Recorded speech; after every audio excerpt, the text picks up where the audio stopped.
Hey, everybody. It is Wednesday, Hump Day, May 25th, 2016. This Hangout on Air is live. And, well, I guess I don't need headphones for the first hour or so. And as usually is my custom on Hangouts on Wednesdays, because we, as the MX420 kid says, you buy the ticket, you do the whole ride. So on Wednesdays, we do the whole ride. And welcome to everybody. We're kind of running a couple minutes late. I know I usually like to be very punctual when I start things, but we got back from San Francisco. We had Jen's visit to UCSF, the medical facilities down there. Hi, AC. Which went well, and then lo and behold, I was asked myself to participate in an investigational medical study. So, well, we took 2 stabs today at drawing blood from me, and things are great. AC, nice to see you. So I just put up 2 videos about that. Not only do they want my blood, but they want my poop too. So we have to, we both have to render a sample of that. It's a very interesting, what they call a frontier study for multiple sclerosis. They're studying the impact of environment and those that you live with on MS and the triggering, and because they always assume the diets are the same when people live under the same roof. And despite the fact that Jen's MS onset was before she ever came to California by a couple years, it wasn't consequential to what they want for the study. So the thing with me is I'm a very difficult blood draw. Not that I've donated blood a lot of times. I'm O negative, which is called a universal donor. So it's a blood that they like to have because no matter who the patient is, they don't have to worry about typing and matching. In a severe emergency, they can just grab O negative and know that they're not going to mismatch someone on blood type. So the last time I tried to donate blood, they gave up on me. They stuck me like a pin cushion. 3 different phlebotomists at Blood Bank of the Redwoods here in Santa Rosa. And finally, they just showed me the door rather unceremoniously, I might say, and I haven't really given blood for probably 2 years as a result of that. But today I said, you know, they asked me to participate in this study. They're trying to put 1,000 people into it. A person with MS and a person with MS that lives with them, collecting blood and stool samples. Thank you, Tess. Nice to see you, honey. You're always beautiful. Collecting blood and stool samples. So we still have to look forward to. That's a little, that'll be a little home front fun with that. But well, the phlebotomist, the one that was doing, as you'll see in the video tonight, the first one was the one that was actually the research coordinator for the study, and they also trained her to be a phlebotomist, as opposed to having multiple people come and interact with the patient. She came and drew the blood, tried to on the my right arm here, and kind of gave up. I'll be black and blue here tomorrow, I guarantee you that. And she said, "This ain't working," and she went to grab the registered nurse on the floor, who does a lot more of the difficult draws, and she came in and she banged that baby in there and got that A-OK. And at first they said, we just need a little bit of blood, just a little bit. Well, it ended up being 9 tubes of I'm sitting there watching these things fill up and fill up and fill up. But she did a good job. So I'm taped up now and looking forward to a hangout. We did get up at 5 a.m. today, so I'm hoping I can go the whole distance tonight, because I got to get up at 5 a.m. tomorrow. Wednesdays is usually my day off. Hi, Lori. Nice to see you. And let me say, for those of you that don't know, Lori Green here is a wonderful gal. I met her and her husband, Howard, in Las Vegas, and I had a wonderful time with them there and meeting them. And Lori, if you happen to talk to Melissa, I also gave her a shout out on my vids, my Vegas vid from that one. So it was very nice to meet. I can add 2 more YouTubers, Lori and her husband, to people I have met on YouTube, and I think it pushes that to about 15 or 16 people, which ain't bad. So I'm always happy to meet new to YouTube people, and of course with Vegas Fixin' we had a blast. Tess says, Rosie, I can draw from you. My first shot, I'm good. Yeah, guess I have deeper veins. So she had to put a pressure cuff on up here, and then you know, bang it a little bit and do some different things to feel that. So hi, Linda Francine. Nice to see you. Tess, I wish you'd sleep, honey, because what am I going to do if you don't go the distance on my hangout tonight? I mean, I'll have my freaking head on the table. Okay. Let's see. Lori says, I didn't talk to Melissa yesterday, but she knew it was coming. She just texted me. She's still in the hospital. All the best to her.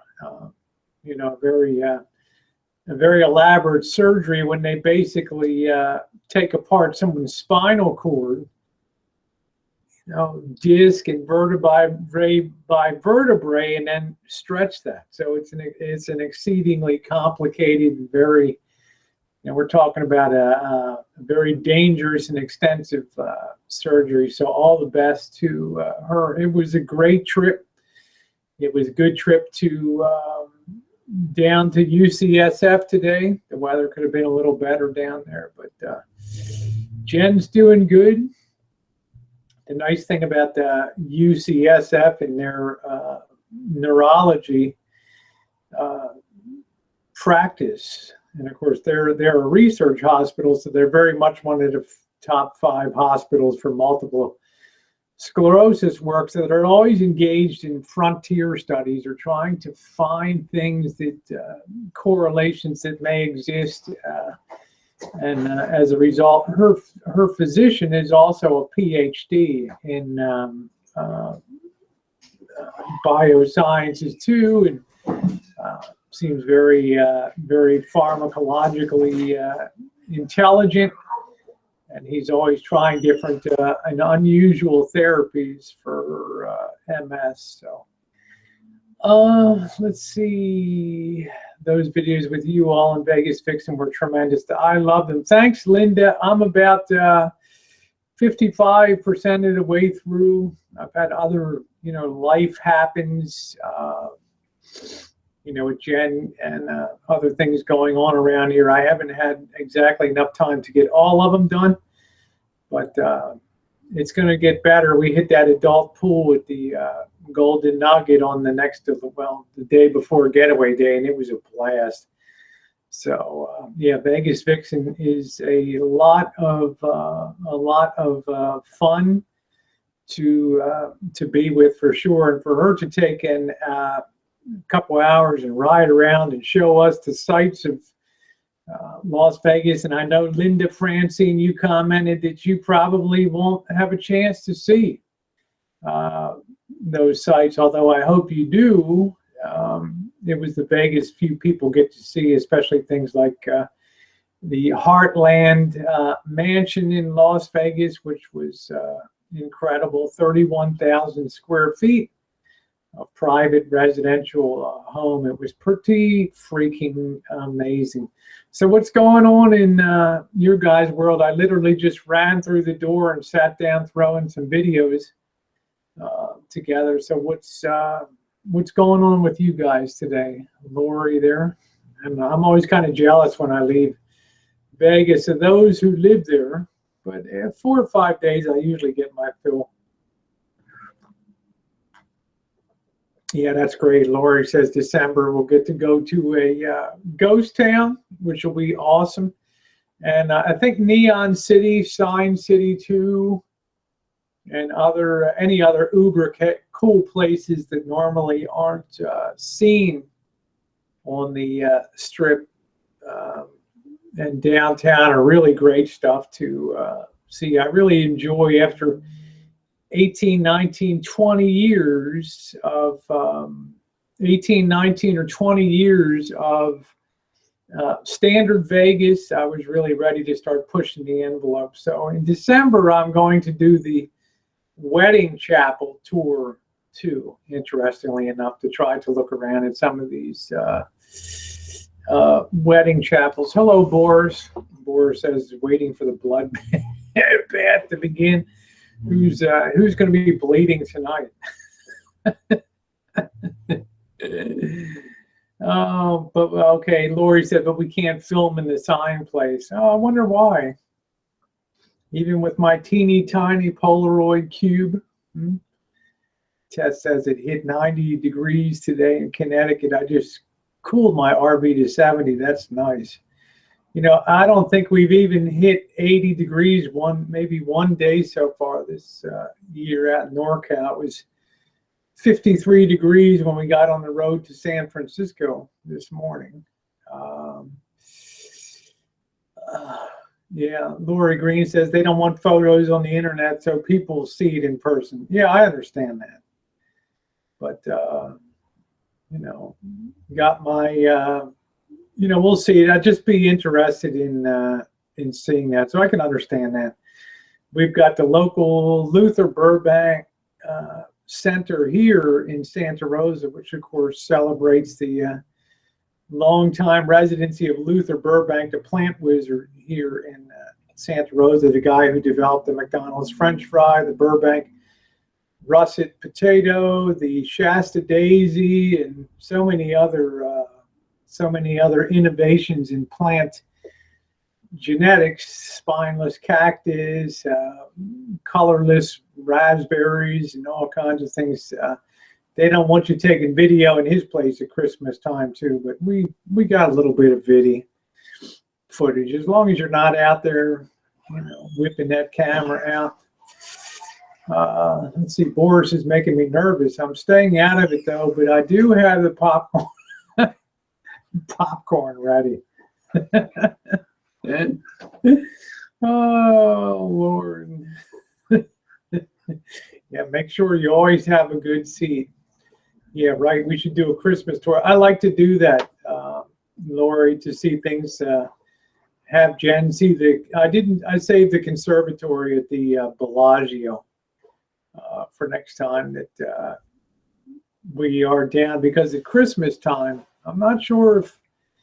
I thought it was like the day after Thanksgiving they started decorating the conservatory, but we were down there last December 6th through the 9th, and they hadn't done that. They hadn't decorated that, got that ready yet. So I'm kind of looking forward to, yeah, it's amazing. It's amazing. Yeah, it goes up late. It's kind of a shame.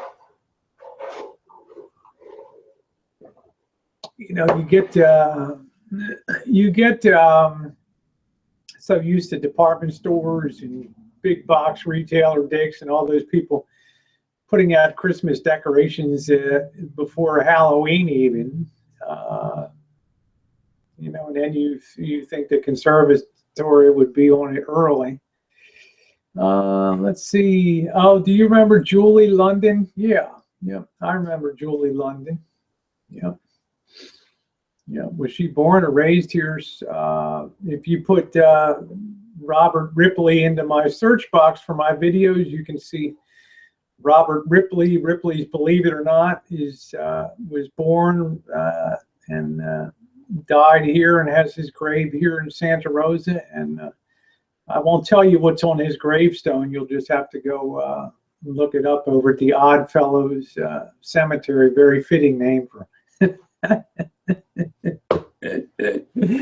Oh boy. And Natalie Wood lived here, and of course Natalie Wood died under mysterious circumstances off Avalon, the island off the coast of Los Angeles, there on her boat.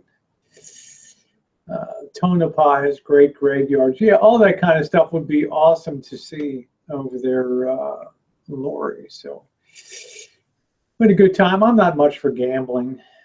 You know, if I put a few sports bets down, then I'm all good to go. So I laid off of the Warriors game down there, and I was wise to do it. Thunder are just too good right now. Julie London. Who else? Who's the guy who's, Bridges, Lloyd Bridges, Santa Rosa, too, from Sea Hunt, and his son, Bo Bridges. And, okay, Julie London was born here, too. Yep, Robert Ripley was born in a very modest home. They've now call it Ripley. They have a Ripley Avenue here. Born and raised here in Santa Rosa, and his very first Ripley's, believe it or not, was in Santa Rosa, the Church of One Tree. There's a tree at Juilliard Park. A whole church is made of one tree. The whole church is made of one tree, which is pretty amazing, believe it or not. Yep, Natalie Wood. She lived here. There were a lot of movies filmed here in Santa Rosa, as I highlighted on my videos. The high school, too, Peggy Sue got married. I think that was Nicolas Gage and Deborah Turner. I can't remember her first name. Turner. Whatever the hell her name is. Yeah, my cunt. Oh, Lord. Yeah, Slim, you're welcome to chat in here as long as you behave yourself. So I don't bounce anybody out. I'm always mod light. So, hey, Happy Meal, nice to see you. My cunt is from Santa Rosa. But if you look at the credits of the movie Scream, the one with Campbell and Drew Barrymore in the credits, you'll see, thanks Santa Rosa High School, not. They were going to let them film at Santa Rosa High School, and then at the last minute, they pulled the plug on the high school, said, no, we can't have slasher movies associated with Santa Rosa High School. So obviously the movie studio got really pissed off. They had to construct some local set, something. Yeah, Linda says there's a local TV station. It still runs Sea Hunt. I watch it once in a while. I love 50s TV. I think that was early 60s. Sea Hunt with Lloyd Bridges. Yeah, it was pretty cool. I mean, it's hard to make a series about diving and making interesting. So.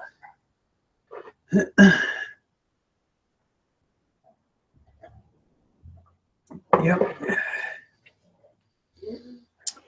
Did the bulges look, Happy Meal says, Rosie, did the bulges look bigger from the other side of the fish tank? I don't know. You know, Happy, if you see the beginning of one of those videos where I'm swimming around the fish tank, there is a scuba diver up there with a net. God knows what the hell he was doing.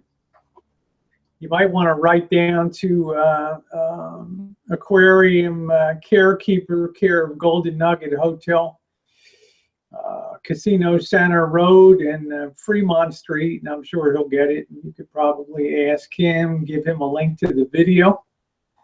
And let's see, Hamster O'Kelly, thanks Rosie. I can't wait for Sunny Slash. Rasha gets news for the hamster chat in your hangout. Everyone's always welcome to chat here. Hi, Steve. Hi, Mr. G. Welcome to you. And yeah, it's a good time. Well, the crazy vids are up. People can judge for themselves that they have two different pools at the Golden Nugget. They have the regular general population pool, and then they have an upper, you have to be 21 to get inside of the pool. And boy, by about 2 or 3 o'clock in the afternoon, that place is insane with horny chicks and crazy guys. You'll be able to see on the videos coming up. I just haven't had time to get them done. Steve from Massachusetts, nice to see you. Nice to see you.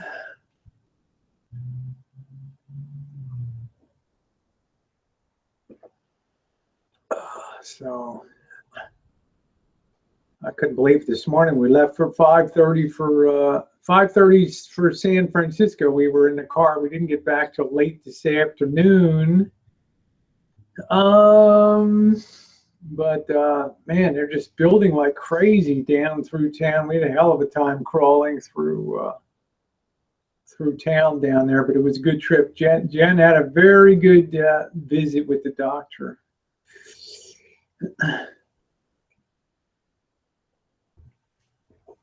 Oh God, hamster, no ass kissing here. I don't block people on my chat, so you know.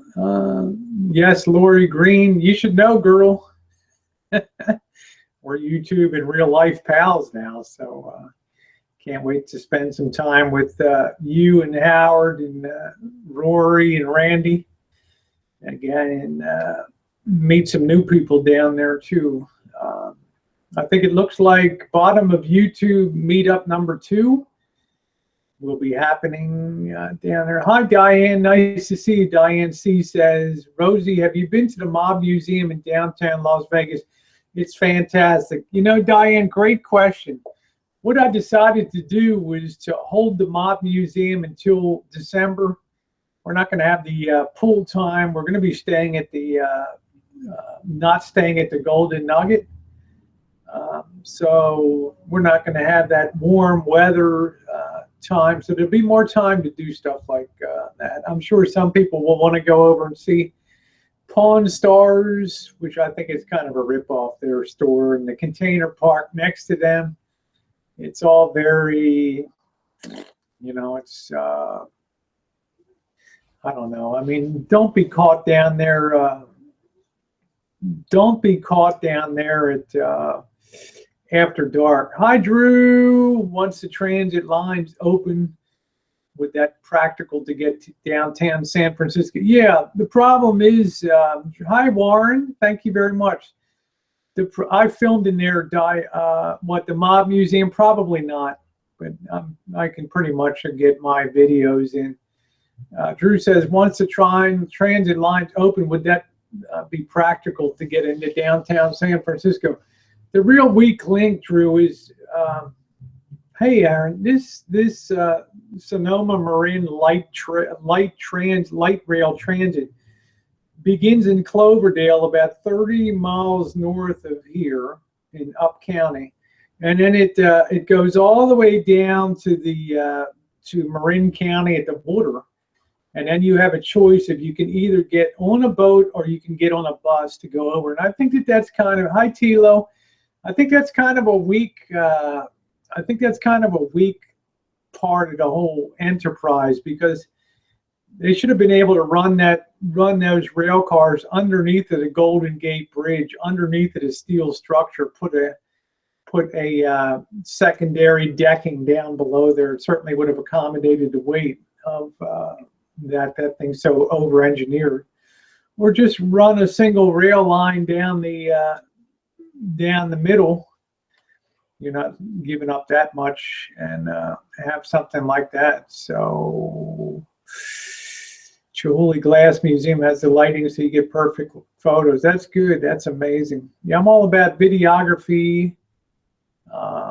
Yes, Aaron knows everybody's welcome to chat here, as you know, as long as shit's not getting too crazy, but usually it does. So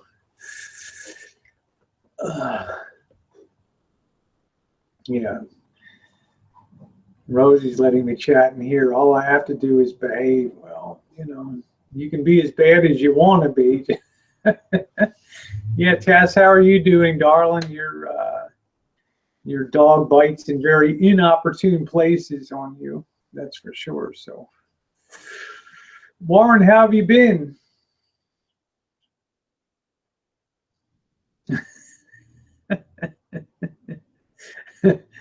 Well, Boris, I always leave the heavy lifting to you. I'm more of a United Nations kind.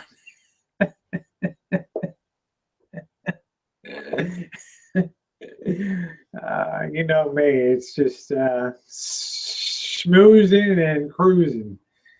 That's it. So that's weird, Chad. Whites.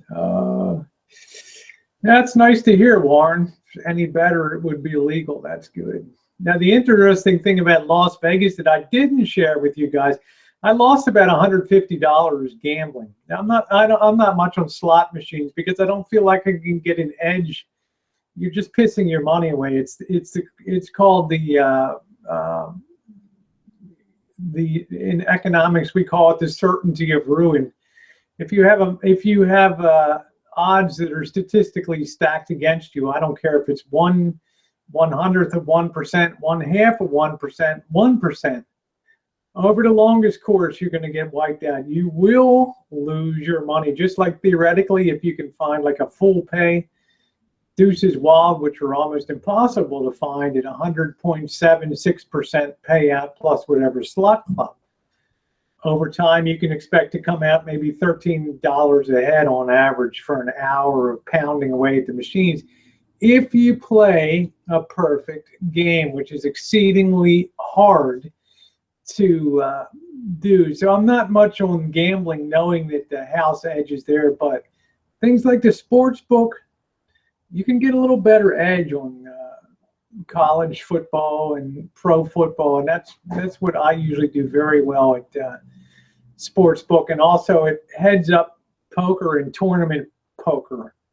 I'm not much on cash poker, sitting there for 12 or 13 hours, but if it's a tournament with big money on the line, I've won a couple local tournaments here and done pretty well in a regional tournament down at San Pablo Clinic at San Pablo Casino, but it's something I wanted to save for retirement to pursue that a little more. Hey, Mallory. Oh, no. Mallory said, well, hello, Rosie. The only question I have is, did you stiff the guy who sang to Jen, or did you toss down the green? Oh, man, did we toss down the green for him? And for those of you who didn't see the video, we had a wonderful gentleman that sang Nat King Cole to Jen, and just did a beautiful, beautiful job. So we laid down the green. There was a lot of green laid down with some of those people under Fremont Street.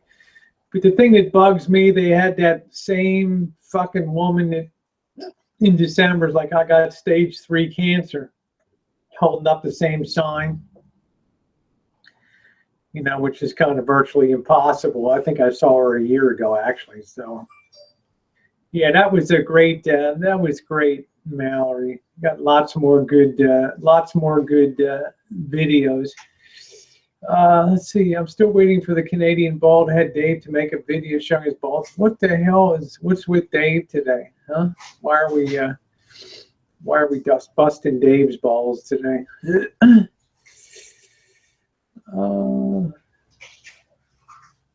Wow. Tess said, I had that dog that bit me in my car today. He's going to be spending 2 weeks with a guy that trains dogs for the military.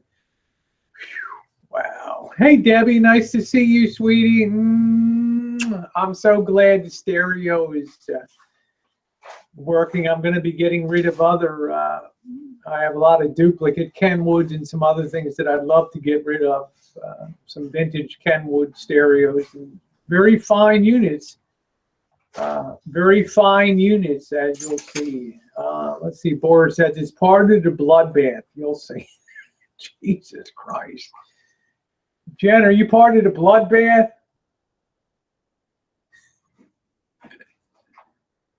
Are you part of the bloodbath?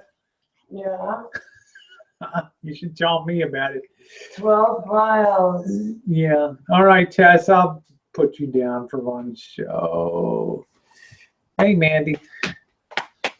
So glad to see you guys. I can't wait to get back to Vegas again in December. Oh, for those of you who travel a lot like I do, no, Debbie, I'm going to check out your video, promise. I've been on the run basically since we got back from Las Vegas. Today we got up very early to go to UCSF Medical Center in San Francisco for Jen's doctor visit, and just got in the door and managed to slap those videos and pop them up there. So I will check them out. But if you're a traveler, Southwest Airlines, Jen and I are going to go to San Diego this fall.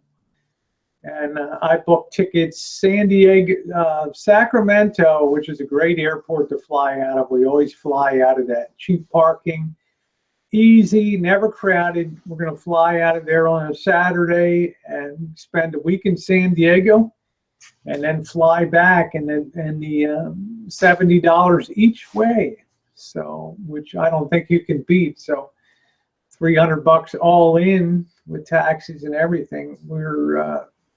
That's about as cheap a flight as you're going to see. Let's see, Judas Priest. That's, yeah, Judas Priest. I like AC/DC myself. That's what I rock out to. Highway to Hell, and it sounds like Boris is anticipating the road's going to take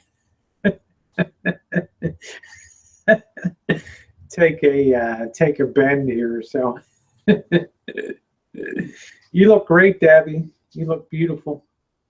Yeah, Mallory, really tremendous value. It's the way that Jen and I got to Tampa down there from I think it was Sacramento to Houston to we were a little tight in Houston, but they had a cart that rides you around.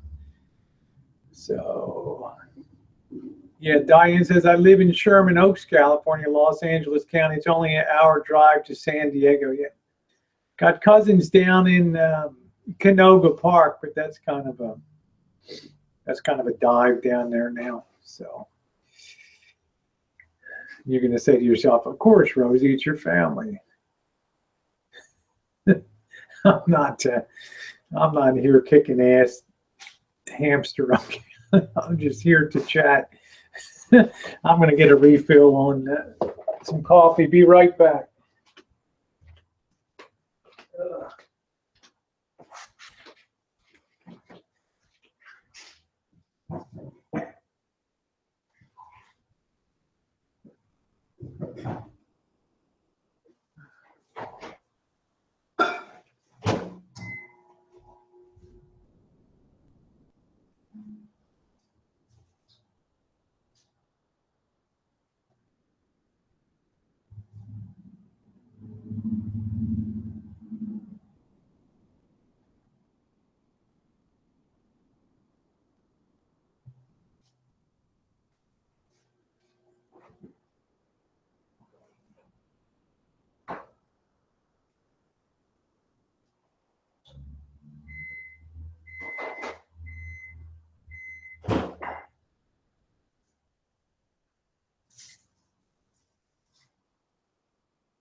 All right, guys.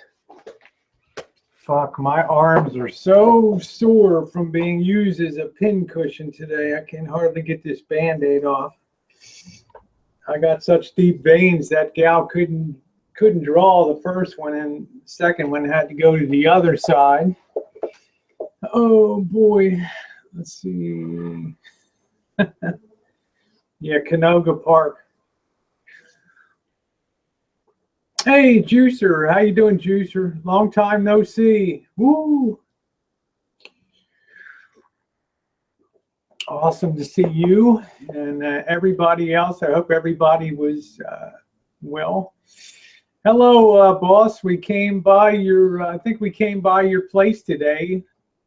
going up through, we were coming up Franklin Street near Powell.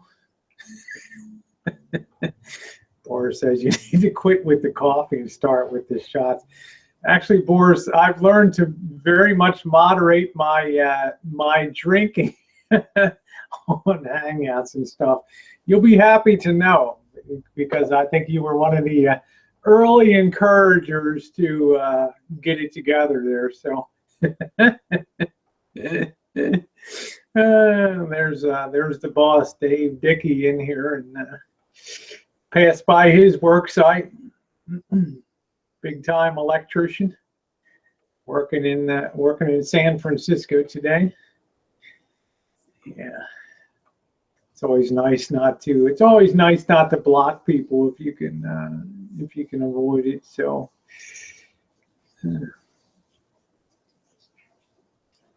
Okay, Debbie says, I'm pretty sure I have the same speakers as the ones you have on the bottom behind you. They are in my video, so you can tell me if they're the same. These are actually acoustic monitor speakers, and they are actually water cooled. The tweeters in there, so they're a pretty fancy dancy unit. And I have on top the Polk Audio speakers. So they were pretty good for the price. All this stuff. I mean, you can go out and buy James B. Lansing for $5,000-$10,000 for a set of them, but let's see. Vixen is nice. Yeah, she's very nice. We had a great time. Polk Audio Juice, Baltimore company. I used to be a stockholder years ago of their when they first started. It first came public. So used to drive by and see their work, their factory, where it used to be an old spinning mill in the 1800s. So kind of, yeah, clips too, Boris. Yeah, this stuff is really. I just don't want to put the money into that. What I do put the money in is really, I'd like to have really great headphones to be able to sort of enclose that sound. Yeah, Dave Dickey says James B. Lansing JBLs is the best large speakers. There's a channel of this company in Japan. All they do is restore JBL speakers. Steve Rance, no problem. Hey, Rosie, apologies for the accusations earlier. No, it's he just assumed because somebody gave Marshall $250 anonymously, it was me, but it was not me, guaranteed positively. Oh, that's nice. You got that set for, yeah, acoustic monitors. Yeah, Deb, they're really nice speakers, really nice speakers. So I was really happy with to get them. I paid a pretty good amount of money. It's nice. Hey, Rosie Leather, the Circus Freaks in the house. Nice to see you. And no, Steve, it's all good. You will be known by your past deeds, and I know I donated money to Elvis before. But over the long haul, it's not helping. I'm not going to see anybody starve to death, but over the long haul, it's not going to help stand on your own feet and get moving. So thank you, Rosie. That's very sweet of you. Still dressed up from being down at UCSF, taking Jen down today. And the last thing I expected, Jen's the one with the MS, and they come and they want to enroll me in a clinical study too. And I know you guys are thinking about, because you're a fucking tranny, right? They want to find out if something in your blood, and they're just giving a cover story.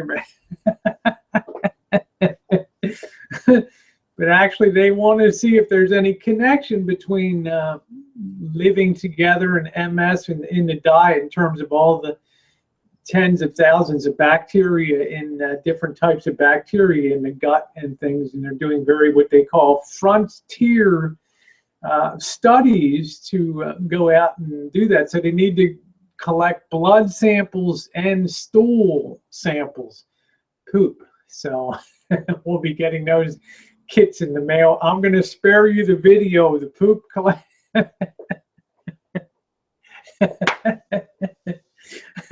But today, because I have kind of deep veins, and I had to stop donating blood because they used me like a pin cushion. But I have O negative blood, which is rare. It's called the universal donor, and they like to have that blood on the shelf in an emergency because they don't have to type in match blood type. They can just grab it and use it. You know, they don't have to worry about matching because anybody can use that blood. So they kept trying and trying, and I was black and blue my arms. So the first gal did it today, she missed, and then this Vietnamese nurse came in the second time, and she just rammed Charlie home.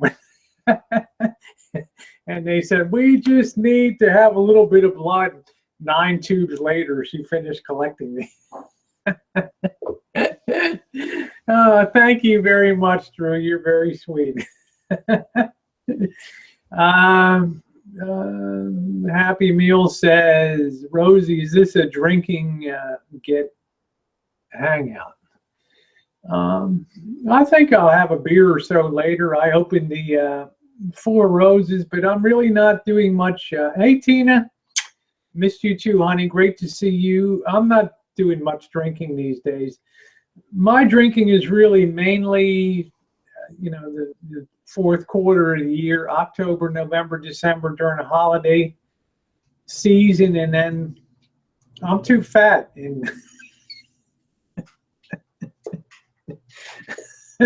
I'm too fat in January, and then I can't drink and can't eat. And have to look at my fat gut in the mirror. Nice to see you too, the beautiful Tina Vane in the house. So I don't really do a lot of drinking. Happy. I'll probably have maybe 2 or 3 beers. This will be the full 8 ounce. Who is Rowie? Let's see. I'm not sure. I'm going to do the full 8 hours. Hello, Sonia. Do the full 8 hours tonight. So be running this puppet to. That's the boss. Rosie's at 225, 300 pounder plus. I actually texted Amanda back and forth last night. She's up in New Hampshire trying to get on with her life. So that's the last I heard of that. Yep, Tess, let's get the party started. Another 10, 15 minutes. I'll post the link up, and anybody's welcome to come in. Any topic you want to talk about is fine. Tonight, I do understand I'm not running away from chats. I did have a few people message me about, you know, don't run away from Nicole's fundraiser and all that. We can certainly talk about that. I don't run away from anything on there. Let's see. I don't know what happened today. I wasn't around, but let's see. Francis says, I have O negative blood too, Rosa. We are aliens. The boss says I'm on a 7-year diet. You know, the boss is so supportive to me. All he can say is, you know what, Rosie, you've always been fat. You'll always be fat. Just get over it. Steve Rant's fine. You know, friends can talk to friends about things. You know, it's all good. It's all good.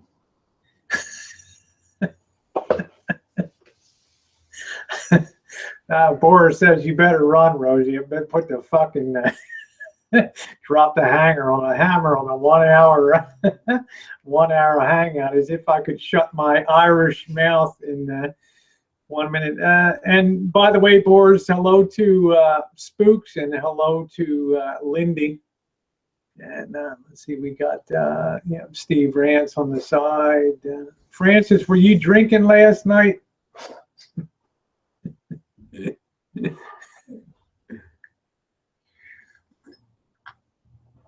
Now, Saturday night is the next hangout. And of course, Monday's Memorial Day. So pause to remember those who died for our country. It's a very important day. One day I don't goof around. That and Veterans Day are 2 days I don't goof around on my chats and my chooches in the morning. Try to be at my most respectful on those 2 days.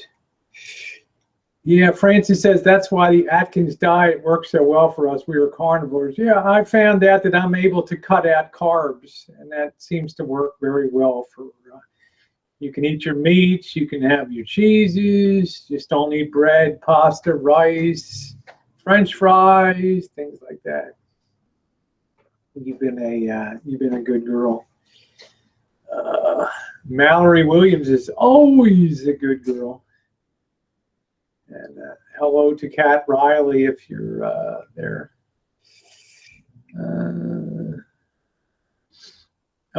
Debbie, I imagine you're back in Kansas now, huh? And we will be, hey, hi, Rory, thank you. Nice to see you. Trying to think, Debbie, I think we're going to be in Missouri, Kansas in November. Either November or January. We do all of our traveling in a, just the board says, I'm a grill all weekend, no games. That's awesome, grilling. Yeah, there will be no fixing stuff. I don't know what we're going to do. Hey, Anti-Conformism, very nice to see you.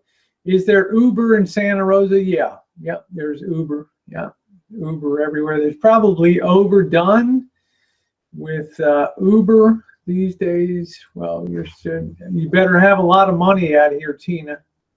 That's awesome, Debbie. We can't wait to meet you and say hi to you. Maybe we can get you to come to Las Vegas too with your hubby. And there. All right, a couple more minutes and post it up. And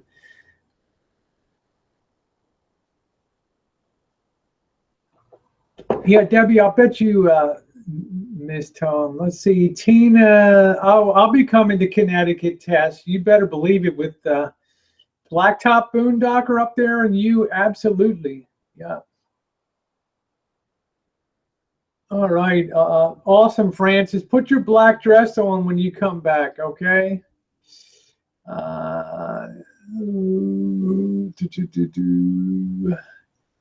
Steve says Connecticut sucks. Oh, there's some good parts of, I think, around the coast. God knows it's a wealthy state. You got all the insurance companies in Hartford headquarters up there. A lot of money there. I think the United States Submarine Service is out of Groton. The one very specialized. I mean, Annapolis has the Naval Academy. I'm trying to think of what they have up at Groton. Groton there. Tess, I'm going to come on your hangout. We're going to both have our bikinis on in your hangout. How about that? I'll bring my microist string bikini, huh? Love to have you there, Deb. We're going to be there probably in early December for bottom of YouTube 2 meetup. So let's see. Steve says no money where I'm from unless you're selling chocolate covered roaches. Steve, are you in? I'm assuming you're in Connecticut. I'm assuming you're in Connecticut. Oh my God, Francis won. Did you see that, Francis? You won a Vegas Vixen giveaway. Steve's about 10 minutes away. You guys should meet and say hi. All right, I'm going to post up the link here. And it's been a good first hour so far, and I'm just a little sore, a little pin cushion tonight because of getting stuck by the phlebotomist a couple times. Let's see here. See if I can get this thing.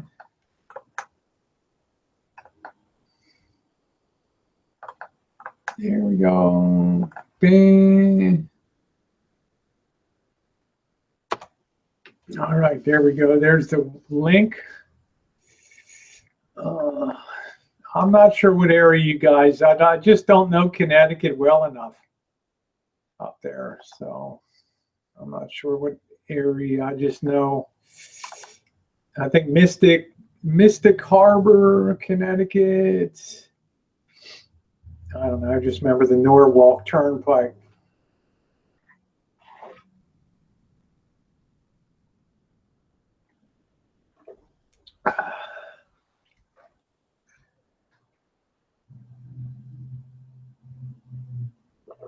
Steve says I'm the psycho on a little red scooter tearing up the side roads. Yeah, Boris says, ding, ding, the link is posted. Let the chaos begin. Well, you're welcome to come in, Boris, and bring your heavy mace with you. Yeah, you live about an hour from Jeff. We're going to be seeing Jeff too out there.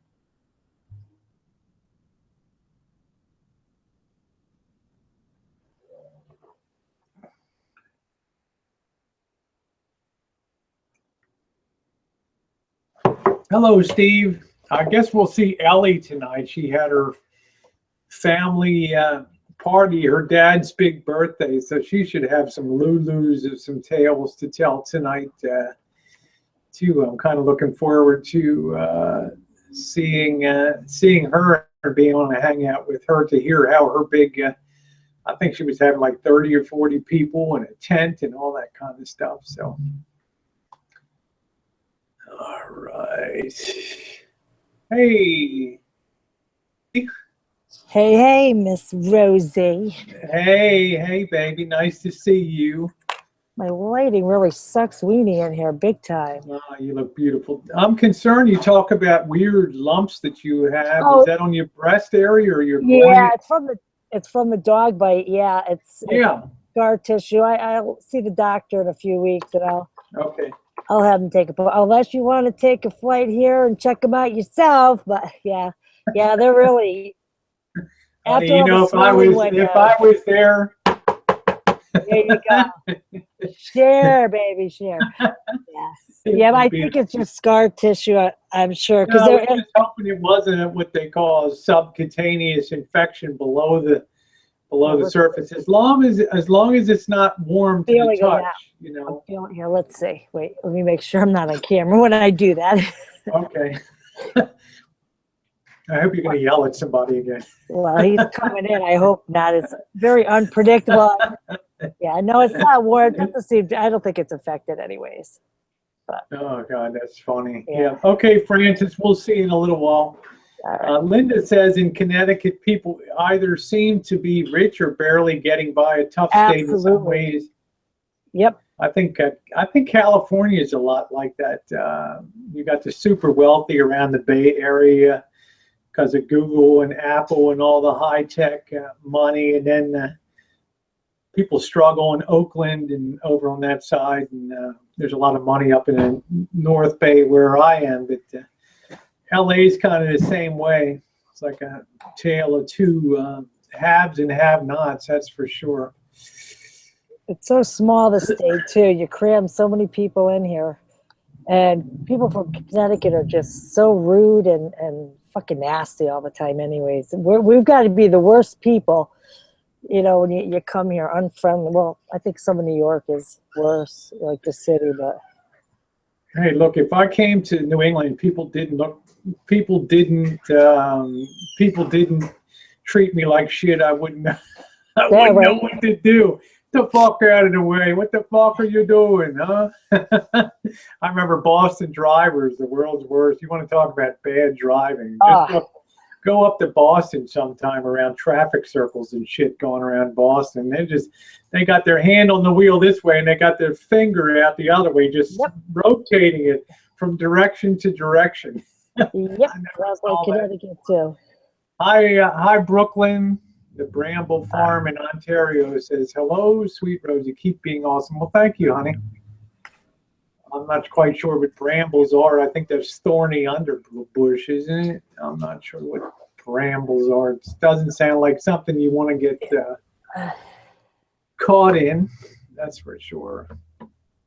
I'm not like that. Steve was saying I treat people with respect unless you deserve less, in which case I'm an asshole. Yeah, I shouldn't say everybody in Connecticut's like that. I mean, I'm not like that. Unless I have PMS and you fuck with me, then I'm a real fucking douchebag. Oh my God. But I'm thinking when you go up to the coast, it's probably more touristy over on the coastal side, right? Yeah. The beaches are horrible here. I mean, I can't believe people come here for the beaches. Because it's this Long Island Sound. All the sewage comes pumping in, all the garbage comes pumping in, and it's like, what? Holy shit! You got to be kidding me! You know, $1 million homes on the sewage line. Yeah, shit. Exactly. Yeah, literally shit floating. That's when I thought about buying a place down in a town called Imperial Beach, which is the last real town before Mexico. Down there in the Southern California, you have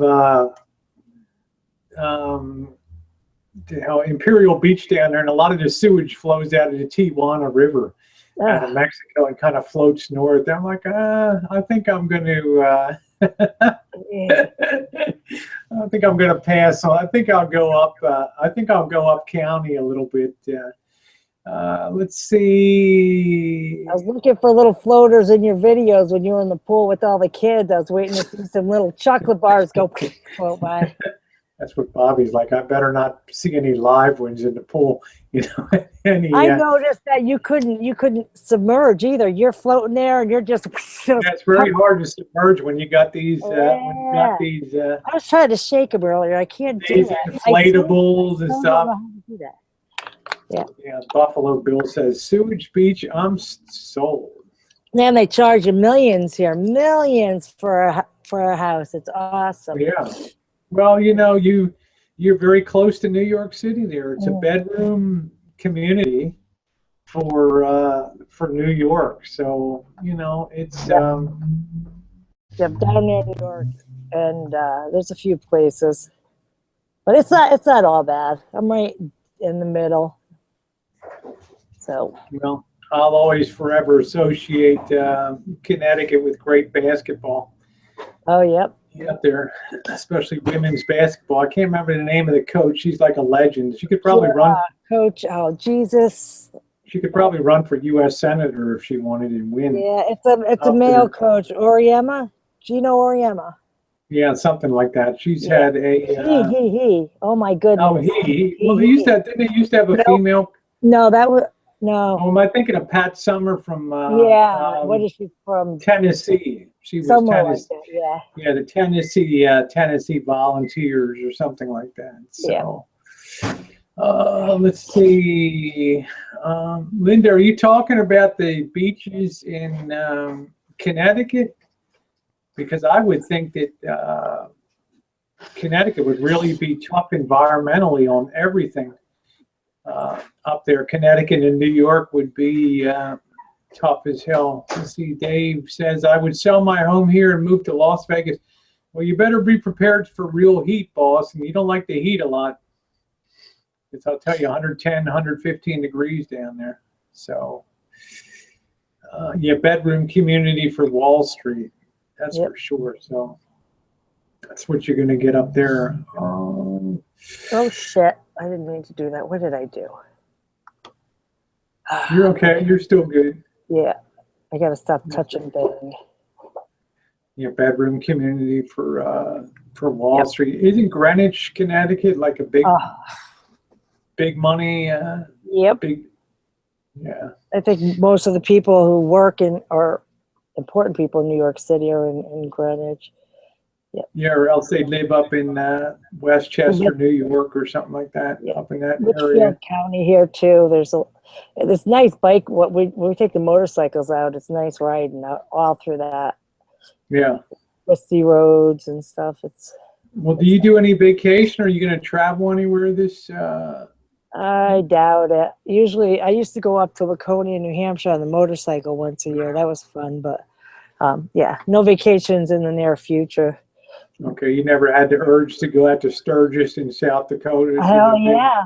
It's you know, not the the big- urge that I need, it's the cash, baby. Yeah, no, I'd love to go out somewhere. I'd love to go on vacation, but not in the cards yet. Yeah, Diane says, I never go to Las Vegas in the summer. It's way too hot at that time. Yeah, I can't, you know, and a friend of mine didn't have air conditioning, was a professional poker player there, and he almost literally died. Really? One day in his car driving over. It didn't cool off fast enough. You know, he got caught in a traffic jam. He hopped in his car at his house and put his windows down, but it just didn't pull enough of the heat out. He got caught in a traffic jam and it literally passed out. It's lucky that he was in bumper to bumper traffic, because he just idled into the car in front of him, and the car thought, you idiot, you just slammed on your fucking brakes. You hit my car, and they found out he was passed out behind the wheel in there. Nice. So. Hey, Missy Jen. Hi, Tess. Hi, Rosie. Hello, Jen. Missy Jen. How are you doing? I'm still okay, Jen, from, you know, the blood draw. I'm doing okay. Survived the bloodsuckers. Yeah, There she you did go. good today. She had a good doctor visit. I was telling people at the beginning of the hangout, one of the beautiful things about UCSF, University of California, San Francisco, is they're one of the top 5 MS places in the world for studying MS down there. So her doctor is also of that institution. Her physician's probably the #1 physician there. So he's very, very much of an egghead and always looking at new studies and new causes and new other things. So it gives us kind of a. I'm sorry, I interrupt because I'm an asshole. Sorry. You guys hear of the Mandel Center? We have that here in Connecticut. It's pretty good. My friend has MS as well, and that's where she goes. And they're pretty good. Yeah, Mandel Center. The what was the other one, Jen? Up at Cleveland Clinic is like the. Was that the other one up there? Jen? I don't know. Just tired of you, Rosie. Been with you all freaking day. Doesn't want to talk to you anymore. Yeah, well, I'm just kidding. We were yelling at each other in traffic down there. I was just fucking with you, but no, he really doesn't want to talk to you. You know, when the lady said, when the girl said, we just need a little bit of your blood for this investigational study. I'm like, are you 9 tubes later? She's still collecting. I'm like, did you leave me enough to get home? You know, wait till they get your stool sample. They're going to take that from you. Oh yeah, and you can see the videos, those vids from today. You can watch her do the draw, and the first one failed, and the second gal did a good job. And Jen, they just went right at yours, no problem at all. They took 12 files from me, and wow. Each one they took, my head just went down, and I was quiet, and I just went into a dire daze, and she's like, are you okay? I'm like, yeah. It really looks like a lot, but it doesn't amount to much, so you're still good. You know, it was a third of a pint. I used to donate because I'm O negative, so they always had a hard on for O negative blood because it's a universal donor. You don't have to type and match. The worst case, your most scary case, if it comes in, you just throw O negative at it. And you don't have to worry initially. So they like to have that on the shelf. So they were poking, and one had added a second one, and then a third one, and finally they just gave up. But this second gal did it today, didn't she, Jen? She did great. She put that blood pressure thing on and pumped it up, and she did find the vein. Yeah, she did a good job. See if I can turn up my Wi-Fi. I can see your veins. You guys come here. I'll show you guys. Jen, Tess said no problem. Just sit down, shut up, and watch me. I'll draw it. I'll get that crap. Shit. Yeah. It kind of reminded me about this horror movie with Vincent Price, where this guy would pump the people's blood out till they were totally empty. He had this blood pump, and he would pump blood into these glass containers. Yep. I have those vials. That's why I'm telling you. So you were a phlebotomist, Tess? Emergency room tech, and I did phlebotomy and all that. Yeah, it was awesome. Yeah, awesome. That's man. You got to really be precise in those kind of situations when they roll into ER and all that stuff. Yeah, it's the best job ever. My sister was a shock trauma nurse at the University of Maryland, where they really started shock trauma down there. The whole concept of the golden, I don't know what they called it, the golden 20 minutes or something. If you could get somebody to the shock trauma unit within 20 minutes, they had like double the chance to live or something like that. So, let's see. Imani says, once they stuck me 18 times with no luck. I'd punch somebody. Yeah, you say stop. I mean, you can miss. It happens. Sometimes you don't get it. Veins roll and stuff. If they go in, they get you once. Maybe you have to go another spot, and then tell them find somebody else. What the fuck? And they go in and they fish around. Well, that's what the first one did. That's exactly what she did today, Tess. She went in and she was very hesitant, and once she punctured the surface, she was trying to guide. She was trying to feel left and right. And that hurt like a son of a bitch. Yeah, you don't do that. That's fishing, and you don't do that shit, man. You feel around. If you don't feel something, you call somebody else to take a look. If you're that hard of a stick, it happens. Yeah. Call somebody else in to take a look. I had somebody trying to fish on my son, and I'm terrible because I'm over the shoulder and I'm not trying. I'm watching and I'm looking. He's got pipe. The kid's got freaking pipelines, and they're just stop. I got no use for that. Yeah. Well, you tell them to stop. I guess this gal, like Imani said today, this gal was probably the best stick, quote unquote, in the place today. There must be somebody that's pretty renowned. I mean, they used to call my mother was neonatal intensive care nurse, and they would call her to do the really tiny babies for getting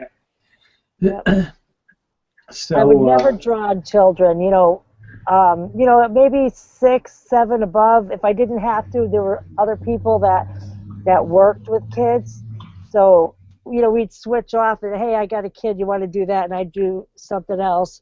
But never, ever on an infant. I never drew. I'm not going to practice on your baby. Let's get somebody down from maternity to come down here. Very rarely did we have infants, but some of the other techs would just go ahead and poke. Yeah, that's the way my mom was pretty fearless about babies that weighed babies that weighed a pound or so, very terrifically teeny tiny underweight. I didn't even know if they even had a test tube of blood in them, so it was kind of fun today. So I probably should take this thing off. You didn't do a video? Yeah, take that off. You didn't do a video? You can see it's already fucking bruising on that thing. Well, Tess, I was once picked up in an ambulance by fire department, and those were all big guys. Yep. And, lucky you. And this guy, well, not really. When they picked me up like this, they squeezed my arm so hard that their finger imprints, they left literally black bruised finger imprints for weeks. I had for 2 weeks here. Were you fighting? The hand imprints on my That's how hard they squeezed. Really? And then when they had me on the way to the hospital to Kansas City, which was like an hour drive, this guy tried to set an IV with those long, thick Yep. needles. Yep. And I thought, what is hurting so bad? And I kind of just looked over and I saw the blood spraying It's your artery. everywhere. And I thought to myself, you let a fireman Oh, Jesus. mess with medical stuff, you know, that's what you get. And you know, I couldn't really do anything. And I just prayed to God, I hope he gets this fixed, you know. And I had this huge black spot. He finally got it fixed and then cleaned up. By the time we got to the hospital, he got it all nice and cleaned up. But it was a disaster. And I promised myself, if I ever get picked up a fireman again, they're not gonna stick a needle in me. Yeah, holy cow. Just stick a knife in me. You know, they can hose me down, and that's about it. Jesus. Yeah, that's why I can imagine you panicked when you got the news about your grandson. And you know, you were like, God damn, I want to be there, you know. And, shit. You guys saw, I was just out tossing it up and down, you know, because I have my son. He's 15, diabetic, couldn't take him, but my grandson was stable enough. It was that fine line. Yeah, it was dry. And my daughter was calling me, and I'm trying to, she's telling me what they're saying. You said she's not as pushy as you are about no, she's not. Yeah, so, Mama knows best, you know. But thank God that's over and everything worked out. He's doing fine. Yeah, how's he doing now? He's doing great. I don't even think he limps anymore. That's awesome. Yeah, he's doing awesome. So very, very lucky. Very lucky. Yeah, the thing that worries me is this Zika virus, this thing they're talking about coming out of Africa. You know, somebody gets bit by it, and that mosquito, you know, somebody gets the infection and a mosquito lands on them and bites somebody else, and then they get the Zika. And if you're a woman and you're pregnant, then your kids are compromised on development. I thought I heard that we had a case in Connecticut. I don't know that for sure, but I thought I heard that there was a couple pregnant women, but I could be wrong. You got to be careful because it can affect the development of the fetus and stuff. So. Well, I'm not worried about my baby anyway. No, I'm kidding. No, your baby's I know you're being serious about the virus. I'm going to be worried about my baby. Oh, well, I was thinking about I was thinking about you know, Elvis with all those fucking bites he had on him from you know, working on his sepsis. Yeah, he's going to get some kind of shit. I mean, it looked like he had a full-on disease, you know, of leprosy or something, the way that shit looked. So, you know, holy crap. You know? I wouldn't be showing anybody if my shit looked like that. I wouldn't be fucking showing anybody, that's for sure. Well, you know, well, there's no filter on Marshall when it comes to shit that you show, but I don't have much of a filter either, do I? And I keep interrupting you, Rosie, and I'm sorry. No. I'm just an asshole. I'm going to let you talk. I'm going to go get some damn tangerines. Be right back. Chess, I haven't take had over, much, honey. Yeah, I haven't had much adult interaction, so that's why I came back. Sorry. You got it now, honey. Yeah, I'll be right back. So, Jen, did you punch one of those firemen for them to bruise you like that? Holy crap. I couldn't really do anything. I was a total wreck. Oh man, that doesn't. I can't even imagine a situation where you would get bruised like that unless you were extremely. Totally collapsed. Oh wow. And so they had to basically lift my dead weight. So they put my arms like this, and then he grabbed me, and he grabbed my arms here and here. Oh, and you're talking about like 300-pound dudes. And I mean, they just squeezed so hard. They grow them big out in the country. They're Yeah, them country boys are big. Yeah, that's nice, huh? And I don't know. Not about what happened though.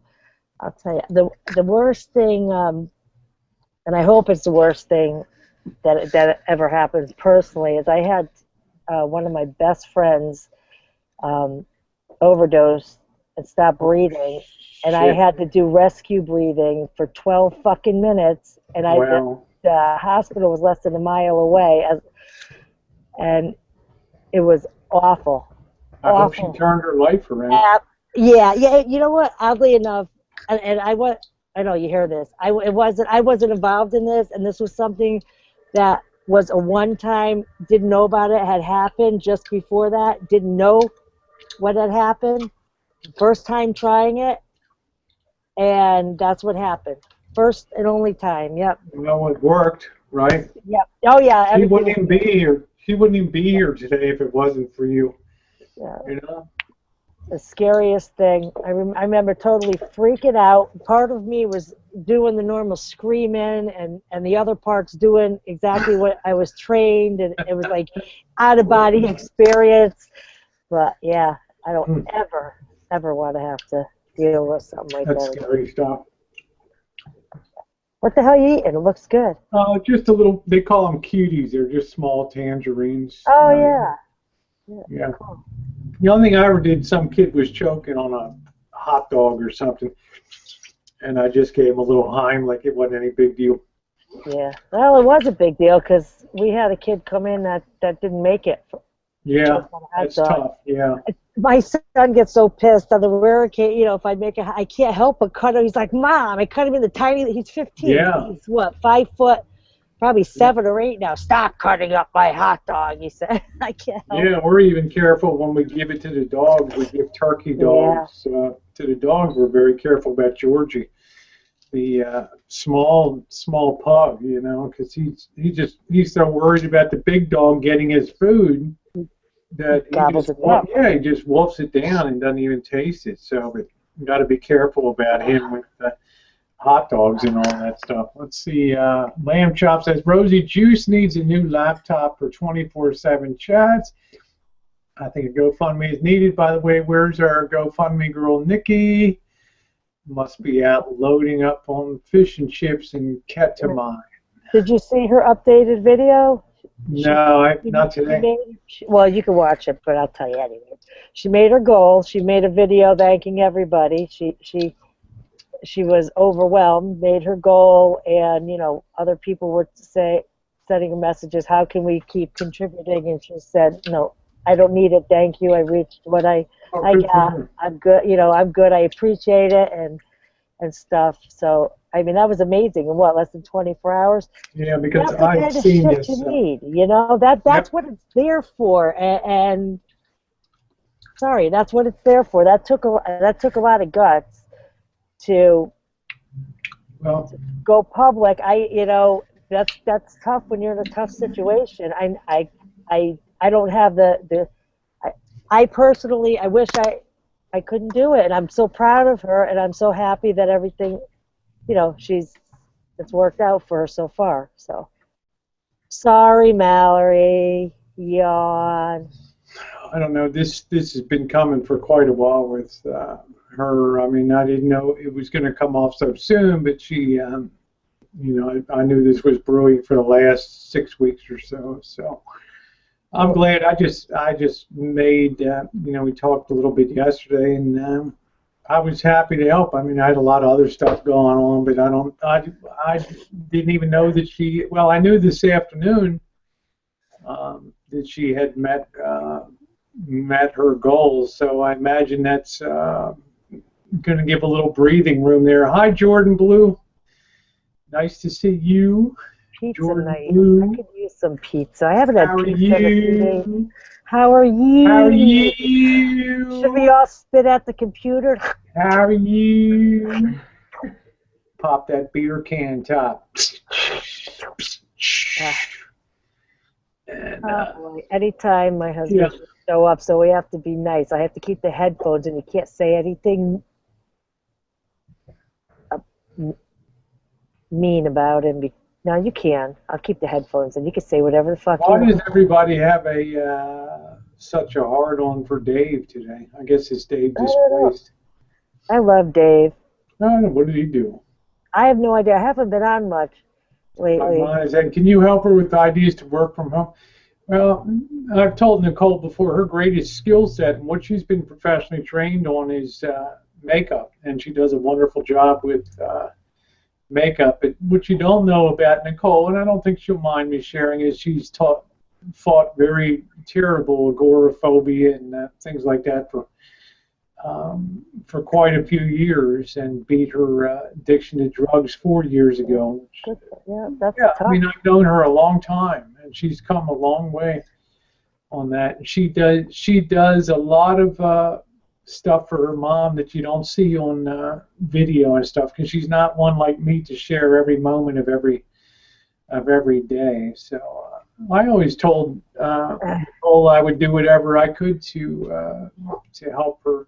I'm not sure about ideas to work at home, but if she could develop, I thought if she could develop a on-call makeup business, you know, if somebody's going to go out and if they're within relatively close distance, you could actually go to them and make them up for the night or something like that, like a mobile makeup, something that would come to you for a big event, something like, hey, Janice Adams, nice to see you.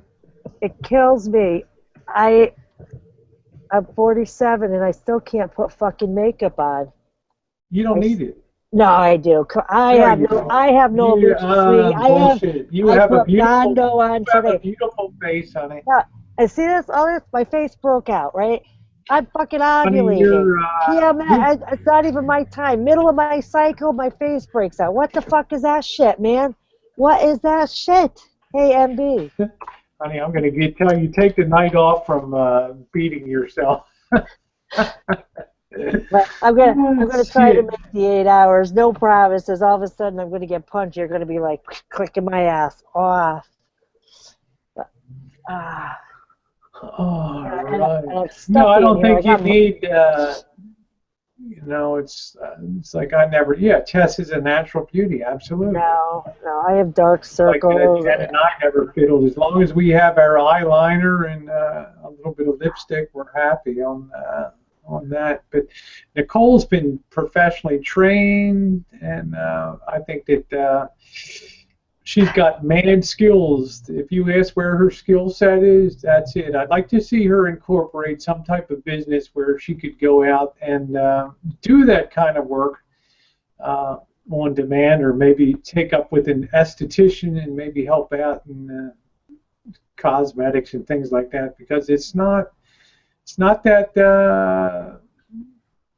simple. Yep, Tess is beautiful. Absolutely. I wasn't looking to get compliments. I feel like an asshole. I'm stroking you. Yeah, okay. No, I wasn't. I wasn't finished. Trust me. Look. Calm, sweet. Stop. You're beautiful.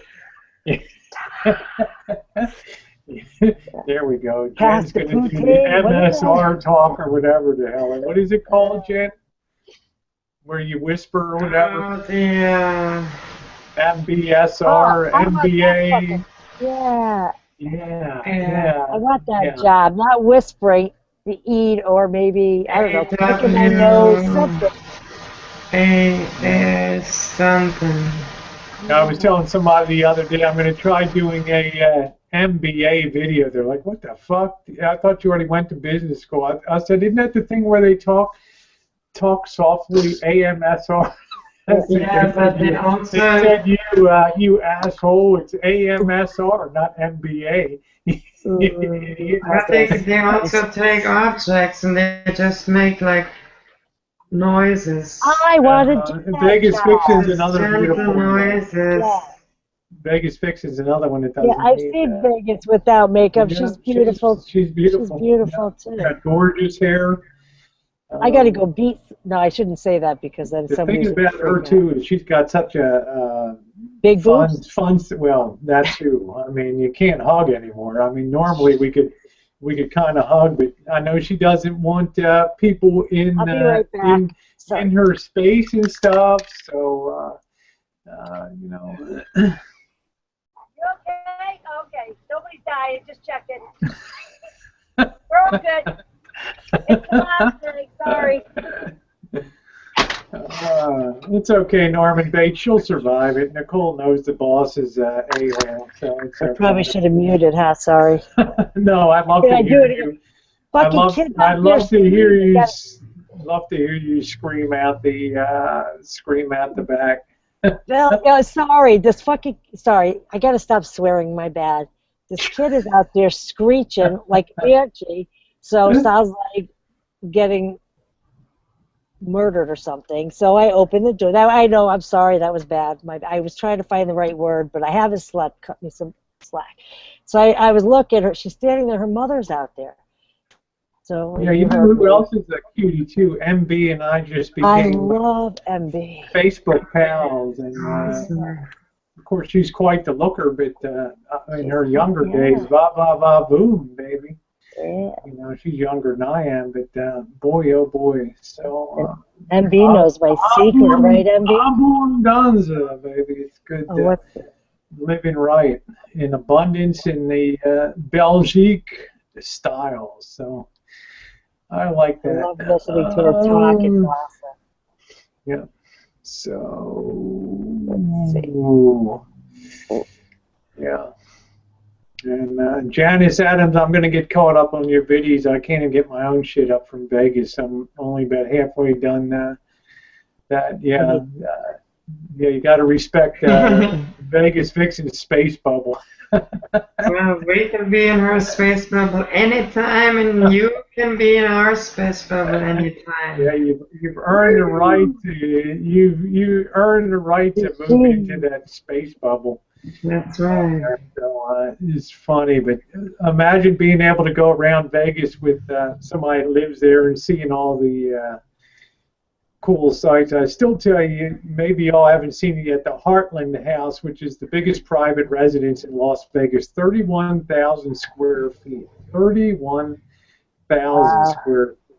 And I have the link to the place in my description box.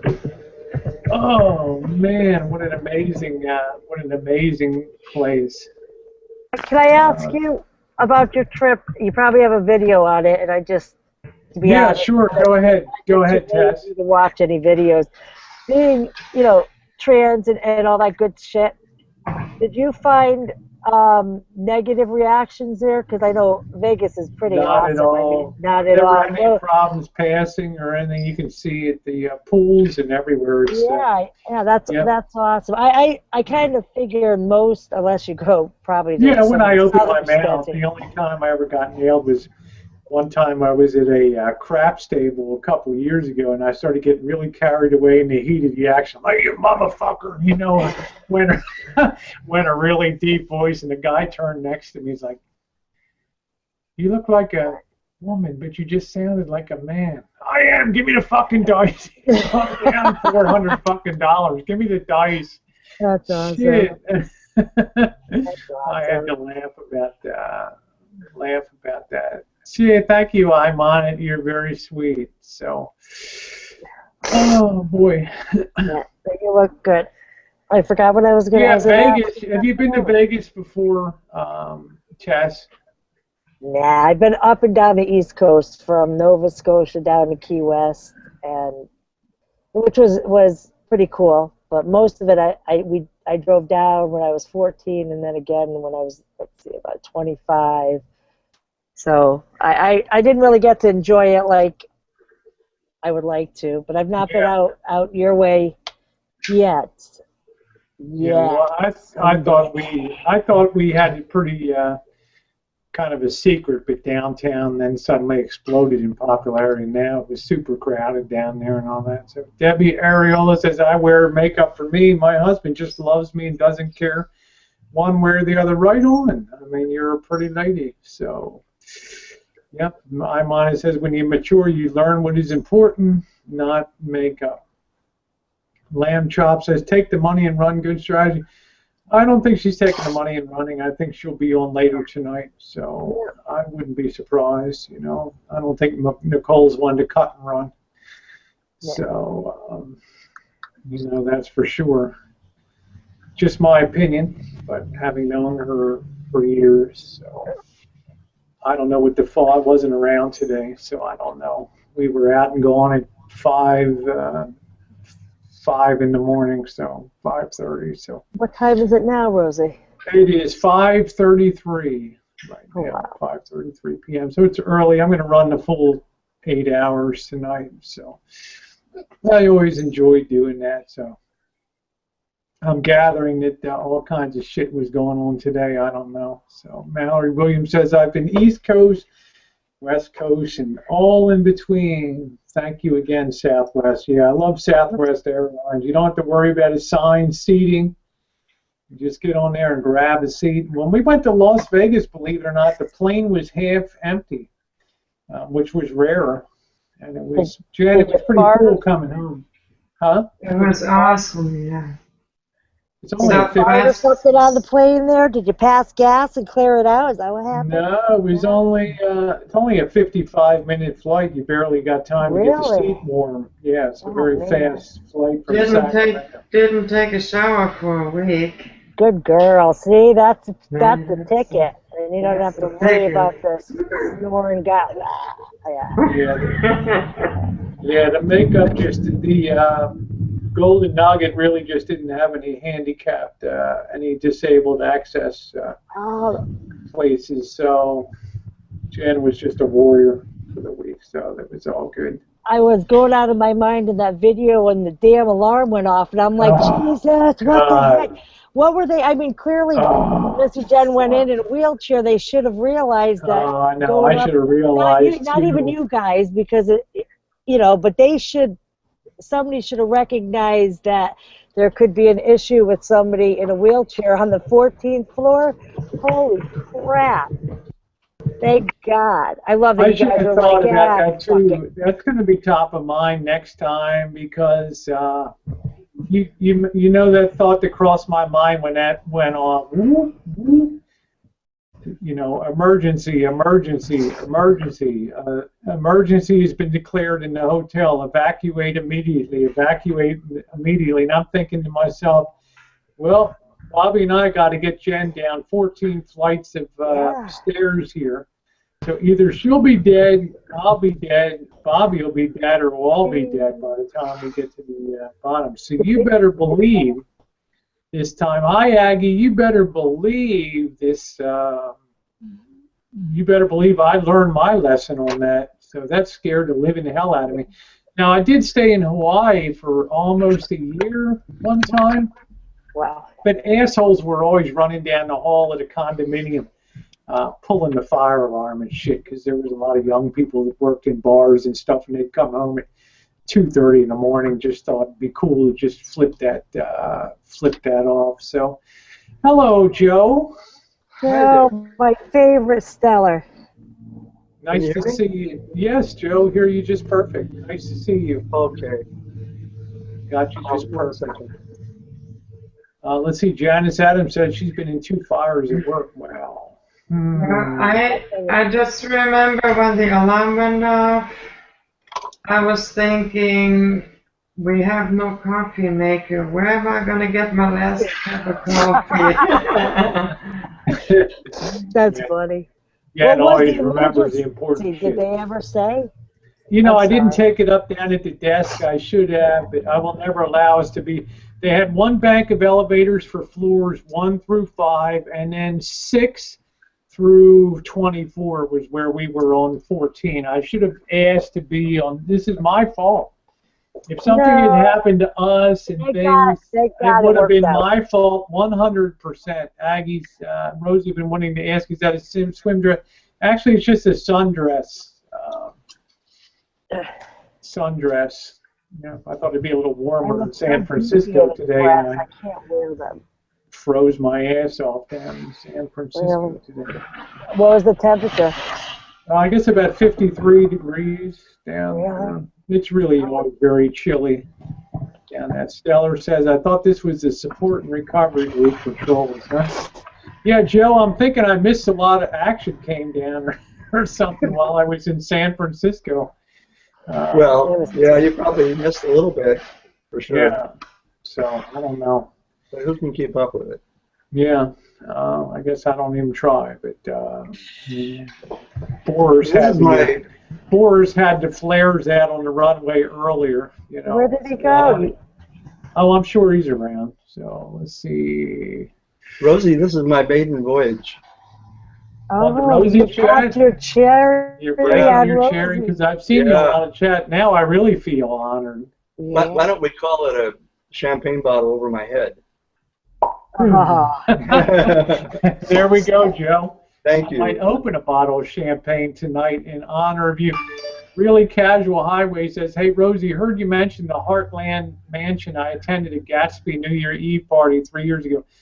If you guys want to see Las Vegas at its gaudiest, at its absolute gaudiest, you've got to look at the video I did, the second drive around #2.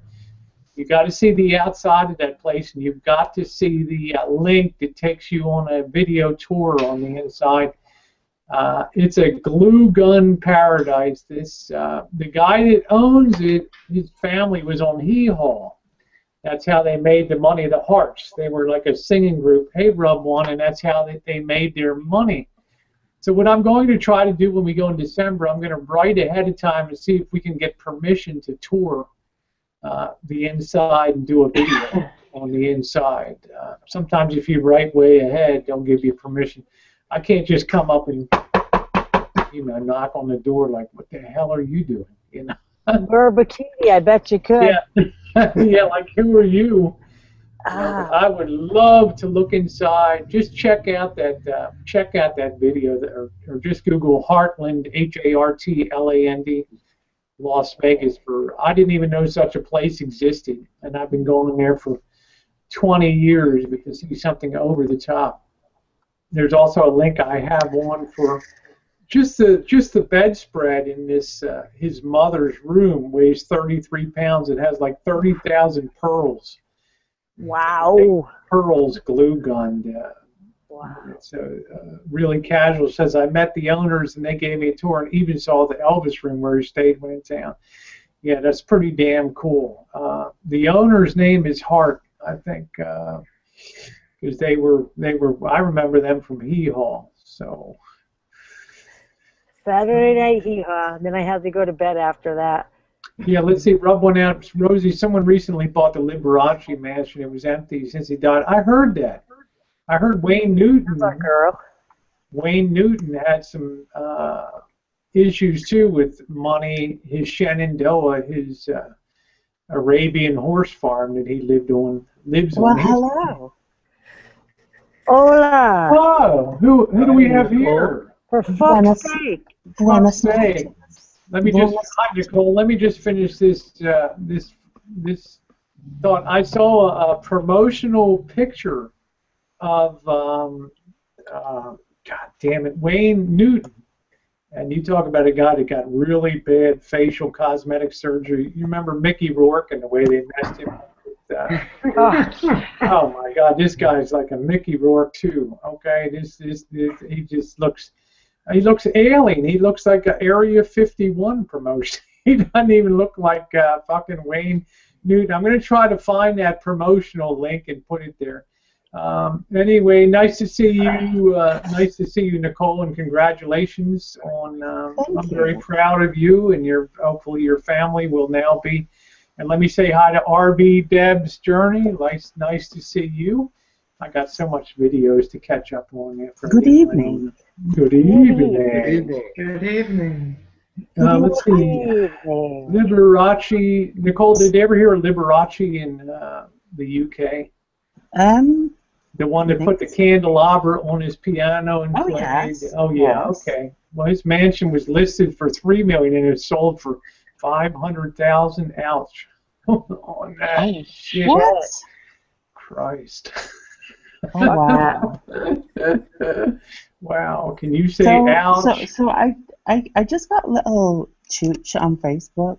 I was just watching some anime. I just got said, just pop into Rosie's chat. I'm like, why? Yeah, why not? It's Wednesday night. It wouldn't be the same chat with you without your big mouth in here. So I'm glad to Yeah, well, I mean, And see, you can tell me happy to to, be you here. can tell me to fuck off now. Rosie, take your selfie stick and fuck off.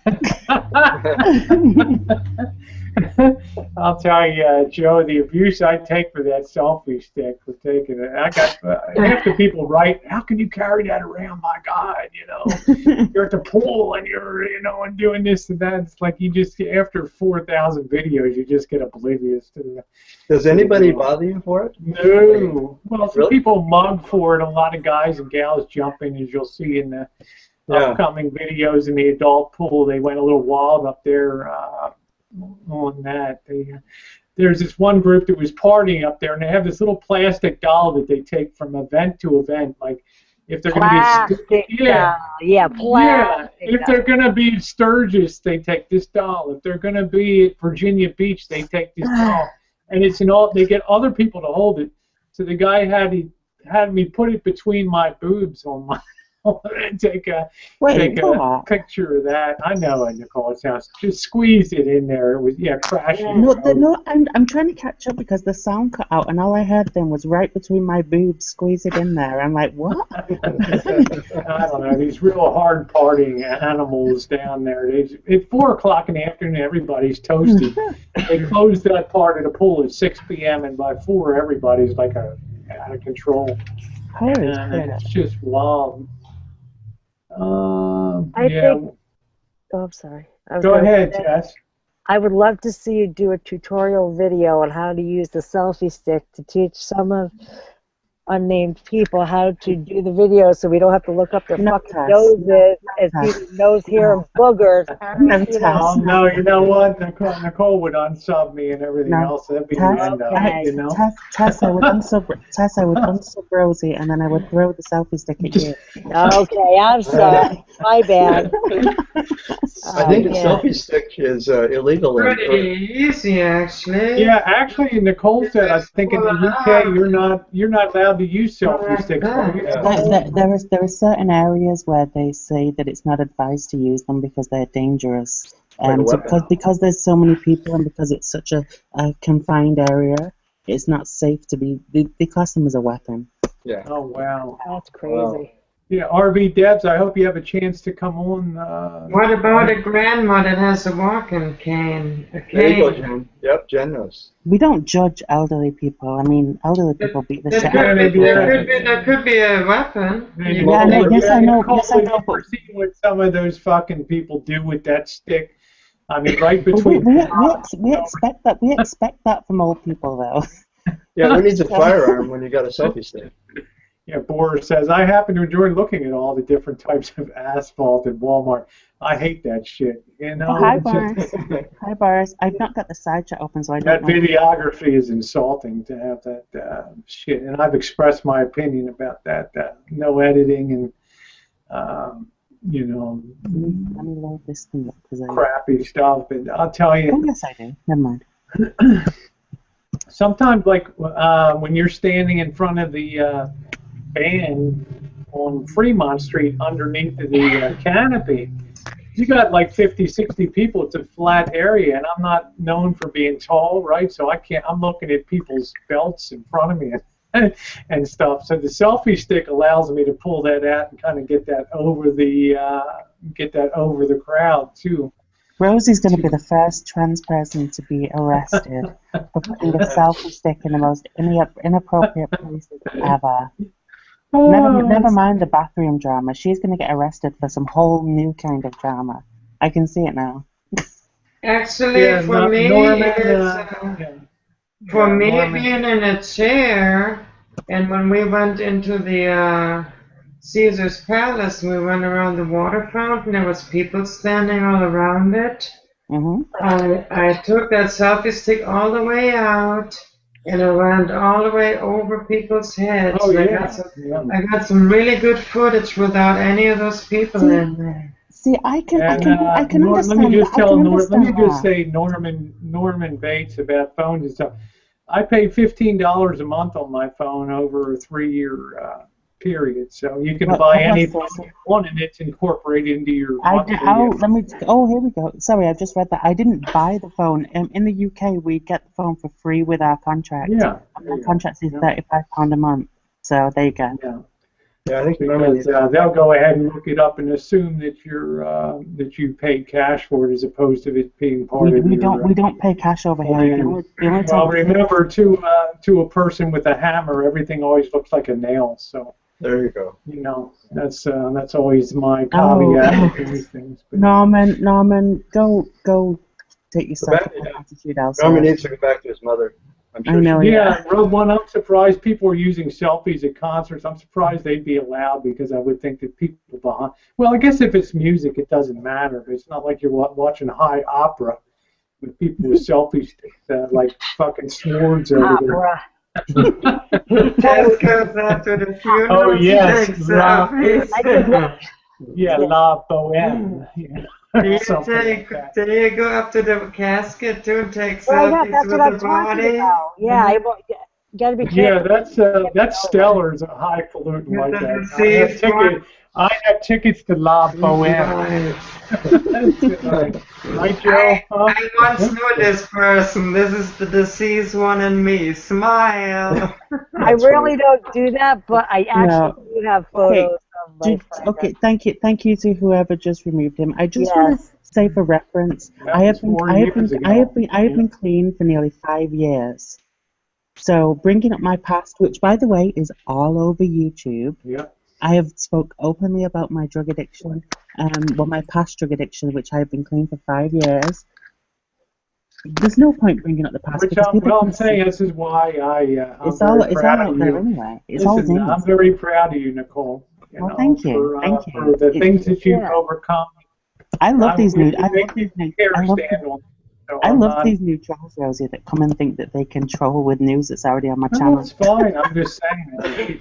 People said you were going to cut and run. I said no. You're going to cut and say thank you and be the fun person you are. So on with life, I say. So I'm exactly happy for your family. Anybody that knows, I've known your mom for years, and you've known my mom probably as long as you've known me. I'm not a Johnny come lately that passes judgment within the last month, 2 months, or 6 months. So, but or else I wouldn't have donated myself. So, but I was happy to be first out of the gate. I'm sorry I wasn't around today to see your victory lap, but I'm very happy for you, Nicole. But Joe, are you an opera fan? Somewhat. What did you have in mind? Italian opera. Joe will say that's the only kind, isn't there? The Italian. Yeah, they kind of originators. Yeah. Yeah. So I don't know. Did Mozart try to write German opera in the movie Amadeus? I don't know if y'all saw. Oh yeah. I enjoy theater. I'm probably not as much into opera, but they have a nice opera here in Seattle. Oh well, see, Seattle's all about theater and all that stuff. Oh yeah. It's huge. Exactly. Yeah. I'm not sure. I think we're more about music in NorCal, like rock bands and stuff like that, and less about theater. I don't really know a lot of theater around the area. We got pretty grungy here in Seattle, and I'm not sure what we're doing now, music-wise, but that's it. Yeah. All right, Nicole, take over a minute. I got to get a drink. What do you want me to do? Entertain the troops.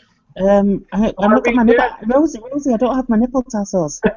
All right, I'll get mine. Hold on. Well, this should be good. Yeah. No. Yeah. Tess, you're looking nice tonight. And Jen, everybody shower. is. Thank you. Yeah. And you do as well. Well, thank you. That's too funny. I have the AC on. I can't believe it was 90 today. Really? Yeah, tomorrow too. That's crazy. It's crazy. Wow. I will tell you what it is. High humidity? What? High humidity? No humidity. No. Okay. Yeah. We're supposed to have 90 by Friday. It's supposed to be 86 tomorrow and then 90 on Friday. Wow. So summer is starting to get here. And it was really nasty in San Francisco. It was 60 and it was misty and just really nasty. Wow. We're in the low 60s, but we're moving to the 70s next week. Nice. It's nice outside now, actually. But I have everything shut up already. I'm looking at the temperature. And I haven't slept yet. Again, you know, this is ridiculous. But, Yes. yeah, I haven't done that in quite a while.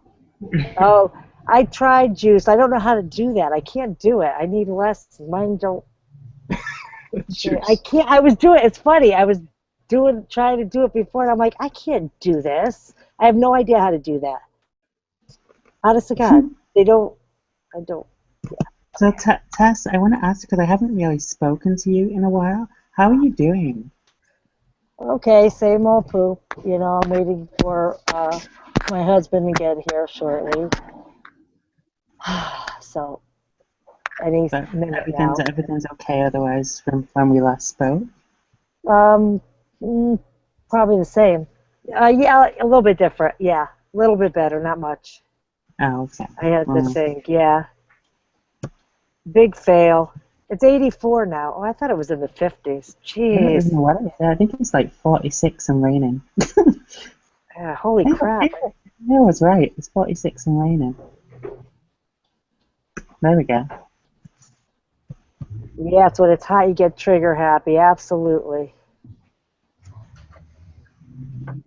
I whine when it's humid big time. I was just surprised at the heat today when I have to put like short pants things on. You have your tassels, Tess? No. Oh, I don't even know if I'm up there. Sorry, did I say something wrong? Did I say something wrong? I don't know how to shake it. How do you shake? Rosie, come on, spin them. You have to have a certain rhythm where you have a small...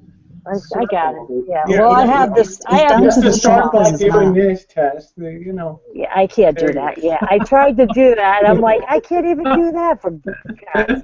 That's all right. That's not me. I'm more of a tomboy. I don't know. That's fine. That's fine. When my husband comes up, you shake them for him. I'll say, look, Rosie's going to shake these for you. And I see. Well, you know what's on? Somebody mentioned about the Hildebeest and all that, Hillary Clinton, and of course Bernie and Trump. The first time since I've been out here, California actually matters. Their primary in early June, so they're actually out here spending money for the first set of sucking money out of here and never being seen with all their fancy Hollywood and high-tech parties, fundraisers. So it's kind of nice to see them have to pay the big money to get ads out here in California with all of its population. And Rosie. Looks like Bernie's going to win California. Yeah. Well, I'm just going to say that is so true. The West Coast, with a lot of the late primaries, it's almost as if it's a foregone conclusion, but it's nice to have it really matter right now. Yeah, exactly. You think like New Hampshire, no offense to New Hampshire, the smallest state sort of sets the tone for primaries in the rest of the country. Well, the whole primary thing is just it's all contrived by the political parties. I mean, there didn't used to be primaries back in the day. They used to fill the smoke-filled rooms and the delegates would come to the convention and arm twisting and everything else. And, Lincoln would have never survived a primary tour, and other Truman and these people would have never survived a primary thing. So it's kind of interesting. And Bobby Kennedy didn't do well. Yeah. Yeah, well, he got assassinated in '68 down in L.A. Well, that'll put a damper in your campaign, I guess. Well, it certainly put a damper. That was like the cherry on the top after a couple months earlier in April. The month earlier in April, Martin Luther King had been shot. Yeah. So it was two right on top of each other. And what a year. Yeah. Then what a year, exactly. So... Oh my God, is Boris serious? More gun control in California? Well, it's just typical out here, the ammunition. They want you to register your ammo. Is it actually possible to get any more gun control in California? Well, we have a very liberal legislature, but a lot of their stuff never survives the court system out here in California. So, imagine if the liberal Democrats were every bit in control of the United States Congress and did stuff like the New Deal and all that crap, then the courts would strike it all down. Thank you, Vicki. So we're kind of used to it. Our legislator is pretty insignificant here. Everything important goes to a referendum ballot anyway. So. Oh, speaking of referendums, I cannot wait for this EU vote. Oh yeah, when is that coming, Nicole? Oh, I think it's the 23rd of June. June. Yeah, 23rd of June. So, coming soon. I can't wait. Yeah, there's just, like Boris is correct, they keep nipping at the fringes, like the bullet button is no longer acceptable on the Armalite 15s. Yeah, that kind of bullshit they'll do. They say, well, you have the right to bear guns, but we have the right to regulate ammunition and all that stuff. How the hell could you register ammunition? Well, that's what I'm saying. This is the kind of stupid... reload, you can't... Yeah. I think John might already have some videos up with Jen and I at the shooting range. We're pretty good shots. So. Yes, you guys are. I'm waiting for Jen's.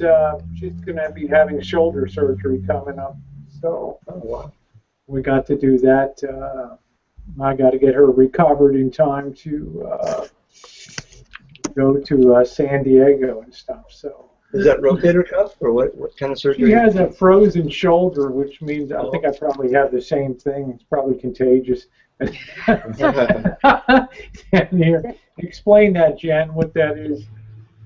The cup and the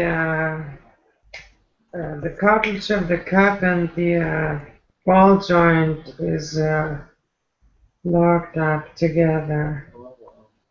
So they will arthroscopic go in there and separate that cartilage from each other.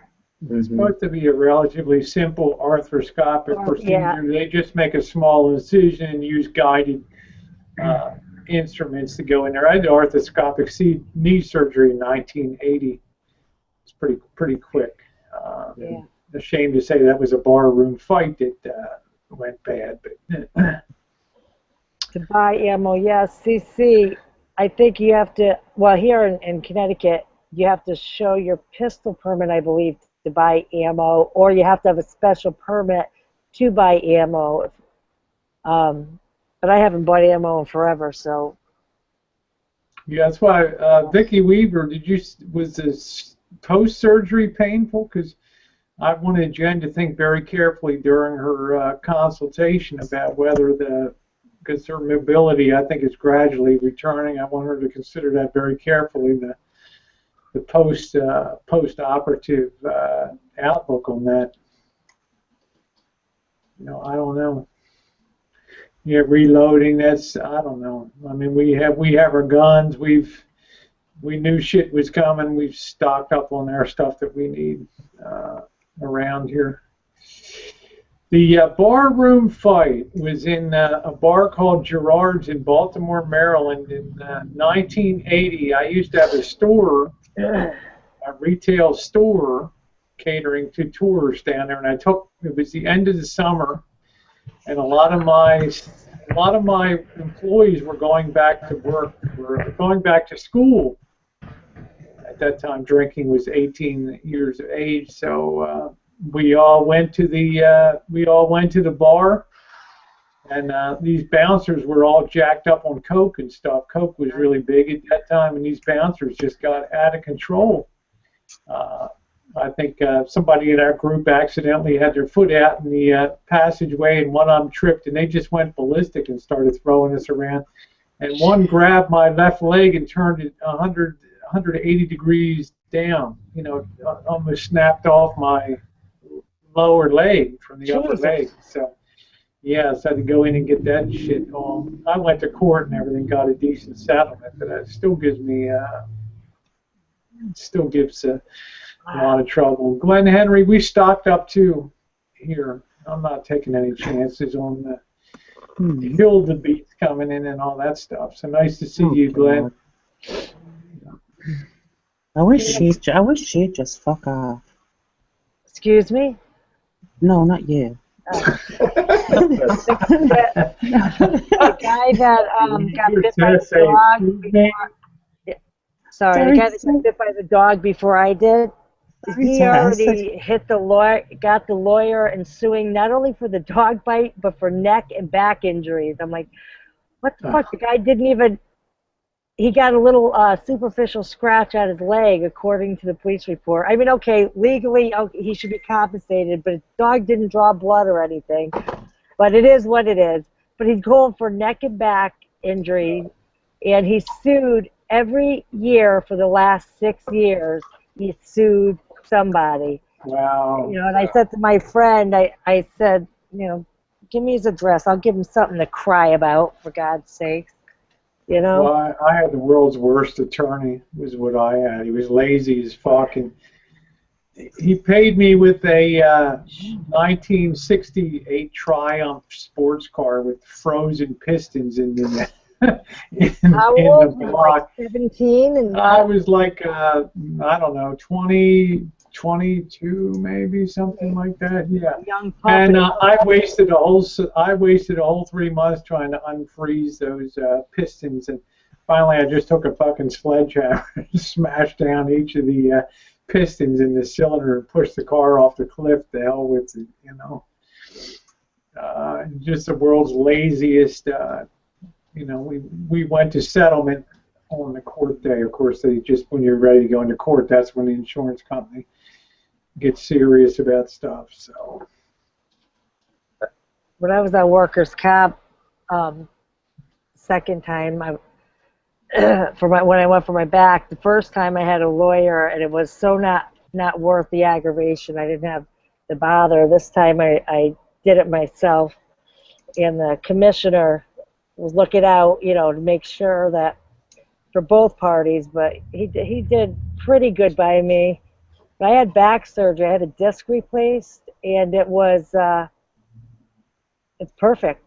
I mean, it's amazing. I went in with a cane and left the next morning walking without it. Remind me what happened to you. You were lifting some. What the hell happened to you? Well, the original was I fell down the stairs, and my daughter was 3 months old, and that just started the whole, you know, issue. But then I was working at the hospital, and I was pushing a heavy patient by myself in a big bed, the ear beds. And when I went to get out of the elevator, I tried to get a running start and hit the carpet. I mean, who the fuck puts carpet on the floor of the hospital?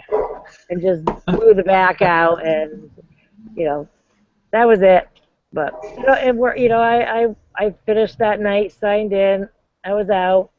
Took forever to get surgery. I had awesome surgeon. I was off meds before I even had surgery, and don't need them, and all that good shit.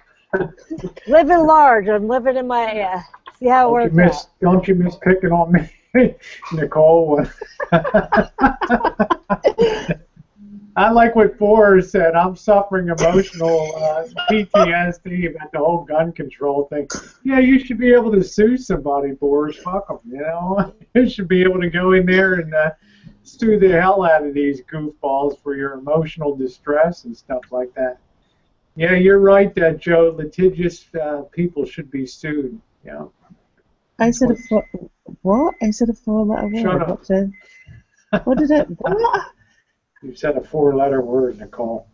What did I say that was 4 letters? What? I don't know. Vicky will tell you. Oh, no. I didn't hear anything good, Nicole. I don't know what you said. FFS is only 3 letters. Yeah. Boris has got a good point. Defendants need to have money or insurance. Exactly. That's why you have a pre-trial, what they call discovery, to find out. You have to list all of your assets and don't hide them now. For fuck's sake. Shelby Mustang with the 29 thumbs down.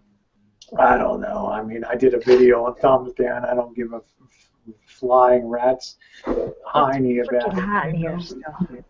By the end of the night, there'll be plenty of people thumbing up the hangout. I don't live or die by thumbs down. Very feeble people. Rosie, I have a feeling tonight you're probably going to get more thumbs down. Oh, it's fine. It's all good. I don't It's that care. fucking selfie stick. You got one goofball with 10 different computers running in San Diego. Is 10 different trolls running around. Rosie, it's that fucking selfie stick. I tell you, it's getting you. That selfie stick's getting you all the thumbs down. There's the compressor kicking in. Oh, Yeah. dying in here. You're really hot up there, huh? Yeah, I'm whiny too. Come on, I'm not used to the heat. And I got this dog laying on me. He's a freaking electric blanket. He's heating it up against my back. I'm just Anyway, whiny. nice to see you, Shelby. Nice to see you. And Boris is right too. I mean, getting a judgment and cops don't go out and get your judgment for you. You gotta get that yourself, and that's really the hardest part of the whole process. Sometimes is collecting on people. Oh boy, that's for sure. So yeah, I mean, I did a video about thumbs up and thumbs down. I just let it ride. People know what the story is that hanging here. People aren't guided by what they see on thumbs up and thumbs down at the bottom of YouTube for sure. So this is true. You just do your thing and you live your life. Let people make up their own reaches the point they've called your house, called your family, called where you work a zillion times and stuff. So I hired on an attorney, and things have been running swimmingly ever since. So I don't mess around with content, wasting time with YouTube and Google and all that. So anyway, Joe, yeah, I'm really happy to see you on the Hangout tonight. I'm very honored. Oh, it's good to be here, Rosie. To have you on. It took a while, and I remember you used to do your podcasts and things from. You had like that set up like Dave did, right? Like a studio, like I don't know what you call it. Yeah. What was that thing you had before that? Well, the technology, or it's called the TriCaster Studio. I mean, could you imagine me if I got one of them, Dave? I mean, Nicole would really go insane Wait, what? If I had a TriCaster sitting in front of the make pretend set and all that kind of stuff. Another toy, Nicole. Another toy.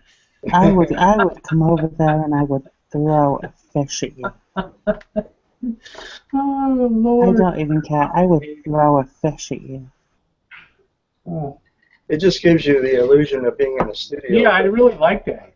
Yeah, it's got some glitz and glam, I guess, but yeah.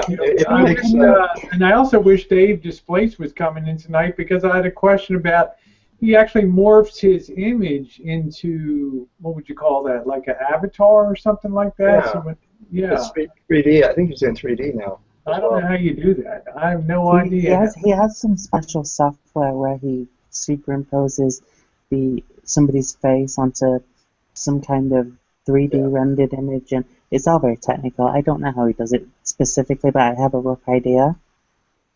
Yeah, that must have been that must have cost a fortune for that. Well, he's asking for a straight-on and a profile picture, and from that he can do the types of things that you see him.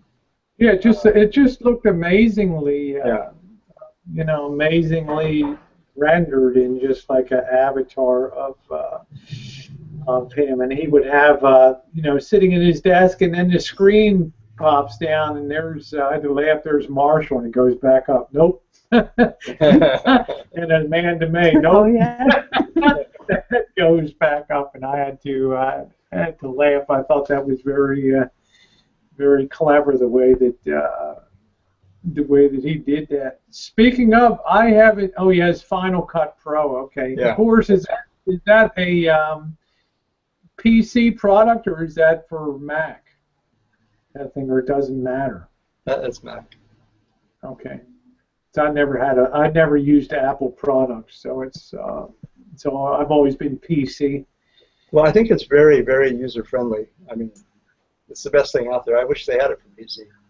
Yeah, I don't want to assault Dave, but if Dave's using it, it can't be the most technically advanced tool.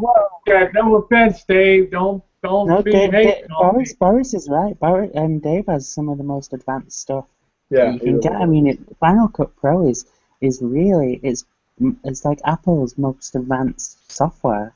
Hmm. I mean, for video editing, I mean, it was one of the video editors that I always wanted when I used to use Apple a lot, but I could never afford it. I'm trying to remember, Nicole. I always thought you were an Apple lover, and you're like. I used to be when I first met you. Yeah, when I first knew you. Hey, Les. Yeah. And then what happened, Nicole? Well, Android happened. Yeah, I kind of saw the light. Okay. I saw sense. Because Jen swears by her Apple iPhone. What is that? iPhone 5, Jen? You have? I still got the 5, yeah. Yeah. I liked iPhones when I liked Apple when Steve Jobs was alive. And then when he died, everything kind of just seemed to be the same shit with more problems. And then the phones started bending, and I don't know. It just seemed kind of ridiculous that it seemed kind of rushed. I don't know. I know Tina's unusual because she says for her Windows is the best, and she hates her Mac. Yeah. Which is unusual because you think like Amanda May was so loved her Mac and stuff. I love mine. Yeah.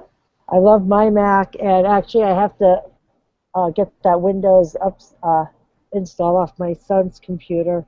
Mm-hmm. He didn't install it, but that stupid update, which is for Windows 10, I'm going to get rid of that.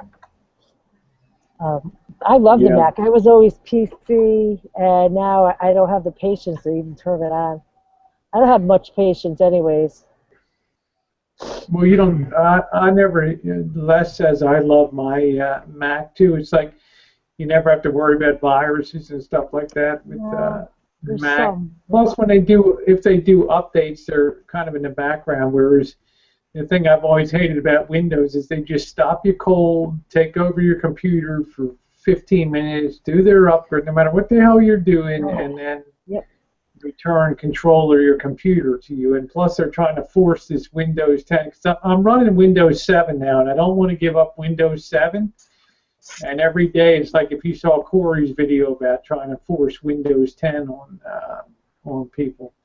That's a pain in the ass. Did you see, I don't know if you watched Shay's video of uninstalling it and then hiding it so it never shows up. She's got a good video. If you don't want to watch that, you can just Google it. It's easy to do to get the updates out. They're hidden. It's in there, and it's crazy. It's sneaky is what it is. But excuse me, you get them out of there, and then you don't get those updates. So. Yeah, well, Linda Francine, our time is going to be very, very limited with Windows 7. I think we're going to click on our computers one day, and the gun to the head is going to happen that day. It's like, this is it. You must schedule your quote upgrade, unquote, and I will definitely miss Windows 7 when that happens. Boris says Mac has some really nice features, though, that they have patents on. Yeah, I can bet. I don't know what you feel, Nicole, about when Steve Jobs died. I thought Tim Cook did a pretty good job the last 2 or 3 years. No, he fucking sucks. Okay. Steve Jobs was pretty much a genius, I think, for what he did. And when Tim Cook came into it, everything just seemed rushed. And you had, like I say, you had the bent iPhones, and I don't know. I mean, I'm very picky about the things that I like, and I don't like change. So.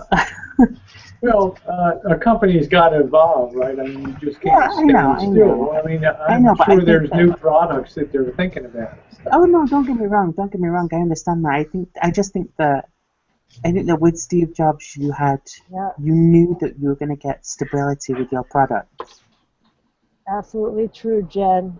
Jen was saying Windows 10 spies on you. They can remotely get into your computer. So I've heard. I can't actually say that for 100%. So, but Smooth says they forced Windows 10 on me 2 days ago from Windows 7, but it's pretty good. I didn't have a problem with 10.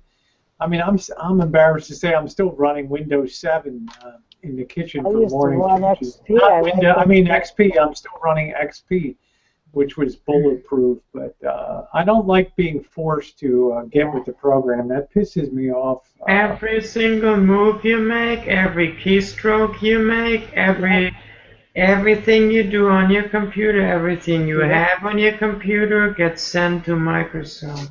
Yep. Joe, how's that Windows 3.1 working out for you? Huh? Well, it's a little slow, but you know, I'm patient. So I love that. I love that. I shouldn't say loved. I'm not giving up my XP. I'm still rolling a lot with the XP because it's so bulletproof and it's such a slim program that. That's true. As long as I can get online and have Nicole yell at me on Hangouts and shit, then it's all good. Rosie, your selfie stick fucking sucks. I'm gonna have to pull it out tonight, Nicole. Just for Rosie. Well, what are we talking about? Rosie, please be careful when you reference and you've got to pull it out on a Hangout. I was all excited. Oh shit, Boris. I'm like Boris. Like the smartwatch. I want one, but I'm too cheap to buy one. Yeah, I'm not going to invest in that. The market is not going to be. Tell me what the advantage of having a smartwatch is. You can answer your phone like this. No, I'm going to tell you something about smartwatches. They are a gimmick. They are worthless, and it's actually been proven. Like, you know the Fitbits. Yeah. The Fitbits are actually inaccurate. Highly inaccurate. They're inaccurate. So what the hell? They were actually proven recently. There was an article written that they're highly inaccurate to what they're supposed to be. And like none of these things actually work the way they're supposed to. And I mean, I have a 286. I mean, I don't like things on my wrist. Like that's why I get tattoos on my arms. Handcuffs? Why not handcuffs? Well, handcuffs, yeah, but that's a different scenario. So we don't. I need some freaking sleep. We'll talk about this later. Yeah, Joe, I started out with an Apple IIe, which was the floppy disk, and you would, you'd hear it writing on it. Right. And it'd take like 10 minutes to write on a disk for something. But we thought that was the cat's meow when we had that Apple IIe. And I know, Joe, you had what they called the Trash TRS-80 or Trash 80. Yeah, Tandy. Yeah, well, I also had an Atari Pong game. With, if you know, it was a very slow. And that held our attention for about 7 minutes. And that was the end of that. And then Pac-Man came along, and holy hell, it was on after that. It was on. That was Pac-Man was amazing, and then Space Invaders. That was the other. I had that too. I'm giving my age away. You know. Did you ever play a game? Joe, we grew up with pinball machines and pushing that. Rosie, did you ever play a game called Leisure Suit Larry? No, I didn't play that. Oh, okay. I was never much of a gamer. Yeah, well, it wasn't so much a game as it was just kind of sleazy humor wrapped up in a computer game. But it was funny as hell. I mean, it cracked me up. Okay, I remember I had Elton John's song on pin. The hell did he test the fucking window or what? Tess, are you okay? I love it when I dropped the fan. I love it when she tries to say, for fuck's sake. You could say my daughter was. I had Pinball Wizard playing by, on the radio, and she said, "What the hell's a pinball?" Explain what the hell a pinball machine was. I used to get them tilted all the time. I'd be trying to steer that ball around and tilt. They just didn't like that. Yeah, we had jump ropes. I'm right there with you, Janice, and jump ropes and all that shit. So Loops, yeah. we had physical This is my fitness. son's Marbles. Wait a minute, let me Like hold on, marbles. Jess. You're humping me here. I don't know. He would have a freaking heart attack if he knew I was even on his computer. I think that's his girlfriend. Wow. He's out your way, so that works out for me. Spooks should see that. You know. That looks You know, like my son. Both my oldest daughter and my son are very artistic, thank God. But my son drew portraits of her. Oh, hi, here I am. That's my boobs. Oh, yeah, sorry, I wasn't paying attention. We're not complaining. And he did, yeah, it's better up here. He did portraits, and I was amazed. This kid is phenomenal, and not just because he's my kid. Yeah, I'll have to. Of course, let's look through his stuff. Let's see what he's got. Yeah, be careful. This is computer bag. I'm not. Yeah, make sure you have it facing you when you. You know what happened? One time, he had an iPod at the house, and I'm so dense. He was about 14, but I go in the house and I'm cleaning up, and there's McDonald's napkins on the coffee table, and I clean them up, and I figure I'll do an update on the iPod. So I turn the iPod on, and the first thing that pops up is hardcore porn. Okay? So then it dawns on me we've got the porn and the napkins that I just picked up with my freaking hands, and I was mortified. And, you know, I went through the history. And I mean, we're not talking just some nice, easy stuff. We're talking like, attaboy. Oh, I was tossed up between what to say to the kid, and I'm like, yeah. Yeah, good red-blooded boy there. There we go. Yeah, I wasn't. Oh, that's funny. Then go clean your hands. A hell of a thought for a mom to. Yeah, I had a little chat with them, and he's trying to.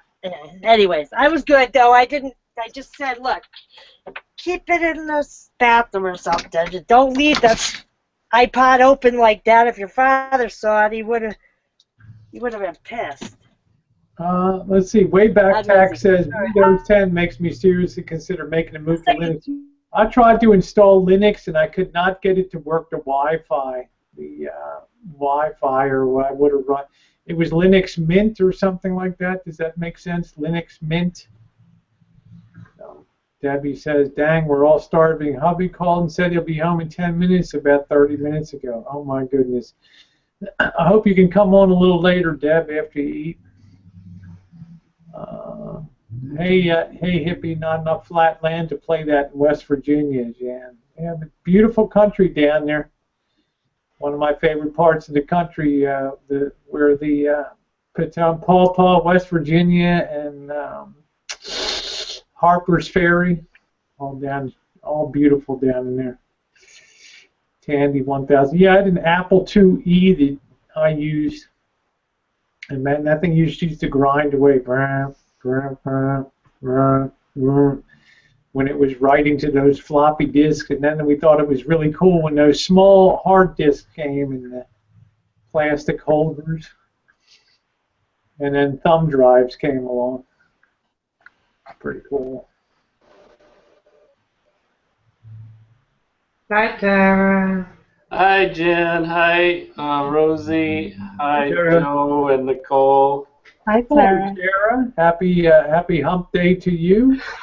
Tara, you're pulling off a very Lady Gaga in American Horror Story look right now. Doing a nice platinum blonde look I there. like. I'm liking the necklace again. That was a favorite of mine on there, and always off the shoulder looks great on you. On there. Hey, CJ. Do you have any off-the-shoulder blouses, Rosie? No, I just let my linebacker shoulders just go on that. No, I don't have any of them. I like sundresses, things like that. So, how you doing, Cherry? You actually get some sleep?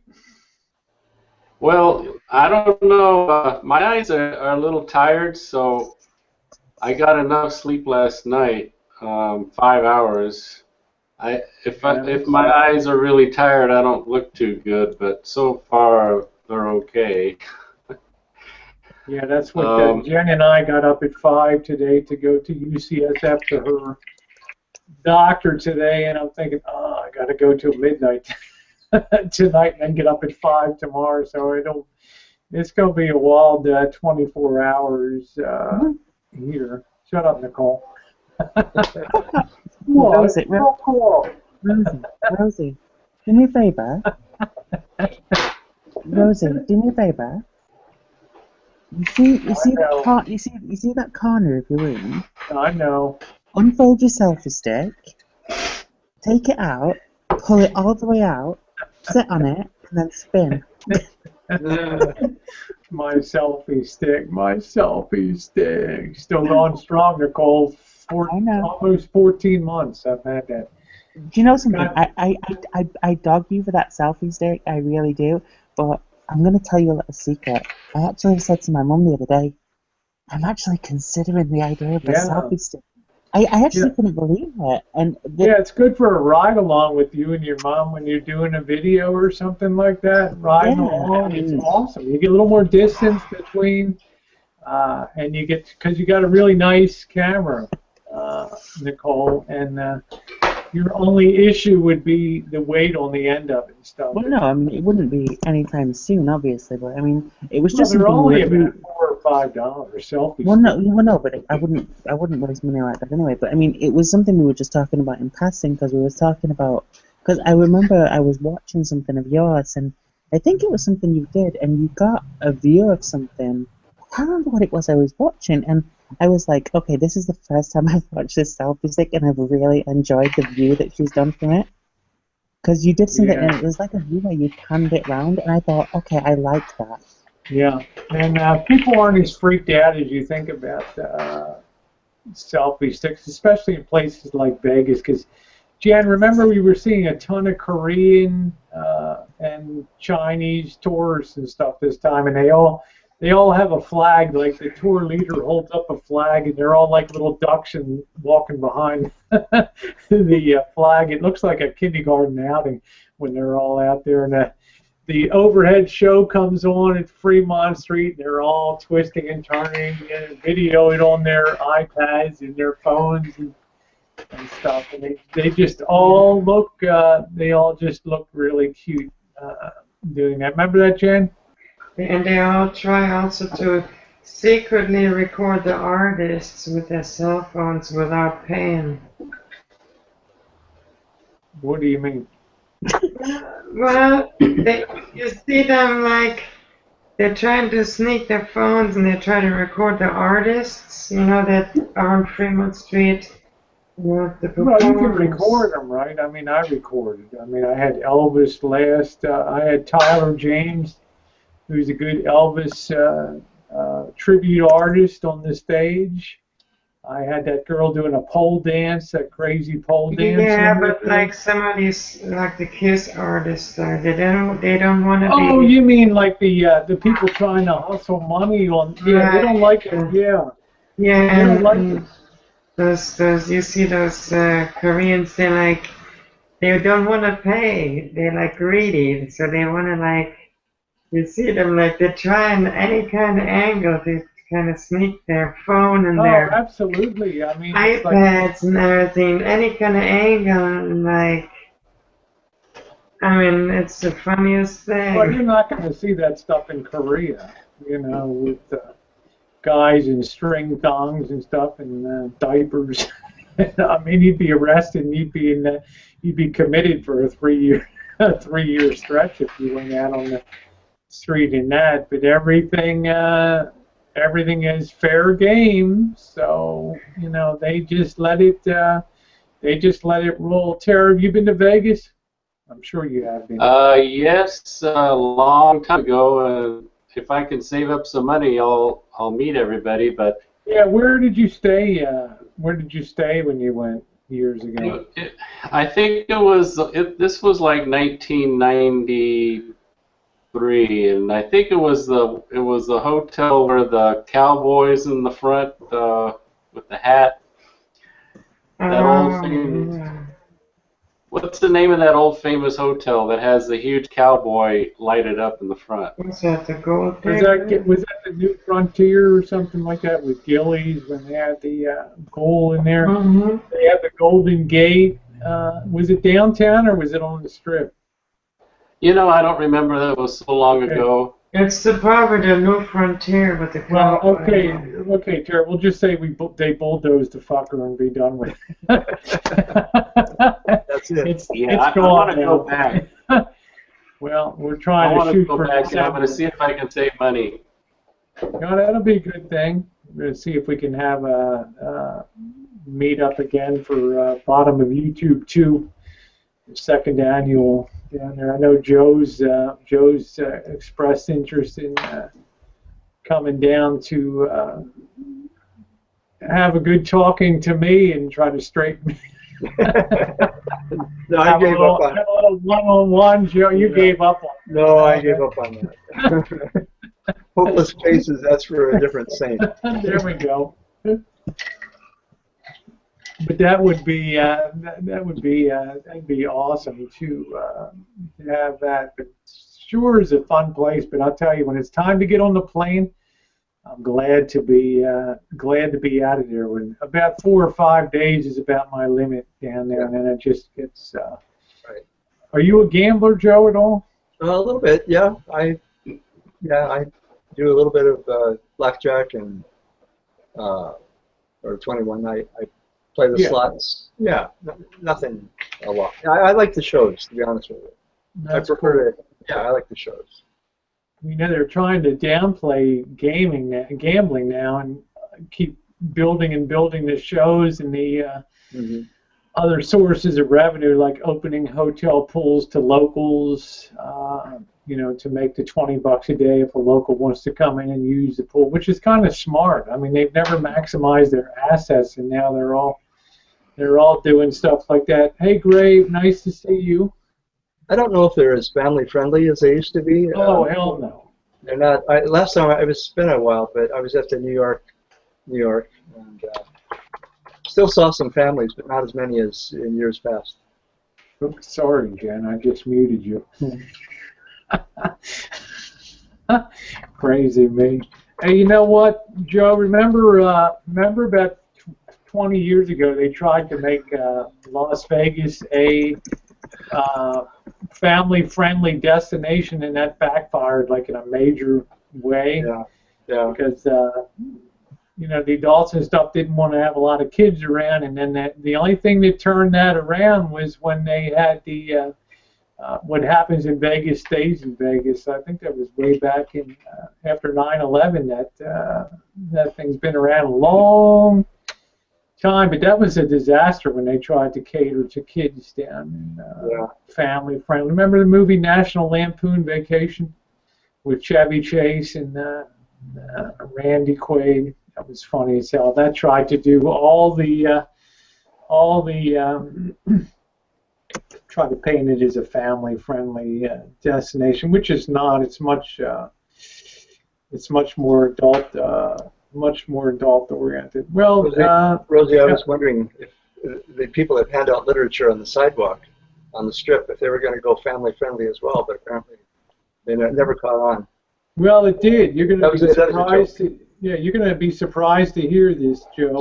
Really? Okay. When we were down there last year, there were still people on all the over walkways, over the streets that were still banging drums, playing violins, selling sunglasses, everything under the sun up there. Now there's an ordinance. They have it posted right up there at the two sides of that you're not allowed to have any selling on there at all. So those walkways are empty now. The other thing, Joe, you'd walk down the street before, those porn poppers would be there. Yeah, that's popping that thing. They're gone. Yeah, they're gone. Yeah, they're not. They used to clog up around Harrah's and down there by Venetian. They're gone, all gone. So. Well, I couldn't keep them in business all by myself. So, you know, I'm not surprised. I haven't been there in years. So. As if. Start the rumors. Let the trolls. Yeah. This was Jen's third trip to This was actually Jen's third trip to Las Vegas, and the first time she'd ever been to the Strip. So it was quite an eye opener for her. Jen, you have to unmute your microphone.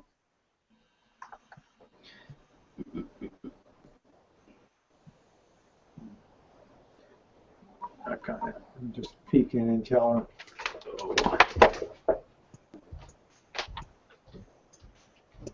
How's your exercise and dating going, Rosie? Oh, she just stepped away from her chair. Oh. I'm looking at the side chat video. The red chair is empty. Where she sits, it reminds me of the red piano where Elton John plays in Vegas. Yeah, I like that red chair. It's really unique. It is, yeah. So, hey, Joe, what video games do you play? You know, honestly, I'm not a big gamer. I really am. My son was, but I'm not so much. I played more games when I first got started on the computer than I do now. So I can't say I don't play too many. Well, what video games did you play when you were younger? I'm watching you, Rosie. You know, Tetris and Pac-Man and stuff like that. Nothing. Oh, I should have turned off my fucking camera for a second. Oh, there we go. No, it's just been a long day today. I've never been a gamer, Tara. I know you game a lot. I just, you know, for me it was like I don't know. It was like actual team sports like basketball, football, and soccer were always my basketball, football, and baseball. So gaming really came after probably when I was 30. I mean, we had Atari, Pong, and that kind of stuff, and Pac-Man and Space Invaders, but that was about it. Hey, John. Windows 10 comes with some new games, and I actually tried out one where I don't remember the name of it, but you have to try to cross the street before the buses run you over, and taxi cabs. And it's My Day in Hong Kong or something. Yeah, something like that.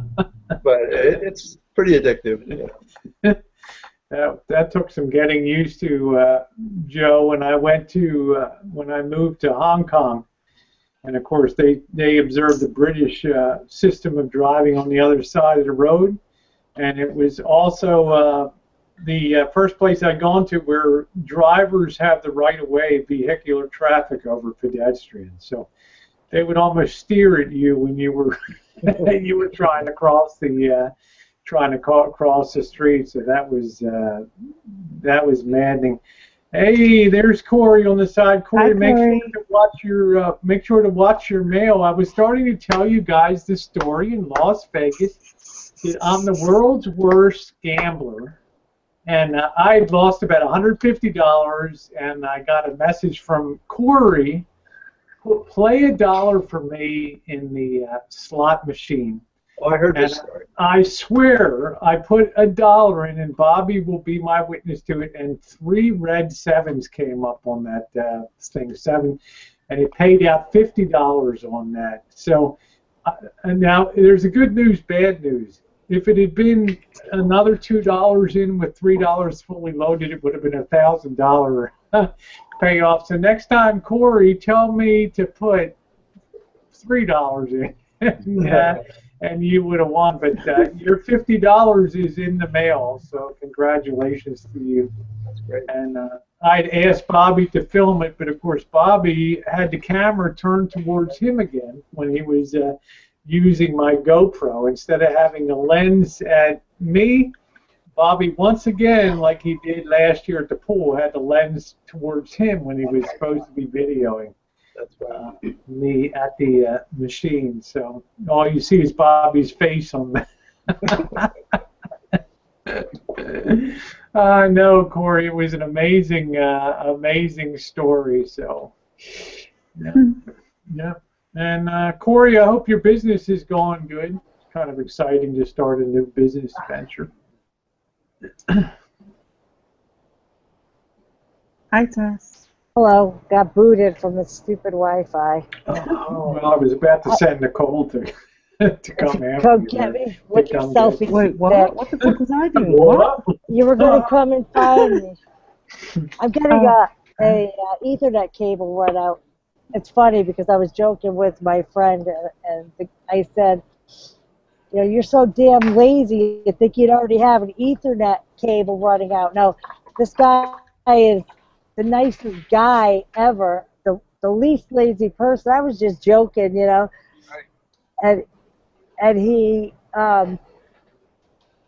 said he's going to hook up an Ethernet cable out to the front of their house when I plug in, so I can hardwire. So I've never done that with the Mac. It'll be interesting. Well, you it's see, the same standard plug, right? Look at this, Tess. Do you see this? Holy crap! This is my 100-foot Ethernet cable. So when I was someplace that I could actually get hardwired, or I could sit out at the rig in the you know, when it gets a little warmer out there and do hangouts and stuff like that. So it's amazing, isn't it? Rosie's so organized, well, she can't tidy a cable. Seriously, I mean, organized mess. I just say the dogs did it, you know. What? So it really makes a difference, though, being hardwired, and oh, it's a difference between 15 megabits per second or 90. It's all the difference in the world. And my Wi-Fi unit is just sitting right there. The Motorola Surfboard you can see behind me, right here. And even this close distance, it makes a difference on that. Oh yeah, you need to get hardwired, Tess. You're going to be shocked. Yeah, because I get booted and oops, I don't even have the one with the fucking speaker close to my mouth. What an asshole. Jesus Christ. Yeah, I'm sorry. All I heard was the fucking something. What? Yeah, I said I don't have the part with the speaker close to my mouth. Fucking asshat. I said. That's why you didn't hear anything. Yeah, it'll be interesting, but it is the same standard plug for the Mac, right? I mean, why? Oh yes, and Ethernet is across all electronic. It's an interconnect 802.11 standard of interconnect, so it should work just fine for that. So, Joe, you feel like yes, you're a rose amongst the thorns in here. Or thorn among roses. I don't know. I was giving you. Okay, Corey, thanks for coming in. Bye, Corey. I get back and she leaves. What the freak? All right, I can hold on a second. Oh, you don't have to hold on. You can do it. There we go. Is she setting up the cord now? Does she have the?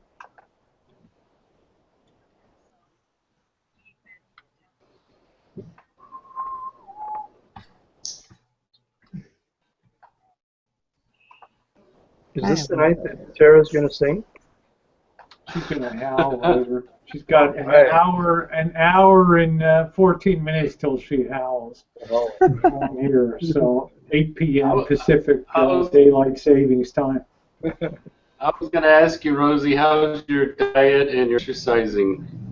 Good. It paid off big time in Vegas, and I decided that I'm going to come back and continue on. So Monday I went back to the gym and I re-enrolled for another 3-month stretch because I was starting to really enjoy the daily workout and stuff, Tara. Good. It's a hard hour a day and taking off one day a week and still trying to watch my diet. Not on a diet, but just trying to avoid carbs. And it's really helped me a lot. Otherwise, I would look like a stuck pig down in Vegas, down there. Cause don't you love YouTube? Sometimes I do. God, there's the you see what the boss posted on the side? That's what I'm talking about, Rosie. Yeah. Don't you just love YouTube? I'm waiting for him to call me a hog again. I saw that before. Oh, he just spews at that. He just spews that. Hey, look who it is! Oh my God, it's Ellie!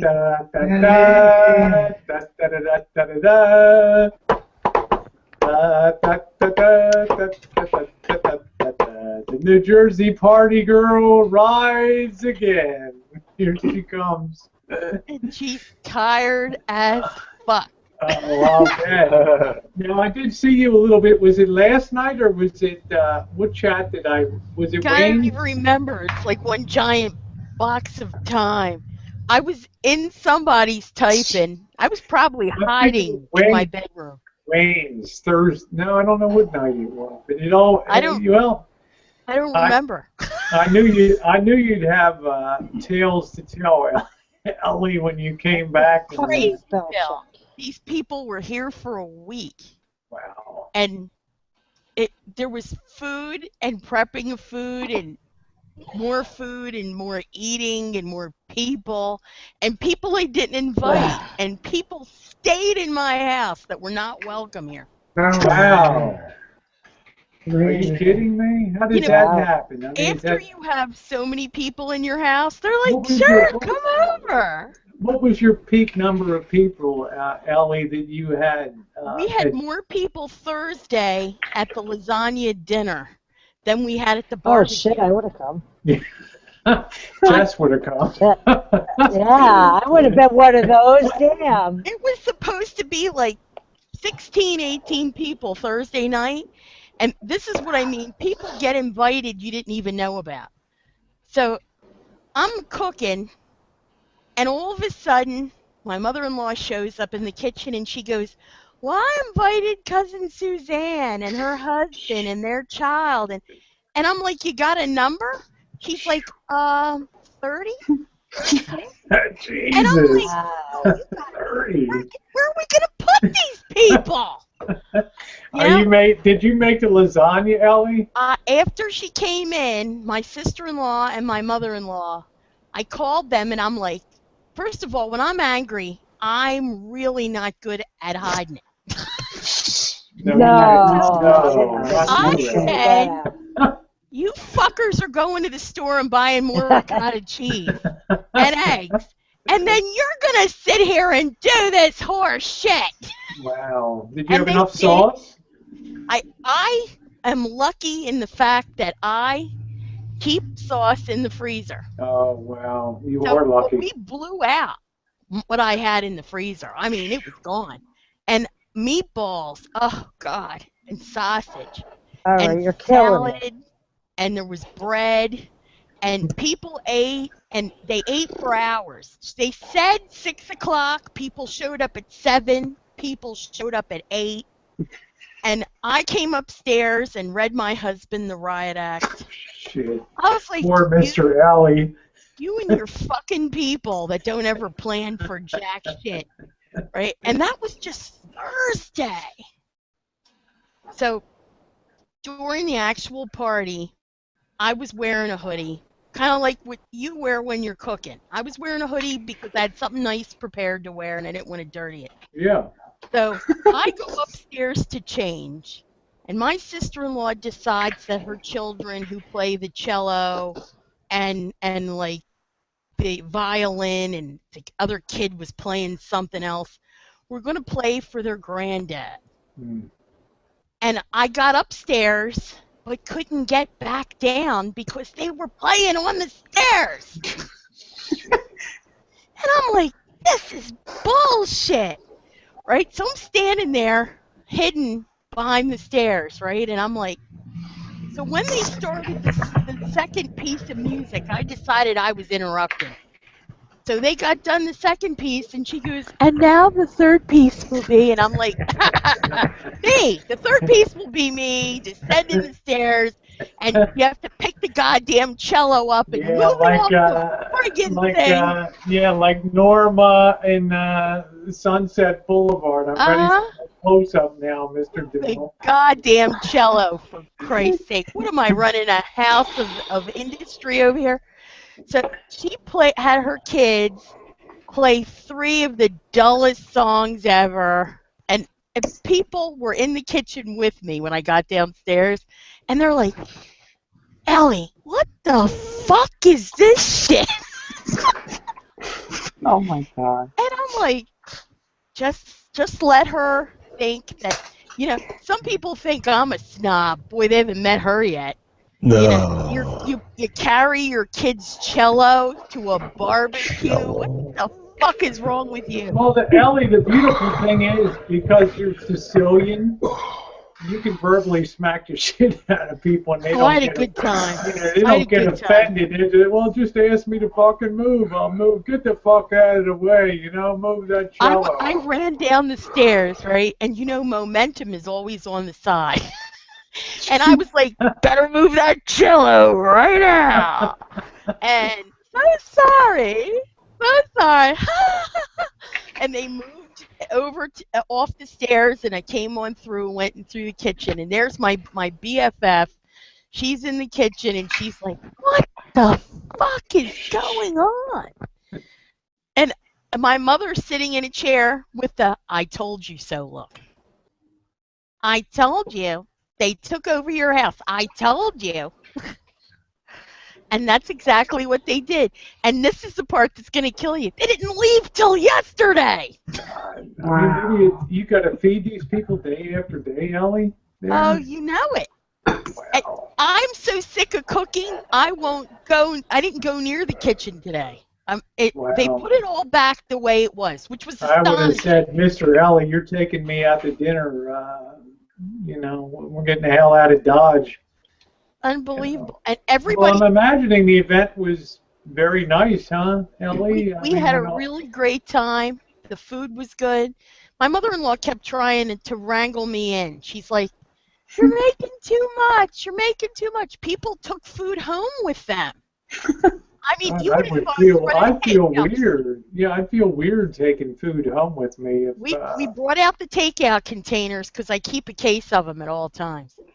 And people put food in containers, and it walked right out the door, and I was like, yes, get them out of my house. Get them out. I mean, they were here for 9.5 hours, some of them, and some stayed overnight that were not invited. Oh, wow. What do they sleep on? I mean... everything. Everything. You know, enough blankets and sheets and all that? I always have enough blankets and sheets. Well, I'm a white Rosie, it's Ellie you're talking to. Yeah, I know. I know you got a big house and stuff. Ellie probably has an entire floor dedicated to just spare parts. I just think it's weird that you would impose yourself for days on... Nicole's in there. And somebody I don't know and have to come and take all your meals and recognize. Oh yeah, and eat here multiple days and just saunter in like it's no big deal. And I'm gonna switch my thing. I could only tell you this. Thank God I only have to do that once in a blue moon, because they have all worn out their damn welcome. I told him, I said, come Thanksgiving when they call, we're in Hawaii or something. Let somebody else. I would hope somebody else would be doing Thanksgiving, Ellie, and your family, so that you could catch a break. And I'm going into witness protection. Can't stand it. Can't. I kept my mouth so shut. My BFF was with me. She's like, "You're not going to lose your mind over this," and I'm like, "They will be leaving soon. They will be leaving soon." I wanted to hit that bitch so many times. My sister-in-law, but I didn't have to get even with her. Her kid took her cell phone and broke it. And nobody saw the kid break it but me. And she looked at me like, did she see me? And I winked at her. I'm like, yeah, that a girl. That a girl. I mean, to me, I guess it sounds like your typical great Italiano dinner chooch kind of thing. You know my husband's not Italian, and his people No, but I'm just not. saying, but he accommodates, right? I mean, he accommodates. He is so good at just turning the other cheek that sometimes I think he just ought to drop his pants and pull out his ass. Well, that's what I'm saying. How do you like it when you read him the riot act? When you... Your fucking sister's an asshole. And he goes, I know. Like, that shit she did? I'm like, we were laughing at her. I saw somebody do this, and this is priceless. If you've ever been married and you have a bitch sister-in-law, one of her own cousins turned her chair around and gave her back. Wow. And I was like, fucking hint. Oh my God. You see what Aaron wrote on the side, Ellie? She was like this. I have a piece about literature and art and politics and the blah, blah, blah, blah. She's dull, and that's like the best part of her. And Cousin Susie turned her chair around and faced me and went, these cookies are delicious. And I watched my sister-in-law roll her eyes and then get up and move because she got shut down in the middle of I wrote this article about politics and economics and women. Oh my God! Sound like Ben Stein reading or something in now class. I said to my BFF, "Do you have the knife? You know, for cutting things up?" She goes, "Yeah." I'm like, "Pass it to me." I'm like, "I've had it. I'm just gonna do myself right here." God. Party at Ellie's. Vegas is often just. we had. We're gonna go help you roll cookies there, Ellie. I'm gonna bring Joe in with his rolling pin, and we're just gonna roll cookies for a week or two. We had sangria, and it made me more enlivened. Oh, you're not a drinker. I'm not, but I drank. I tell you, you would have had to drink. Wow. And they were getting real rammy, and I was getting worse. They were like, "We're out of milk," and I was like, "Then get in the fucking car and go get some more." What am I, a cow? Francis is having a beer tonight. Are you having a beer, Francis? Yeah, nope. I'm nothing. Francis, what was your Francis, temperature? I'm drinking alone here. I guess so. You don't feel guilty? You don't feel guilty? Oh yeah, Tara, thank you. Thank you, Tara. Thank you. Are you drinking Bud? Careful, yeah, Rosie. No, Careful, Bobby. Rosie. Don't tell Bobby. He'll be all pissy on drinking his beer. I didn't pick up any Union beer. I didn't pick up any. Didn't pick up any of the Coors Light. So. Which the boss hates because it's a non-union beer. I burned down on Bud Light. They went through a case of Yingling, a 12-pack of what is that one? Blue whatever with the orange. Blue Moon. Blue Moon, right? I had a couple of 6-packs of craft beer from local yokels. They're gone. We went through a magnum of champagne for the toast. I made sure I held back like 2 glasses for me. Oh, and God. We went through a gallon of sangria.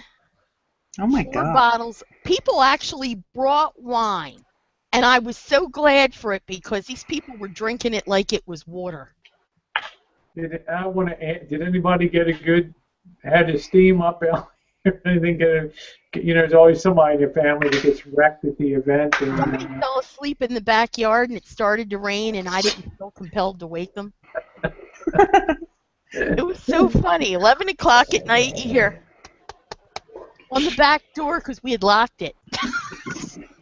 That's nice. Yeah, I don't think I've ever had sangria. That was real big in the 80s. I remember. I make it. Yeah. Sangria. We used to drink sangria in the 80s. Put oranges and slices Lemons of and lime. limes. Yeah. Triple sec. Some fruit juice of some kind. I like a good Spanish roja when I make sangria. And I'm happy to hear you drink, Ellie. I mean, I'm like. Oh, I was so drunk. I mean, usually you say if I drink, my head's down. I'm done. Oh, these people were touching my stuff, so I didn't go to sleep. Rosie's a lightweight. She can't do alcohol. Once I start rolling, it comes back like natural. And there was somebody there where they weren't drinking, and all of a sudden their cup was full of sangria, and they're like, "What is this?" I'm like, "Drink, darling, drink." See, that's good service. Yep. Yeah, I'm trying to think what's in sangria. Triple sec wine, obviously. What kind of wine goes into I used a Spanish red, Cola Roja. Okay. And You could use any kind of wine. They do it with white. They do it with red. I prefer to use the red because white wine gives me a headache. So what else did I throw in there? Ellie, what about rosé? Rosé would work. Okay. You know, it's the structure of the thing, not necessarily the parts. You know, I threw in. Way over my pay grade. I took 3 or 4 pineapple rings off the fruit tray and a handful of strawberries and juiced them up and threw that in. Orange juice. I threw in 2 shots of rum. Tara, you're shaking your head like in utter disbelief. She's shaking her head going, where's my glass? Where's my glass? No, she's shaking her head like, oh, this should be against the law to do that to alcohol. I was looking at the Pittsburgh Penguins sports update, and well, what about they shouldn't be this far. How about the San Jose Sharks? It's the furthest they've ever been. And tonight's the final with the St. Louis Blues. This is it. Yeah. So they could be in the Stanley Cup final for the first time ever. So. Oh, what do you think about your Golden State Warriors? Don't fucking talk about it. Stanley likes Philadelphia. This will get you ejected from the. Oh. Stanley likes Philadelphia. Look at Tara laughing. I'm going to talk about that again, Rosie. The breakdown of Curry and. Yep, I hear you. Oh God. Yeah, I'm gonna have to try sangria sometime. Gonna have to try sangria's good. Oh my God, Rosie's gonna be crawling around the room when I hang out. I've never been much of a wine I've got images of Rosie swinging off the wall of sound. Oh my God, that'd be hilarious. Can you imagine? She'll be like, listen to it, listen. Earthquake. I'm just waiting for Tess to tell us the story of how Uncle Morty got slopped up at the made the screwed up toast that brought shame on the family for the next 10 years. What the fuck? I just sent my husband to Taco Bell. That's the story I could give you. Is that Mexican pizza night? Yeah, I couldn't believe Mexican pizza. I've never even seen that. Yeah, I'm telling you, Stellar, you picked a hell of a night to come in. You might as well go in the deep end of the pool, my friend. He told me he was going to come in tonight. Yeah, I was very happy. We scared the shit out of you. And Ellie, we missed the hell out of you in here, too. Yeah, so. I was held hostage by aliens, but I'm back. I was held hostage by Las Vegas myself. I watched those at night, right before I went to bed. More coming. So. What did I tell Ellie? What did I tell you? Nicole, take over. I'll be right back. Ellie, didn't I tell you that we were missing you? Oh my God, it was so crazy. I'm so glad I don't have to do it for a long, long time. See? Oh. Ellie, did you find your vase? No. I went to the hardware store and bought 8 blue quart-sized canning jars and some raffia. And we got some flowers at Costco, and we stuck the flowers in the blue canning jars and put them all over the house. And they looked cool.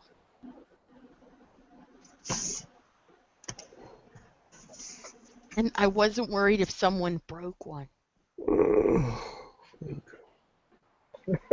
Who knew they had canning jars and colors? Did you see what Boris wrote in the side chat, Ellie? No. What did Boris write? Is Boris here? Yeah, read the side chat. Read the main side chat. Oh, yeah. I used 151. You gotta use 151. Never mind what Boris said, but what Uncle Aaron wrote. Ellie talks twice as much as... You know, I'm scary when I don't talk, Aaron. When I wasn't talking, people kept coming up to me and going, "Is everything all right?" Are you still breathing? Yeah, when Ellie's quiet on a panel, I have to poke her with a stick. She does. She messages me and is like, "What the fuck is going on?" I have to check she's still breathing. Yeah. It gets scary if I'm not talking. Ellie, no one ever asked you, are you still breathing? Never. I used to drink sangria in Germany back in the 80s. They had that from Spain, the bottled up sangria. It was pretty good stuff. Nice. Spanish sangria. Woo! Yeah, the Spanish red just does something for it that no other wine will do. I think it's full bodied and it can take the booze and the fruit juice and still be there, present. Really? I don't know. I mean, it's been so long ago. We're talking like late 80s. It's been ages ago, but it was ready to go. It had everything ready mixed into it. You could just pull it into the glass and They do sell it like that, but I like to put my twist on it. I like to mix it and let it steep. I made it Saturday night really late and let it steep. Well, you could throw in like a lemon slice or an orange slice. And limes. And a couple pineapple circles in there, fresh pineapple. And let it just sit in there with the rum. And yeah, soak it. There you go. Yeah. What, do you use Bacardi? Clear Bacardi? I use Bacardi 151. Two nice, healthy, big shots. Good night. Hey, Tara, give us a nice woo, woof, woof. Nice woo, woof, woof. What's that? Tara looks fabulous tonight. Yeah, unbelievable. Thanks, Silly.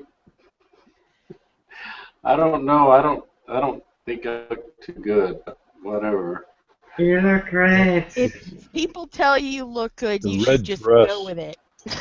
The red dress and the lipstick with the pearls and the Yeah, you're like Marilyn Monroe. purple eyeshadow. Oh my God. I kind of overdid it. Look. No, it's just fine, Tara. Just fine. Thanks. You're very beautiful too. You're the Marilyn Monroe of San Diego down there. Oh yeah, she was at the what do you call it, hotel Del Coronado a long time ago. With what was that movie with her? Marilyn Monroe was with two guys who dressed up like girls in a. Something Like It Hot. Tony Curtis Jack and Lemmon. Jack Lemmon. Yep. That's a good movie. Good movie. Yeah. That's that really put Marilyn Monroe on the map too. That's, See, I was saying Tara looks just like Marilyn Monroe. You could walk down there. She could walk down there, the pier down there in San Diego. Woo! She's down there going. yeah, that was over to Del, the Coronado. Yeah. Del Coronado. Beautiful, beautiful old. I'm just so surprised that thing never burned down as old as it is, in all wood construction and everything. A huge wooden hotel on the beach. I mean, one spark and that would be it. Hey, Rosie. Mm-hmm. I would just like to take a moment to just say that I'm going to okay, go. don't yell at me because I'm going to have popcorn in a little while, Nicole. Okay, then well, I'm going to take 2 moments then.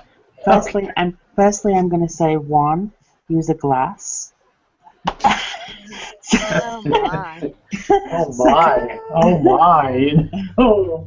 Oh, excuse me. I forgot the queen. The queen is coming to I mean, Rosie. Or red cup, I've Rosie. got to get red a cup. spot. I've got to get a spot of tea ready. The queen is coming. Rosie, you're about a human gas away from a brown paper bag. No, I'm joking. I'm joking. It's time to go, Nicole. No, I'm kidding. You know that. Just don't get popcorn in your tits. No. Hey, kid, blood. No, I just want to say Is that. it awful, Nicole? You got big hooters. You know it really is. Do you know what? Right. I had something the other day. I can't remember what it was. I think it was like this salad thing that I had, and I found onions under my boob. I was like, what the fuck is this? Ah, grasshopper. I was like, why the fuck fuck is an onion in my underboob? No, I'd go to I the found a half a restaurant. cookie in my cleavage once, Oh and it my- was a good half a cookie. There we go. Well, what I wanted to say was, I just wanted to, finally, for the last time, just say thank you to everybody who supported me, and I just want to say I just want to say good night, because I am going to bed because I need to get some sleep because I have a really busy day tomorrow. Well, it was my pleasure, Nicole. You have a good night, and congratulations, and all the best to your family. And you, and especially your mom, who I've known for quite a few years, and I'm pretty sure you'll be seeing my mom soon anyway, Rosie, because she wants to speak to you soon anyway. Yeah, so. Very good. I'm just very happy, Nicole, and you get some good sleep and some good rest, and I'll see you around on FB and everywhere else. So. All right. Love you. Yeah, Love keep busting my balls. Yep. All right, have a good night. All right, Bye. you too. Bye. Bye, Nicole. And there she goes. Okay, hey, Kid Blood, how you doing? Nice to see you. What's happening? Good connection tonight. Awesome. Yeah. All right. Well, I'm just enjoying a Wednesday night, getting ready for. I can't wait for Memorial Day. I got Friday off. Oh, you're lucky. Barbecue again. Not you. Hey, Ellie, you're telling Mr. Ellie to take you out to. I have to comment. I made 3 London broils. They were 3 pounds apiece. I used the recipe, and it was fantastic. They ate it all. There were no leftovers of it. Did you have a piece of it, Ellie? I did. I took it while Mr. Ellie was cutting it up.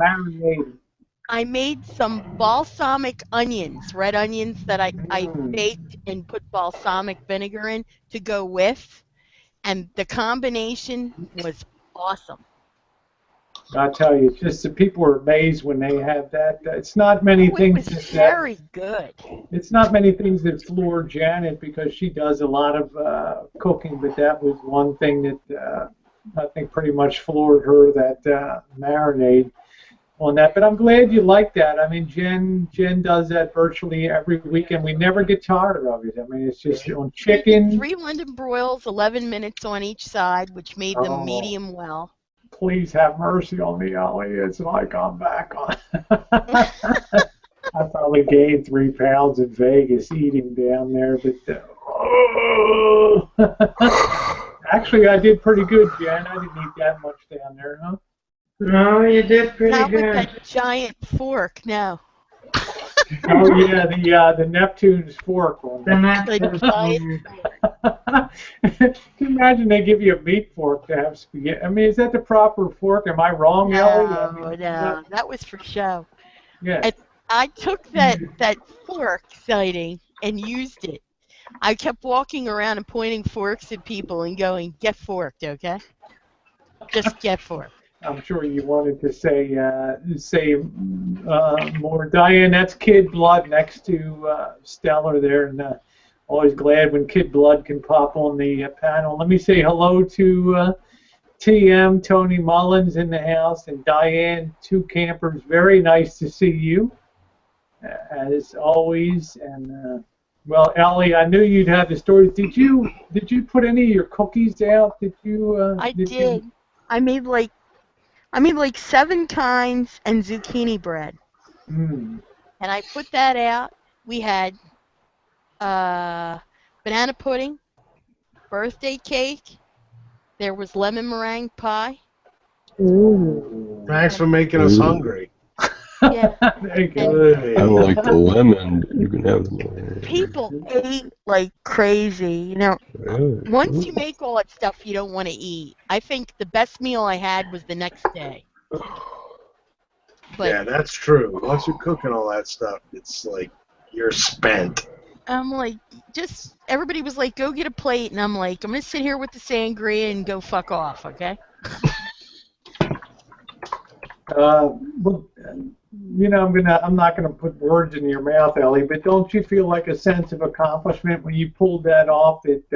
And nobody you kind died. of shade the rest of the family there. They kind of have a pretty. Well, I did, yeah. not because of your cooking, but because of being in close proximity with Yes, that's what I was talking about, Rosie. Exactly. Yeah, there was some 1 minute there, but my niece, bless her heart, broke her mother's phone before I broke her mother, and it was pretty good. What was the this party was for your dad, right? Not mine, his. His. So how did he? And he must have really liked it. The I thing mean, it's about quite it, an honor. I mean, that's a lot of people to come to a party. And what was it? His 80th? What was this? yeah, 80th birthday. Yeah. And just so very strange. When you throw a party for somebody who's never had a big party, they look like somebody smacked them with a 2x4. You mean they got that deer in the headlights look? Yeah.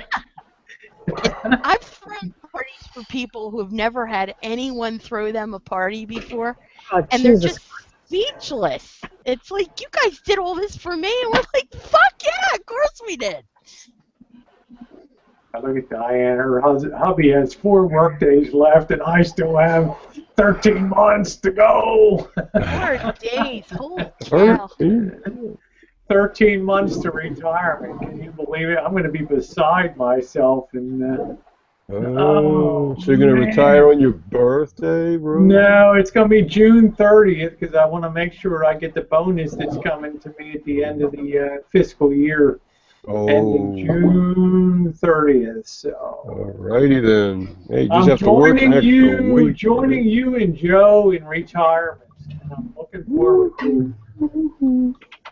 You will not be disappointed. Well, I'm going to be on the road. I mean, I'm going to be out and about. Keep busy. I'll ask her. Rosie? Yes? My husband, Phil. Would you give them a little shake? Come on. Let me properly. I would love it if Phil shook. Get him on the camera. He's on camera, see? Woo! She said. Get them puppies. Yeah, he likes your titties. Where'd she go? Oh, there he is. Tell him he can get a set of his own. Woo! Yeah, tell them there's plenty coming. The adult pool day in Vegas is still to come. So. Sorry. Yeah, it's always nice to have good blood on the panel. Yeah, you don't see him around near enough, so I'm honored to have. Rosie, you're a good kid. Yeah, thank you. Your hubby's very cute.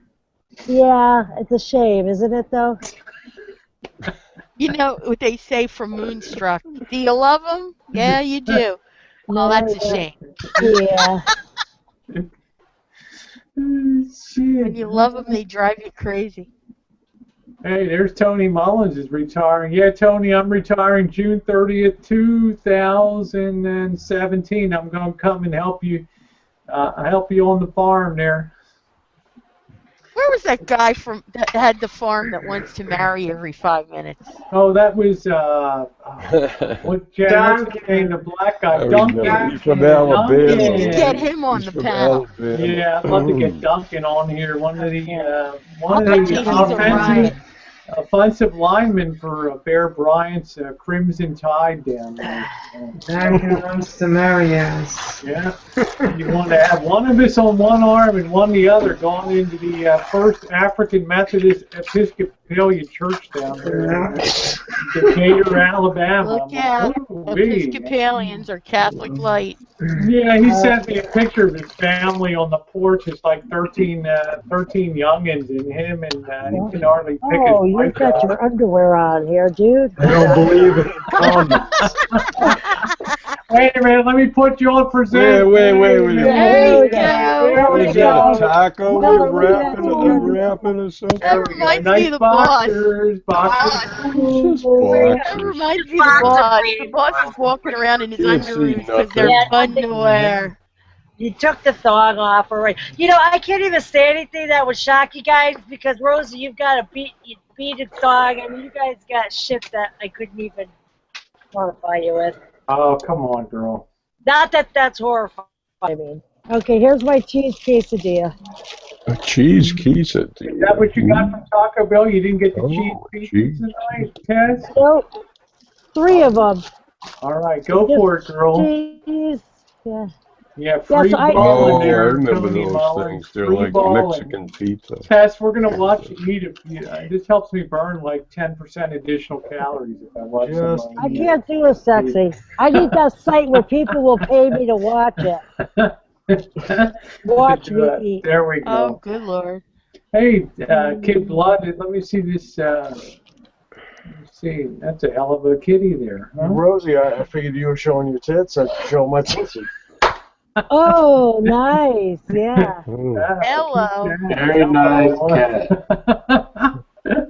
Oh, what a beautiful cat. Very calm disposition, too. Yeah, this cat won't leave me alone. It's amazing. Beautiful Some of us are allergic. Yeah. Don't put it too close to. Not too close. Okay, I'll keep that far away from you. Joe, are you going to Chicago? No. After I retired, it was offered a job, but I didn't want to move. Especially Chicago is a hell of a town, regardless of the fact that Marshall hangs his hat there once in a while. My God, what a foodie town that is! I can't wait to get back to Chicago. Again, there's Gale Street Tavern, the best ribs I ever had in Jackson Heights, Chicago. Amazing place. Hey, Rosie, I'll tell you one thing I did in Chicago when I was a kid. I went to Wrigley Field and saw my hero, Willie Mays, play. Wow. And they played a double. Yeah, they won the game, but he was the only Giant that didn't get a hit. And all game long, some guy out in center field kept yelling, "Mays, go home." And I was about 10 years old. I wanted to go over and kill him. My hero was Frank Robinson growing up. He was the first person that went to the Orioles that turned them into a World Series winner. In 1966, they swept the Dodgers in 4 straight. Jim Palmer and Dave McNally, they bested Koufax and Drysdale and that. But in '66, I remember my 8th birthday. They had like junior oil tickets for 50 cents. They could strip at 10 games for the whole season, and they had a birthday box, and you could ask any Oriole to come up to your birthday box. And I asked Frank Robinson to come up, and he brought up an autograph. He brought a picture up of himself and autographed it right in front of me. That's crazy. It's crazy. Could you imagine that today, Kid Blood? Somebody doing that stuff? I mean, it's Not like at all. insane. He'd hang around. It's just like when Johnny Unitas had his Golden Arm restaurant in Towson, Maryland. There, and every Friday night, a friend of mine would go over there and have a steak dinner on Friday night. Damn, Johnny Unitas would just come over and hang out and sit down at the table for 5 or 10 minutes, know your name, and Wardell Bracey and other cult. Now they all want to just get paid for it. Yeah, and then Artie Donovan used to hang out with his daughters, went to school with me. Different time. Different time. I mean, people think it's crazy when you talk back to those times, but they were amazing times in sports. You know, when a ball player was lucky, he had $50,000. Juice, that was in Baltimore when Frank Robinson came over from Cincinnati because he had a reputation of being a troublemaker in the Reds clubhouse and stuff. So they traded him off to the Orioles, and him and Would they have Robinson. Mark Shot back then? Yeah, they had Boog Powell on first base, and Andy Etchebarren catching, and Davey Johnson on second base, and Brooks on third, Paul Blair in center field. And, Who's on first? Nice memory. Yeah. Holy moly. Well, I went to so many games. We didn't have any I don't money. even remember yesterday, Rosie. We didn't have any money, so we'd have to. Am I moving anybody from getting in the room? No. Okay. No, I just didn't want to be. No, Ellie will let you know if your okay. If your pain in the ass factor is rising. Pain in the ass. No, I'm happy to see you on. I just didn't know how many Google Hangouts. We can hold 10. We can hold 10 places. Gotcha. I just didn't want to hold a regular bag. You're fine. Yeah, you're good. So. Okay, I'm gonna get a beer then. I didn't mean Some to of the hold regulars were just a pain in the ass. Deuce.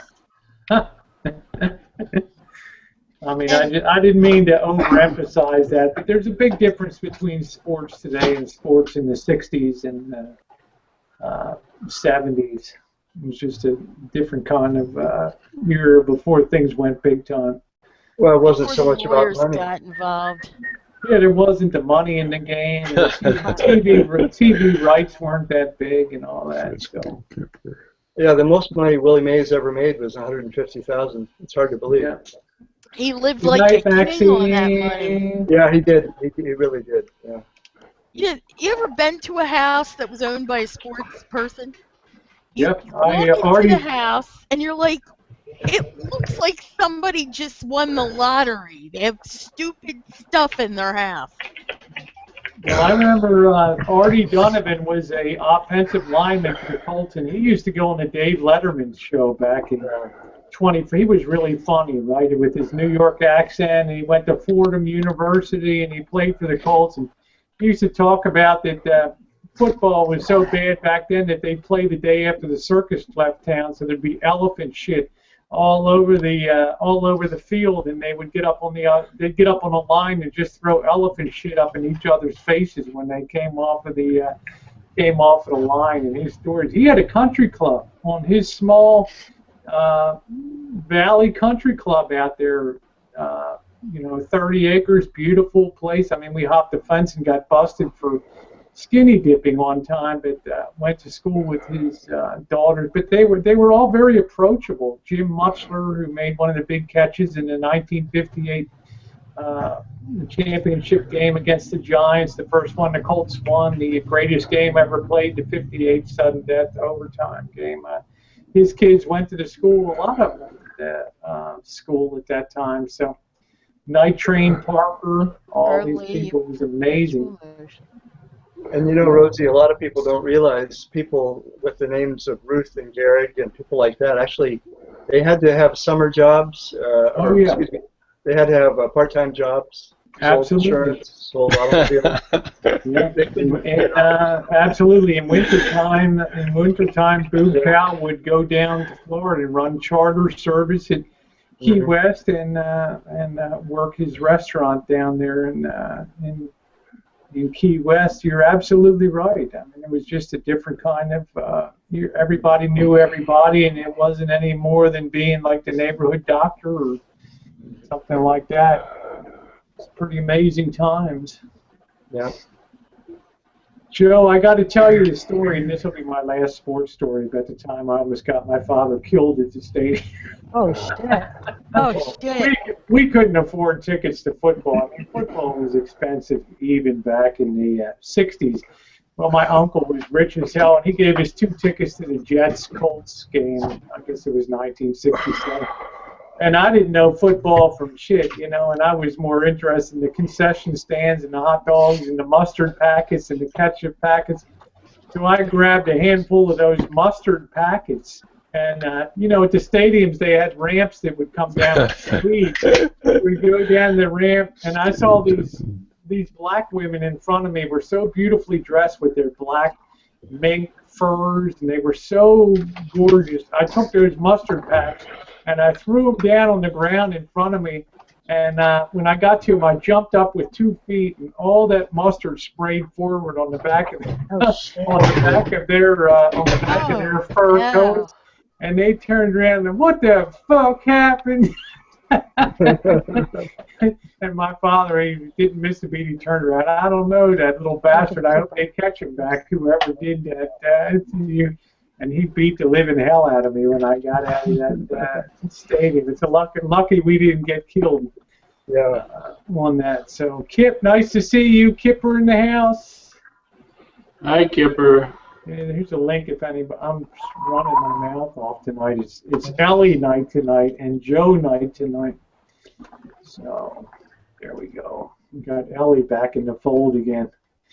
Ellie, how long does it take to recover from all the? Let's see. I stopped giving a fuck about 2 o'clock in the morning on Monday, and then yesterday I did nothing. I mean, nothing. And there was a whole bunch of people still left that took their sweet ass time getting the fuck out of here on Tuesday morning.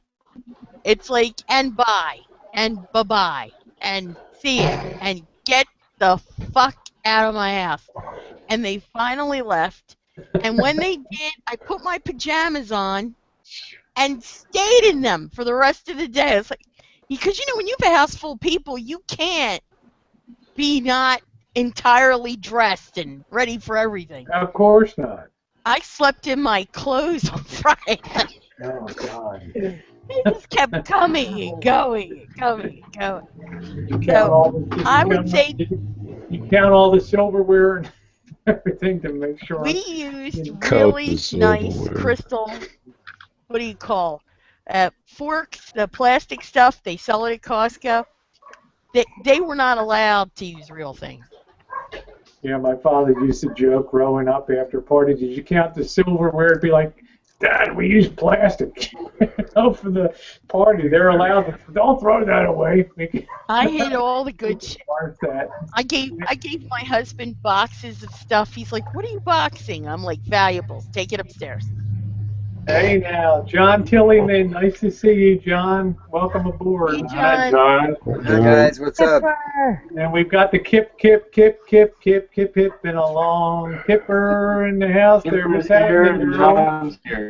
Hey, Rosie, do you mind if I put a link to my channel in the chat? No, go put it in the inside. Today, I'll post it on the outside. Today is my 10-year anniversary. Wow. Hey, Kipper. Yeah, put it on the inside here. I'll stick it on the outside.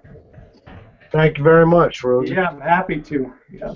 10 years on YouTube. It's hard to believe somebody 10 years. You and Timmy113 and the Vlogger Frog and all that. Let me put this on the.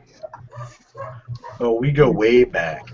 I know you blocked since day one. Oh, he doesn't block people. Oh no. I'm not digging these quesadillas now. You don't like the quesadillas? I do, but they're not rocking my world. Probably about 3 o'clock in the morning they will. See, I don't wonder why I'm fat. I know why I'm fat. You're not fat, honey. You're luscious. PHAT. I am lumpy. I don't give a shit. I love that. Hey, test me, Dolly. Don't give a shit about the cooking and it's done. I'm in my pajamas. Fuck off.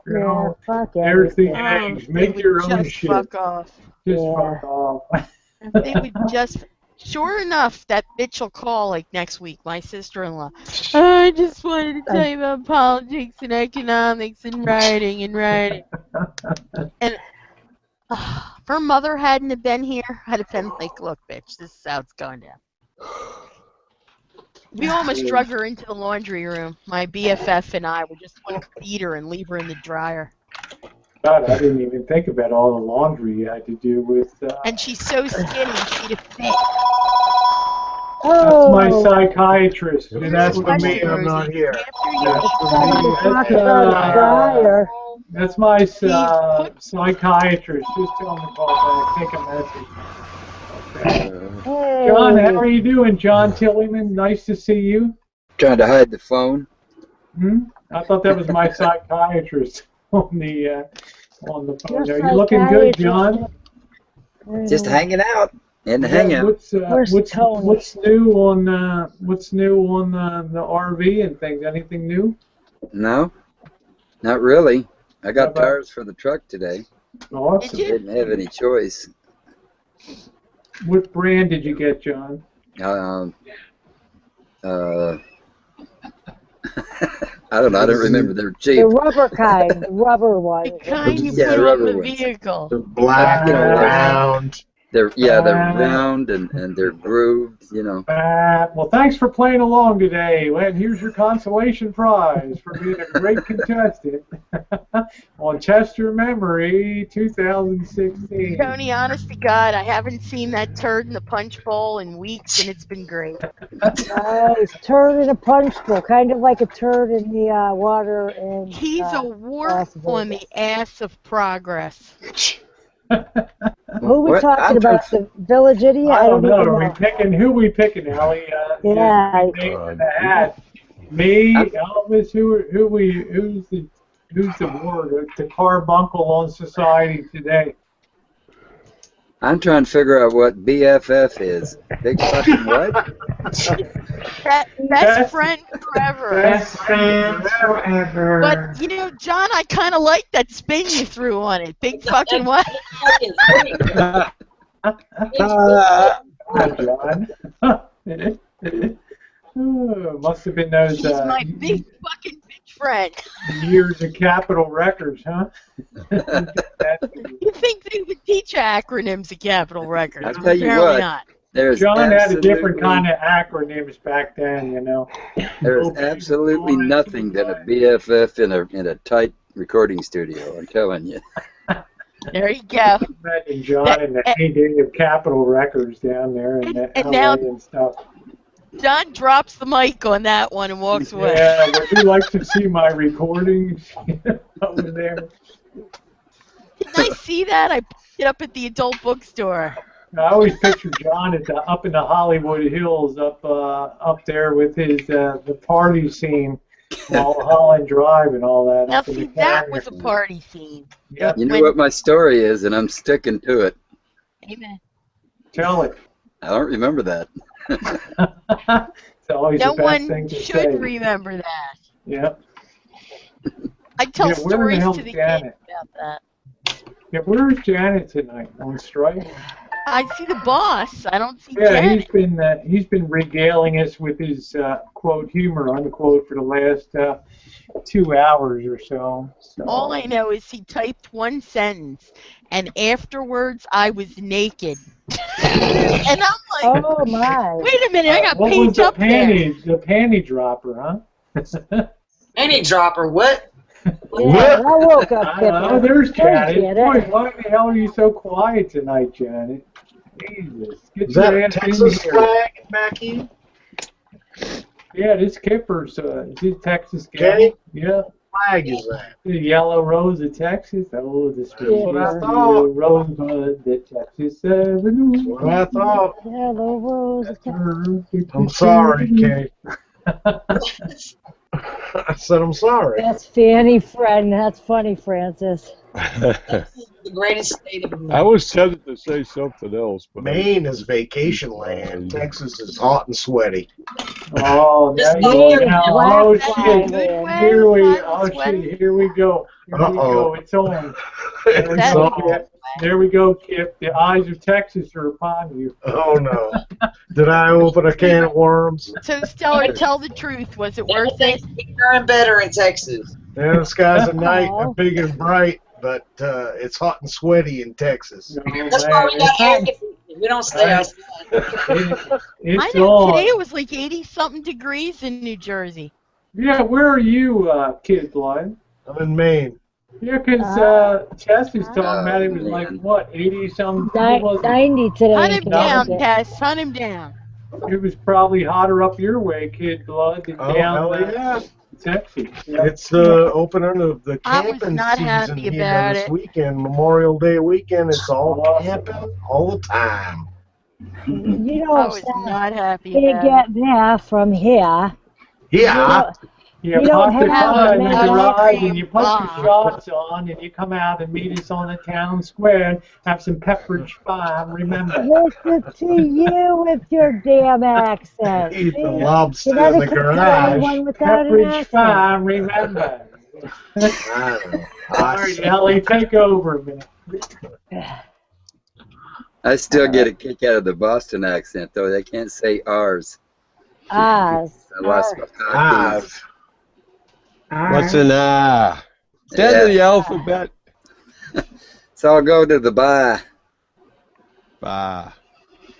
Bye bye. All right, thank goodness I don't have an accent. Bye, I know, right? Me neither. Baran. You neither. Yeah. You know what this is? Yep, One of- nope. One of my 4 wisdom teeth I just found I have in a jar.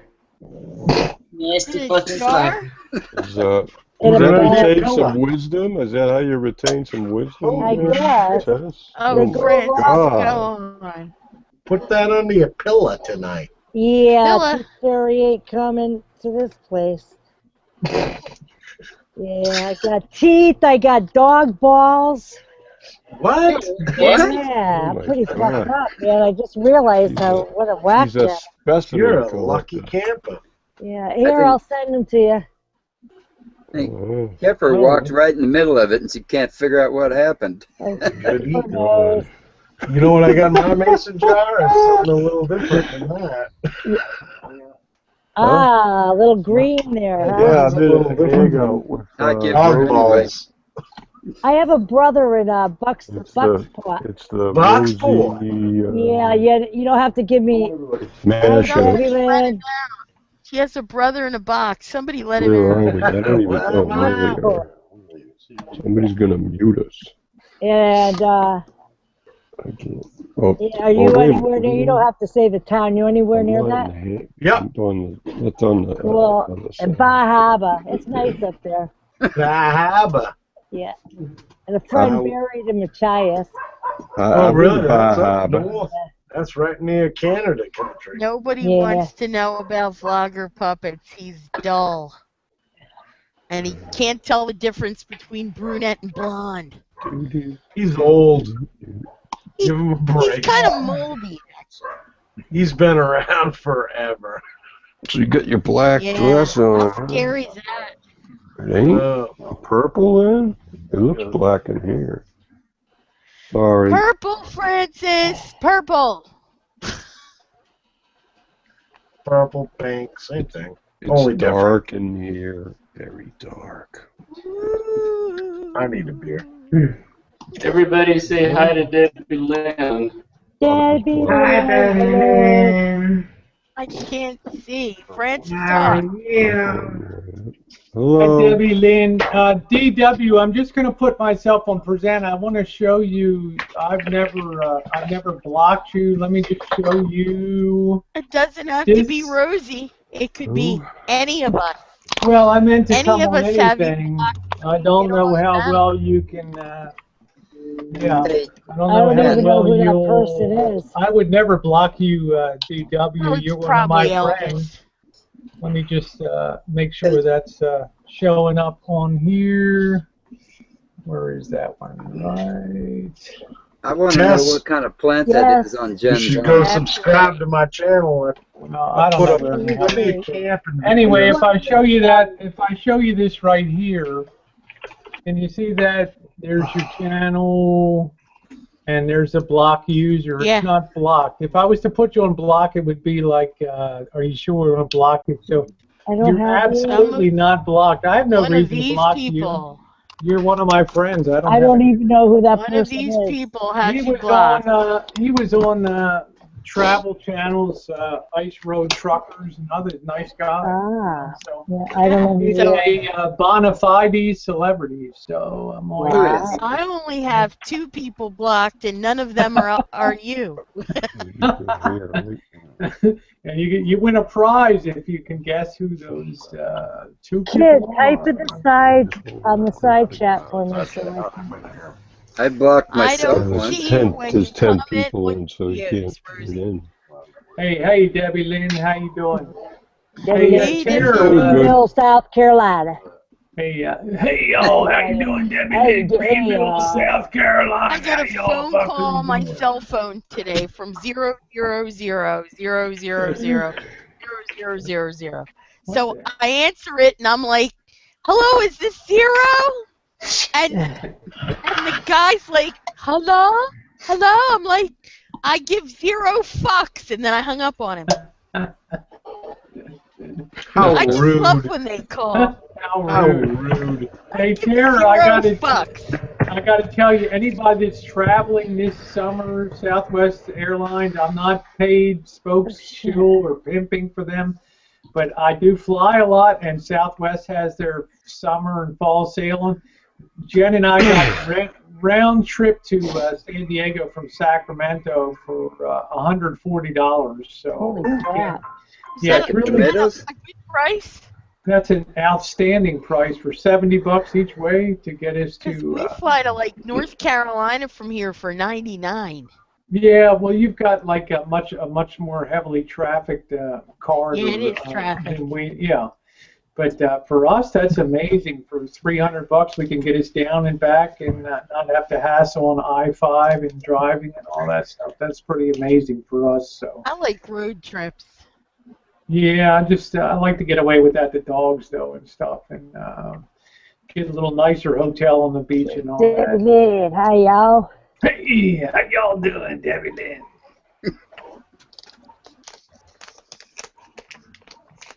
See this? called Jen's, you an Jen's hour got ago. a fan. Jen's got a fan in the side chat. Yeah, Jody Tower. Hey, Rosie, I got a food. I bought a new kind of food in my new shipment. It's really good. I wanted to show you. Let's hear about it, Francis. It's raw sprouted pumpkin seeds. You see that? Really? I'm gonna put you on present. Wait a minute. These are awesome. I ate half the frickin' bag, but you know they're delicious. Well, especially if you're type O prepared? negative.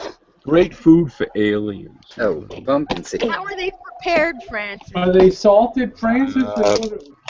Yeah, they're salted with Celtic sea salt. So they're roasted? No, they're raw. They're not roasted. They're raw. Sprouted Raw pumpkin seeds. Yep, that's it. Sprouted pumpkin seeds. What makes them so special, Francis? They're very high in magnesium and Okay, potassium. Joe, thank you. And Are they all these crunchy minerals or- are fantastic. So, anyways, they're delicious too. So, Yeah, I think they're rich in niacin. 7 grams of protein per serving. There's 16 servings in here. Francis, show the bag again. Yeah, can you see it? Go raw pumpkin seed. Where do you get Yeah, that? no Like a whole- GMOs. It's really good shit. Where do you get that? The Thrive Market I ordered some. Actually, they come from San Jose, California. A pumpkin, Rosie? You get them from a pumpkin? Yeah, Come on. Probably Whole Foods. Pumpkin seeds I'm are a- really I'm good a for city people girl. with type O negative blood. I never saw anything Really coming good. outside of a pumpkin except a fucking candle at Halloween and stuff. I don't know what the hell comes in a pumpkin. AMC coming down there. Yeah, so you know Seeds you could get pumpkin seeds cheap in bulk food at the supermarket, and I used to get those. But Francis. these are sprouted, so they're higher, they're more nutritious. Show Francis, us one. Joe wants to ask you something. Yeah. I mean, John listening. Tillyman. Go ahead, John. I just want to know, Francis had to be home before midnight when he ate those. She. I'm always home before midnight. No, So- they're sort of like white. Let me see. If I can... So if you eat those, if you're already a So how pumpkin, do what do they you turn into? guarantee that Can you those... see them right there? It's like sprouted. It's like sprouted barley when we're making Yeah. moonshine and stuff. Yeah, they're not dark. They're not like roasted. They're not. I know pumpkin seeds normally look a little greenish color, but these aren't green. Some of I don't know. Do they have the shells on them still? No. Yeah, because when you eat pumpkin seeds, You pay they $11. come out pretty damn hard. Yeah, Aaron said he likes them on salad and spaghetti They're squash delicious. with a little Yeah. parmesan. Yeah, that sounds good. You don't like them with the shells too, or They're just? really good. Oh yeah, I eat it with the shells on, with the shells, but they're rough. They're rough on the way out when you have the shells on. The fiber in there just tears it up. No, Just these, say, I'm come sure on, you these are guys. shelled. By the way, Rosie, I when you don't know, they're that raw. stool sample, you should do a video of that. Oh, God. Oh, jeez. That's going to be the next thing. How can I do that video without that? Next work. All right. Thanks, Kid Blood, for coming on. Maybe you should come back Saturday if you can. We'll do it all again from 7 Nice to... meeting all of you guys. Yeah, thanks for Nice congratulations. meet you too, Kid Blood. Yeah, Have a congrats good one, on 10 guys. years on YouTube. Yeah, Congratulations. 10 years on the Congratulations. tubes. Francis, Yeah. Ellie, Kay, Come Rosie, on back. Tara, Tess. Nice to all meet you, you kid. guys. Nice to meet ya. Chopper just flew over. Wow, Wayne. a Snickers bar with pumpkin seeds. Interesting. Kip, in about a week or 10 days, going to be pulling out the old Marantz tape deck, starting to get going on that bad boy. So just to give you a heads up, I'm just about done the Motorola console stereo. So about ready to Kipper at? There roll she onto is. that. Kip's in the middle there, representing Texas tonight. Super chunk, Kip. Super chunk. Super Goddamn right. Goddamn right, boys. Represent. Mr. Y'all Ellie fly loves right now. super Y'all fly right, or the law's gonna be down on top of you. That's right. Kipper style. And you don't want to be watching Kipper style come down with y'all around here. Hey now. There you go. Yeah, sprouting corn for moonshine. Tony Mullins, you got to catch some of my moonshine and vids, my still out there. That'll set you off when you see that. Hey, Wayne. Corn. And there isn't one left. 4 dozen corn. It took me 4 pots to make. Oh, I love corn. Ooh, Blinky's out there. Hi, Blinky. Your first job, Rosie, was shucking corn.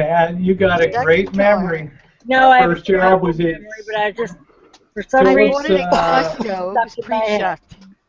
This will reach on Tony Mullins, Phillips Crab House in Ocean City, Maryland. They're shucking. Phillips Crab House, my word. Shucking 13 bushels of corn a day. That was it.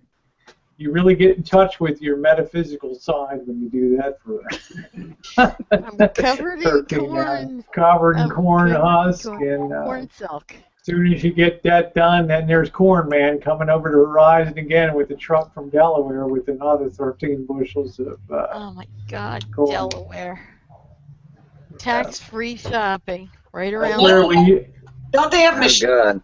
You go there, I'm not sure. Here comes trouble. Back in 1977 or something. Yeah, I think they got these machines like the Columbines that go through, and it picks it all up and then chucks it and throws it in a big old bag in the back of it. So yeah, that'd be a nice thing to have. Hey, John. Hi, John. BTV. Hi. Hey, what's going on, guys? Nice to see you, John. It's a rare treat. And then we got Blinky. Blinky, hey. Hi, Blinky. Good day, Blinky. How are you, love? Hey, guys. I'm good. Guys and girls, how are you? Good. Nice to see you, Blink. Good. What's Nice doing, to see John? you. Lovely. And your dress. No, thank you. Who did we just lose? Somebody just dropped off here. Ellie. Oh, Glamour. Ellie, yeah, her connection sometimes. BTV. Hi, Blinky. Hey, Yes. how are you? Error loading the app. Can you guys see me? Yeah. Yeah. No, I hear you. No, we can't see you. Hey, Blinky, I'm sorry I didn't get back with you, but I've been into, I've had a really bad withdrawal from tequila the last couple days, you know? Yeah. How do you get that shit down? It smells like the devil's asshole. What? Tequila? Look, I got about 2 shots Yeah, left. I've watched people, they gag, you take it. I just have a little bit left. They're ready to puke. I mean, I why never you puke. bother? I did puke first. I did puke on Wednesday. The taste of tequila, not mixed in a margarita or anything. It doesn't go good with raw carrots, you know. Oh, Jesus. Puke it up right out your nose, man. Jeez. No, I just spit up a little bit. All this orange crap came out, you know. Stay away from popcorn. Tequila. Yeah, I need to get some popcorn soon. I can't torture Nicole with my popcorn. Get your selfie stick. Hey, Did you wait to work, Francis? Mr. Boondocker, how you doing? Doing good, John. Long time no talk.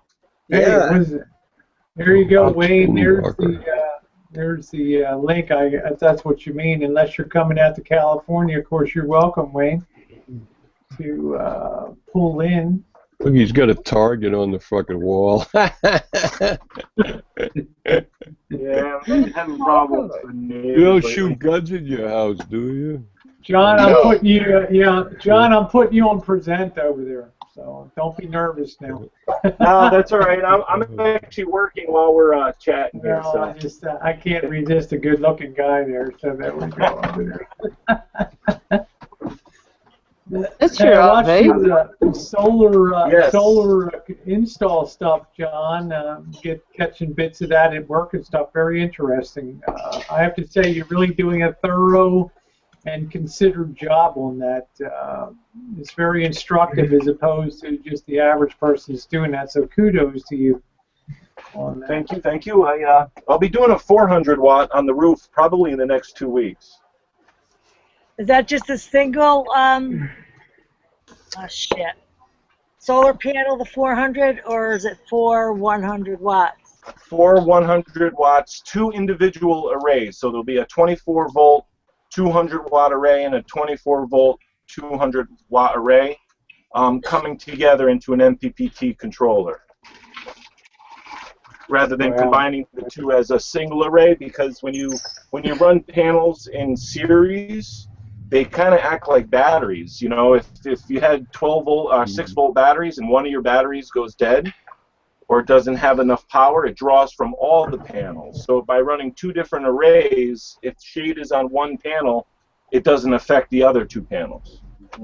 Now, So you get constant. Go ahead. What does that run in a regular RV, like a minus 30 watt or 30 amp RV? If you have 300 or 400 watt solar panels, they're all charged up.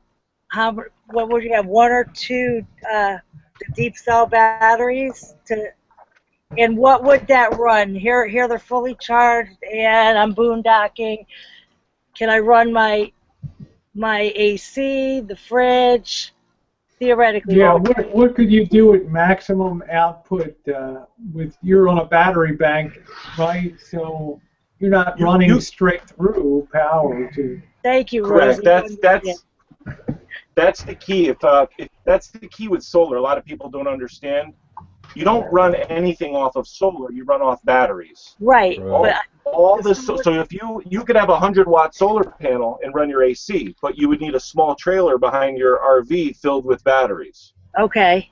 So that's the key to running solar. Is all solar is like a trickle charger. All it does is put power back into your batteries. Right. So technically, if you really think about it, if efficiency was 100%, which is not, obviously, it's more like 87, but if efficiency was 100%, a 100 watt solar panel would run a 100 watt light bulb.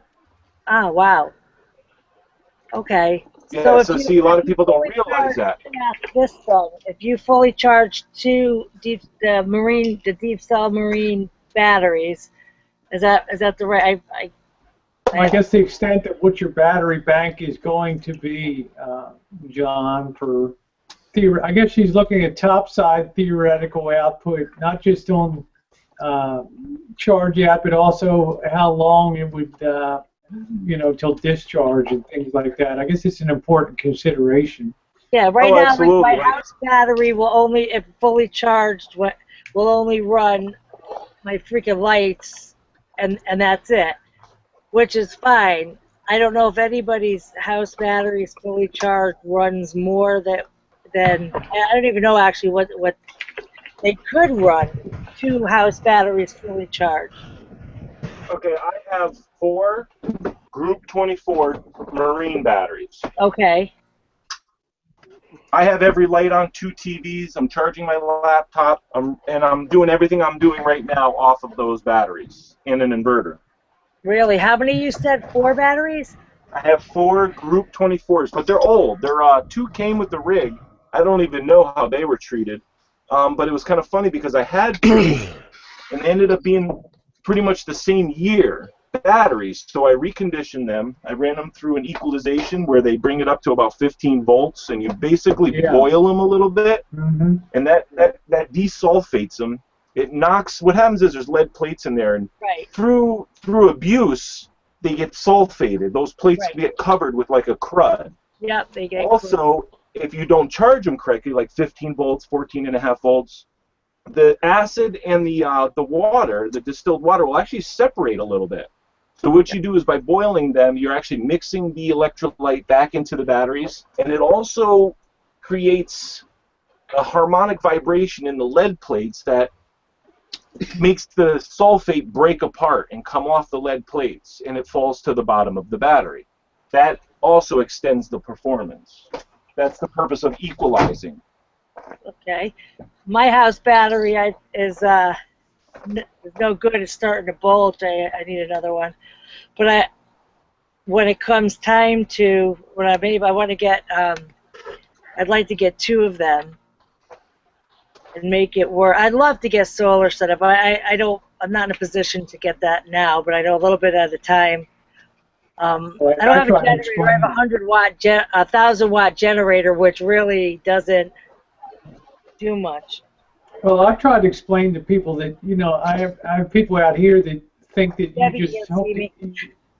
you just hook it right up to your air conditioner or something you want to run, and nothing could be further from the truth. I mean, you need to have a battery bank to you know, to properly, you know, the bigger your battery bank, the the more well off theoretically you're going to be running stuff. But how about 6-volt, John, versus 12-volt batteries? Any credence in the golf cart type of cells?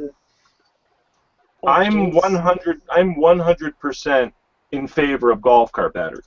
Okay. My other trailer, my other camper has dual, which I did last year. It has dual 6-volt batteries. I have some vids on my channel that have it. Yeah. And that there, so you have once you have 2 6-volt batteries, you technically only have 1 12-volt battery. Mm-hmm. Just because they're separate, it really is one battery. It just gives you more. And the golf cart batteries are meant to be charged and discharged. I mean, if you think of like a golf course, these golf carts are driving around they're driving every day, being abused, and then brought back to the clubhouse and plugged in and charged, and then out they go the next day. So where a marine battery is a hybrid, it's good for an RV, but it's also good as a starting battery for like boats. So it's kind of in between. It's not perfect for any application. It's just a good in-between battery. Talk about amp hours, John.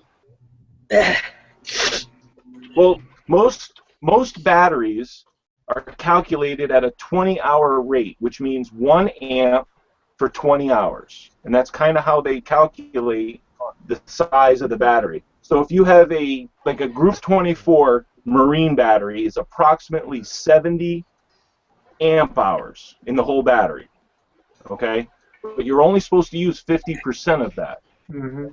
So basically, that gives you, let's say, 35 usable amp hours.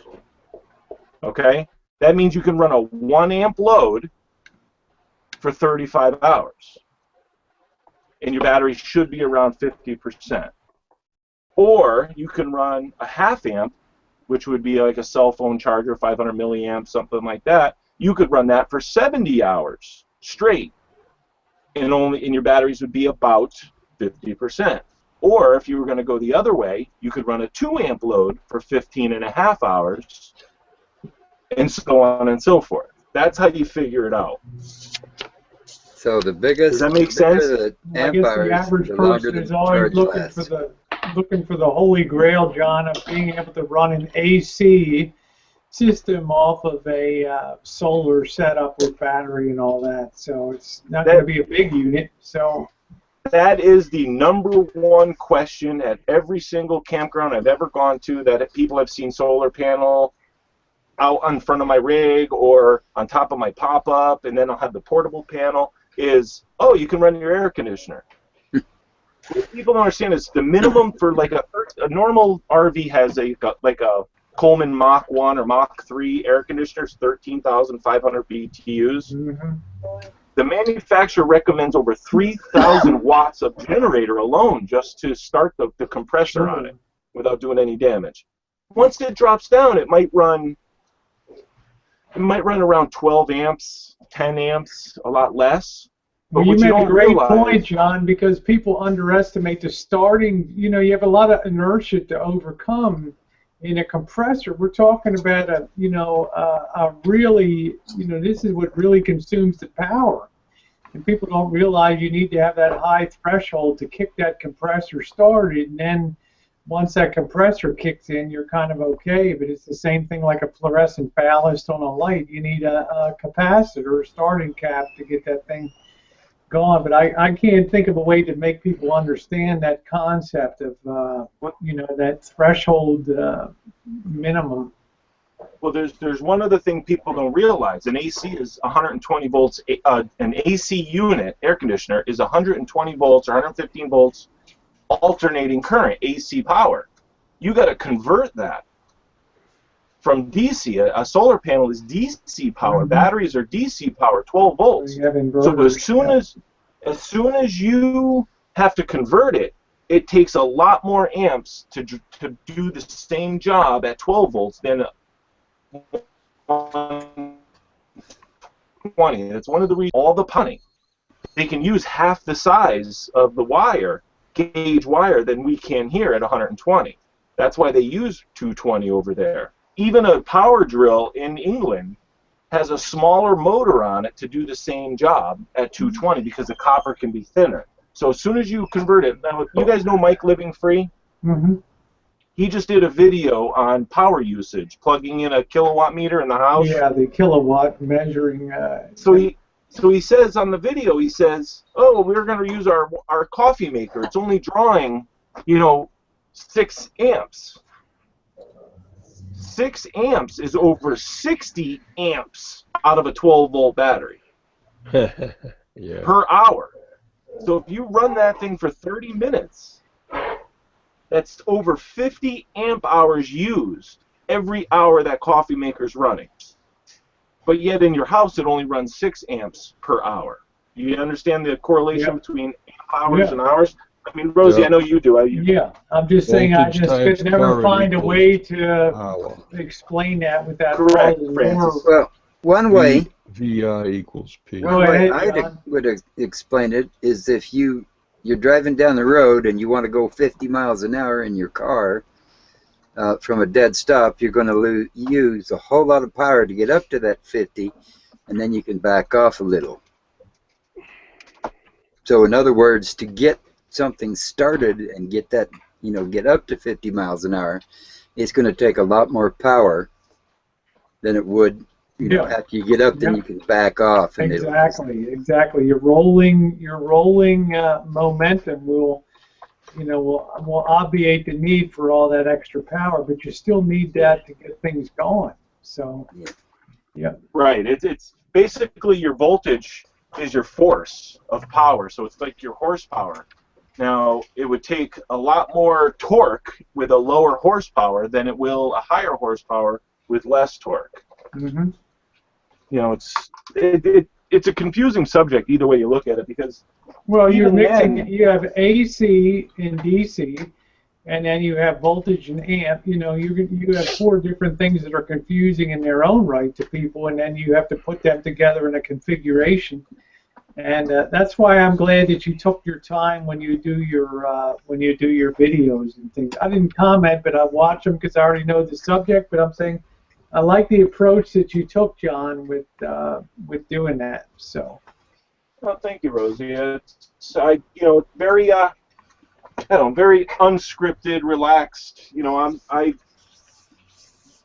liked it when he was. Go ahead, John. I liked it when he was fighting with his girlfriend. That was fun. John. Yeah. Come on.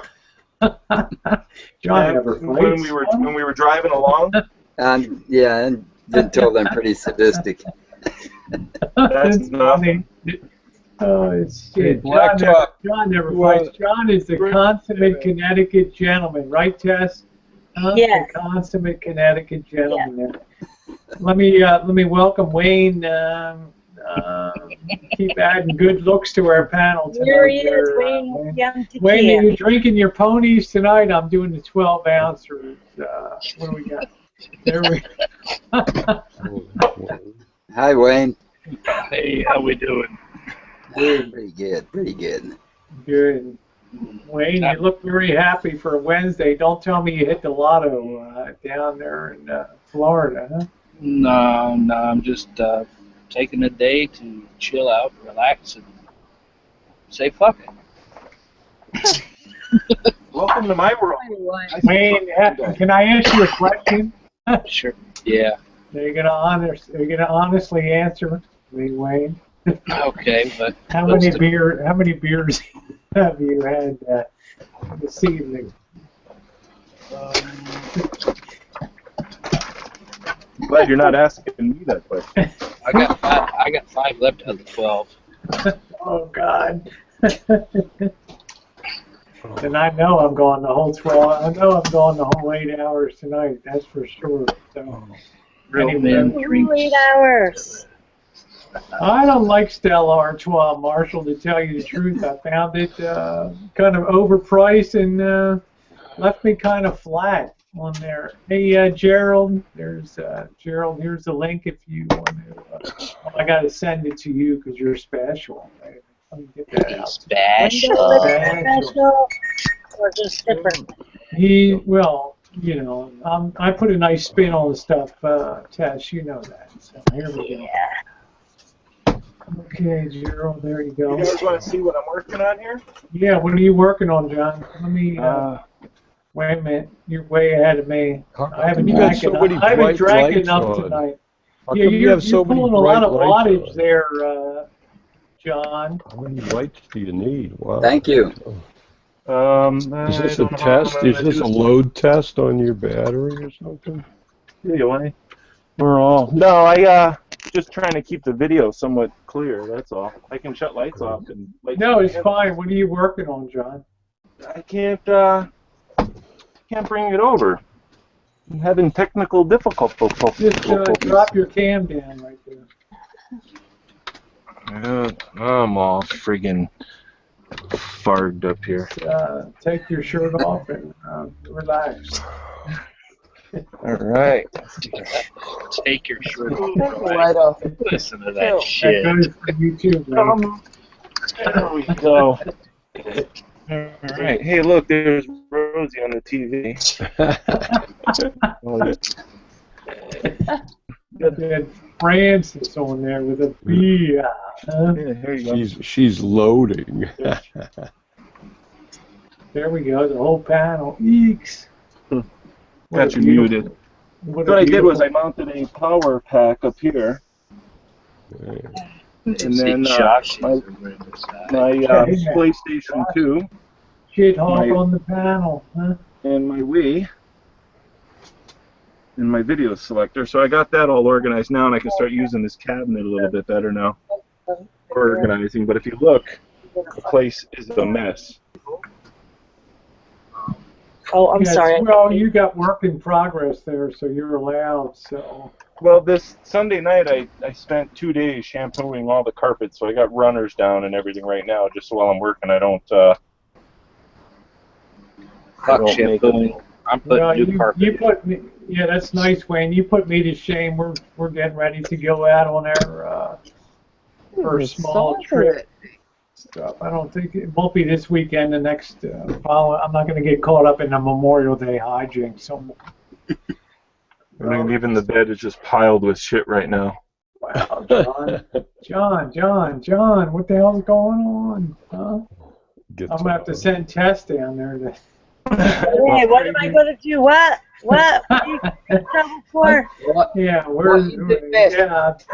I know John's gonna have that place like shining based on the way that he did the initial clean on that rig. Oh my God, you probably everything except a toothbrush on every surface. Oh, definitely. That's what happened there, Rosie. Is I just keep doing work and I just keep messing everything up again. I mean, I just shampooed the couch. All the balances, and now I'm trying to retrofit some LEDs, some colored accent lighting, stuff like that. It's just constant. Holy crap! It scared the shit out of me. I'm over here, right, and I'm reaching for my sidearm. I was like, holy shit. All right. What do you have? What are you carrying there? I have a 9mm Beretta Nano. Oh, okay. I like it because here, let me put the video back up where it belongs. Fucking hip. Oh, I carry it inside. Unfortunately, I do carry one in the pipe, so. Yep. Well, that's no point in carrying it if it's not hot. You've got a lot of work going on right now anyway, so. Clear and open, but it's just a little Nano, nice and thin. What's on the bottom? Is that a laser on the bottom? Yeah, it's the Laser Max. Yeah, okay. Nice. Thanks for blinding me. But it's like ridiculously thin is what I like about it. I mean, granted, it's not the most beefiest, intimidating pistol, but it's very comfortable to wear. 9mm. Is that a 9mm? Yes. My God, what brand is that? Is that I was going to say that's the prepper. I wouldn't have anything except 9mm. That's going to be the most common ammo when the shit hits the fan. 9mm. Other than a 22 long rifle, it's going to be the easiest. Well, that's what I'm saying. It's the kind I can always get my hand on and barter for 9mm. So all my shit's 9mm. Yeah, nice. I like the laser sighting on that. What does something like that run, John? I got that at Cabela's, actually on clearance. Really? It's amazing. I even clearance shop for a firearm. For right around $399. Wow. I haven't been at Cabela's in forever. I can't stand the waiting in there. It takes so long. Yeah, we just don't have one near here. You know what? Cabela's, I don't know if you're here in Connecticut, but you can park in Cabela's overnight, and some of them have kennels for dogs. So if you're going shopping, you can leave your dogs in the kennels and it's filled with water. Interesting, though, Tess, that Cabela's in Nevada and Reno won't let you overnight on their, believe it or not, Reno won't let you overnight on their place there. So I think it's just individual Cabela's can. I don't know if ours does either, to be honest. I just read that somewhere. Stop harshing my buzz there. I'm giving out info. I'm just fucking with you. Come on, what's happening here? Tess sounds like she's a mafia wife there for a minute. The way she. Yeah, I'm a mafia.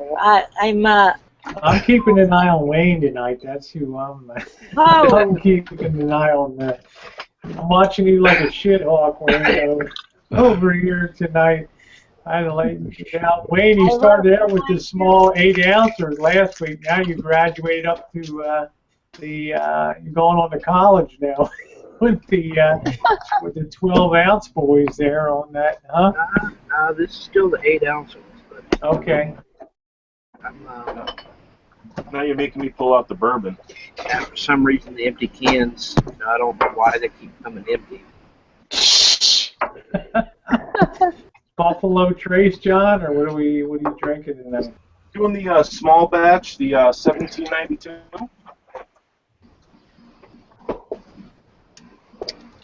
Here. This was actually named in honor of Kentucky when they joined the United States in 1792.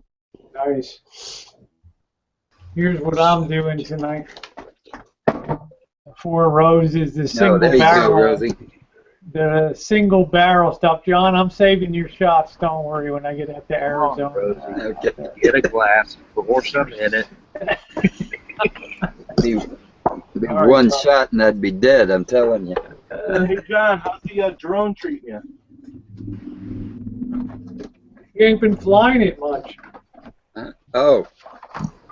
God damn it. Well, There it is again. They just upgraded the software, so it has a whole lot of other features that I'm trying to learn. So I just go out to the soccer field. I don't even put those up. But I'm starting to relax with it now. I can actually do turns and. Yeah, I flew under a bridge the other day. It scared the crap out of me, and then I took a nice night flight to where I could just barely see the LEDs blinking off in the distance. You know what I mean? And Yeah. it's I tell you, your heart sinks when you can't really see it anymore. You're like, oh my god. Yeah, you get so high you can't tell if they're going up or down or. Well, you're focusing on the phone, on the display, but it's a lot of money flying away from you. I mean, it's just like, I don't know. I like to see it right in front of me. I did some metal detecting, and what I did is I set it up so that I get an aerial shot, and then I let it just sit there and hover. I put the controller in the back of my truck, and I went ahead and metal detect. I got some decent video that I'll be putting up pretty soon. Oh, good. Good. Okay, Gerald, I'm going to resend the link. Just give me a chance here. Rosie, have you ever seen a transformer? What kind of? Oops. See how it's got the really small wires on this side, and this other side has got the really fat fuckers. Yeah, the primary and the secondary. Yeah, I'm trying to find one. I've tried looking the number up. That didn't go so well. Hold that up again. Hold that up again, Wayne. I'm trying to see how many taps that has on. 1, 2, 3, 4, 5. That's not that uncommon. That 3 taps for a center tap is. Where did you pull that from, Wayne? That's for a 5,000 watt inverter. Okay, I was going to say that looks pretty heavy duty based on the beefiness of it. What happened to it? The smoke of God come out of it. Oh, okay, yeah. Shorting. Was it overloaded or anything, Wayne? No, it's just. I don't want it to get in an overload situation again. So. No, it just. What's the brand of inverter? Because I just need to look up the schematic for that. It's a in-phase. That EN or IN? EN. PHASE? I think that's what it is. Yeah, Jossie. I've seen Transformers in movies too. Excuse me for a second. I just want to ask John, what brand did you get? I got the DJI. When right before the 4 came out, the prices all dropped, and I worked out a deal that I couldn't refuse. I got 4 batteries, the case, a bunch of stuff for a really good price. So I said, "What the hell?" Okay, Gerald. There's your link.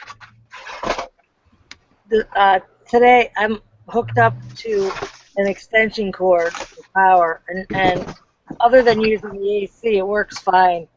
Today I put the AC on. Shit, I was like 5 minutes, not much more than that. I went out and felt the cord because I wanted to see if it was drawing too much power, and it was, so I shut it down. And when I went to go, I got a big heavy-duty cord after that, and my extension, when I went to take it off the extension cord, the inverter to take it from 30 amps down to 110 was melted in there, pulled it out, and I lost a tooth. So I have a very, I have another one, and I'm on a heavy cord, and everything's cool. I bought a 10 gauge 100-foot cord. It's basically enough to run an electric water heater, a 30-gallon electric water heater. So I'm going to have no issues pulling power anywhere on that. So I got a 50 on that, amp Rosie, marine cord. Tess, you're in the same state as me. You're probably only about an hour away from me. If you ever have any problems like that, you need something, don't hesitate to drop me a PM. Okay, yeah, thanks, appreciate that. Yeah. But I had an extra extension on that in there anyways, and I have a big heavy cord. It's all good, but it was stupid because I knew better anyways. I knew better than to turn it on. Yeah. But I did it anyways because you know when you know not to do something, but you're saying don't do it, and you touch the fucking button and do it anyways. Yeah, I do that all the time. Sorry about that. What do you have for an AC unit, Tess? I have no idea. It's the one here in my ceiling. Okay, so it's probably 13,000 BTUs most. Yeah, the 76, the Dodge Apache. Yeah, Wayne, I wanted to ask you, is that the end phase you should 250 system that you have? Say that again, Rosie. Is that the end phase 250? I don't remember what the hell it is. I know it's Well, about. just text me tomorrow if you get it, because I can match one up for that. So. I know that some bitch is about 3 feet long. Yeah, I was going to say it probably has a model number on the tag, and I can match up a transformer for that. Yeah, I'll get that tomorrow. Three-phase thing. Yeah, so just let me know, and I'll try to find one, spec it out for you. All right. 5,000 watts. That's huge. Mm-hmm. Yeah. He's not fucking around with his system. It's a giant. Be careful you don't get hurt on that too. Guy here in the county was mucking around and almost electrocuted himself with his inverter and stuff. So. I was running 2 RVs off of it, and it was pushing both of them, no problem. Yeah, that's probably what shorted out that the windings in that transformer there on that too much. Yeah, Sir David Attenborough asked, why are you using a 5,000 watt inverter, Wayne? What are you going to do? Power an ice rink when you're not? What are you going to do? I'm going to make sure I have power for everything I need and then some. I knew that was coming. No, am I wrong, John? I mean, 5,000 watts is huge on that. I'm sitting here in my mind thinking that Florida still has the death penalty, and he's got a mobile electric chair in there.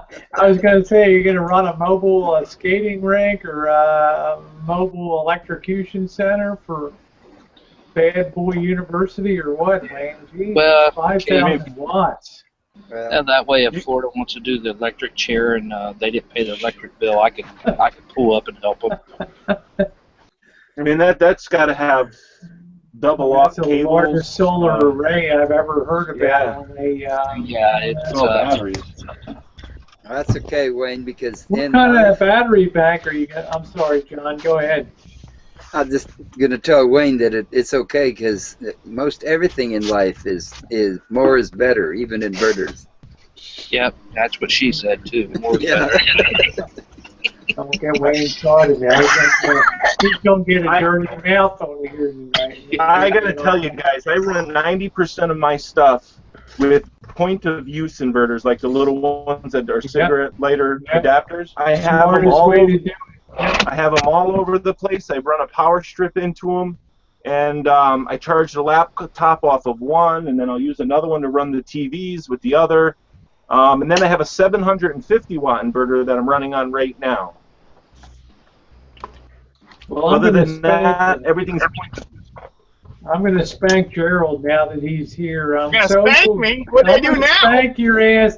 You got that undersized capacitor, that undersized voltage on that undersized 22 microfarad. Don't worry. I bypassed all that stuff. I wired it right in direct. Gerald, there's a reason that stuff is there with the diode and all that stuff. Okay, I'm not. Yeah, Rosie, there's always a way around it. You know that, and I know that. You please tell me that you're fucking with us. You did not wire that direct. He wired it direct. Start the generator up, and you got direct power, Wayne.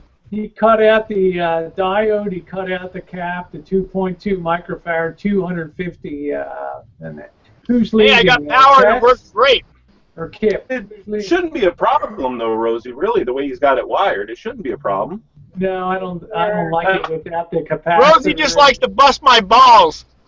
No, there's a reason that things are engineered the way they're engineered, and that diode and that capacitor could save your control panel on your Jenny. I'm just saying. So, but Rosie, is that using it because it's in a transfer switch? Wouldn't that be a just hold the voltage long enough to allow the switch to transfer from house power to go into over voltage situations? This is what probably blew his thing the first time on.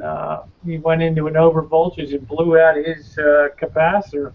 He's losing a critical leg that's going to cost him his control board on there. But I'm not going to fight you on it, Gerald, but I'm just saying I'm glad you got that ordered anyway. Just pop that piece in and put that thing back on there, okay? There's a big difference between 2.2 microfarad and 2200 microfarad. So The other one was 2.2, but the only difference was it was 200V instead of 50V. I put in a 50V. Yeah, I told you go with a 400. You can always oversize, but you should never undersize your voltage on that. So. Well, anyways, it's working great. I bypassed it all together anyway, so it's all said and done, Rosie. If anything breaks, I'll call you. Call Wayne down there. Wayne's first line. I've always cleaned my rifles loaded. I can't imagine there's a problem today. Oh well, John, I should introduce you to Jeff T. Rowe if you're you want to clean your rifles loaded and everything. I don't involve myself with him anymore. I mean, I think he's entertaining at times, but when he started flipping around a gun and this and that, I just made the simple comment that, you know something, you're giving the rest of us a bad name, you know something, you're doing it, you really shouldn't be doing it. And he came back and just started, you know, attacking me, and I just said, you know something, I hope you spin that thing around and it takes off your ear or something like that, and we can all laugh at you. Other than that, you do whatever the hell you want. That bullet won't reach my state, so unfortunately, it's people like that that give us all a bad name. So I have no respect for that. Now you know how I stand. Or said 5,000 watts isn't too big. I think that's enormous on a RV. I'd much rather have enough than not enough. You know, it's nothing like, you know, overloading an inverter and having it to reset. It's easier just to have more than what you need and not have to worry about it. That's what she said. Yeah, I was just curious. I'm asking the questions that David, he's asking before me. What do you run where you need 5,000 watts on that? Well, I run my AC, run the microwave, got the TVs and stuff. I run a fan at night. Plus, if I want to run power tools, my air compressor and everything else, I don't have to worry about not having power. Yeah, but what are you running for batteries? No, you don't. How about your battery bank? Yeah. What are you attaching it to? I got 3 deep cycle batteries, and I've got 12 volt? 12 volt and 2 cell phone batteries, and I have yet to run in batteries, not even down to 12 volts yet. And I've run that inverter. I run it today for a while, and batteries never drop down below 12 volts. Oh, forgot I'm on camera. I'm all up in my face with the video. We're not complaining, Tess. Oh, can you see the nose hairs? I don't even. I'm so dead. I got Wayne on for that. He's the bad Oh, good. Thank you. Drinking. Wayne, where are your shades? Yeah, get your. There we go. Fuck yeah. This is the Wayne. It's like. Yeah, what do you think of that, John? So we can check that out. He looks like line screw. No, he looks like no, fuck. He looks like Vegas. Like you know, you don't want him knocking at your fucking door. Your casino marker's overdue, right? I'm here to collect. Yeah. I can't see shit. Frankie wants to talk to you. You want to come with me? That's funny. Sir David, math does not add up. I don't know what kind of math you're thinking about that's not adding up, because we haven't thrown the math numbers it's an out. unusually huge system for RVs. You know, it's fine. I mean, go for it. I'm all free. Sorry, it's not. Where's my Gerald so quiet on this? I'm right here. I ain't going nowhere. You're hiding from me, Gerald. No. I'm hiding. That's what we call a BFB. Wow. Gerald, you're yelling. Are you yelling over? Wait a minute, I haven't adjusted. She probably got the mic turned up. I got the mic. Wait a minute. Just don't be hating on me. Wait a minute. Let me get this thing. I didn't think I drank that fucking much yet. Jeez. He's flipping on mixer every time. Have another one, Wayne. Don't you not like? Oh, that's my girl there. Can't wait. Here. She's eating a chicken nugget.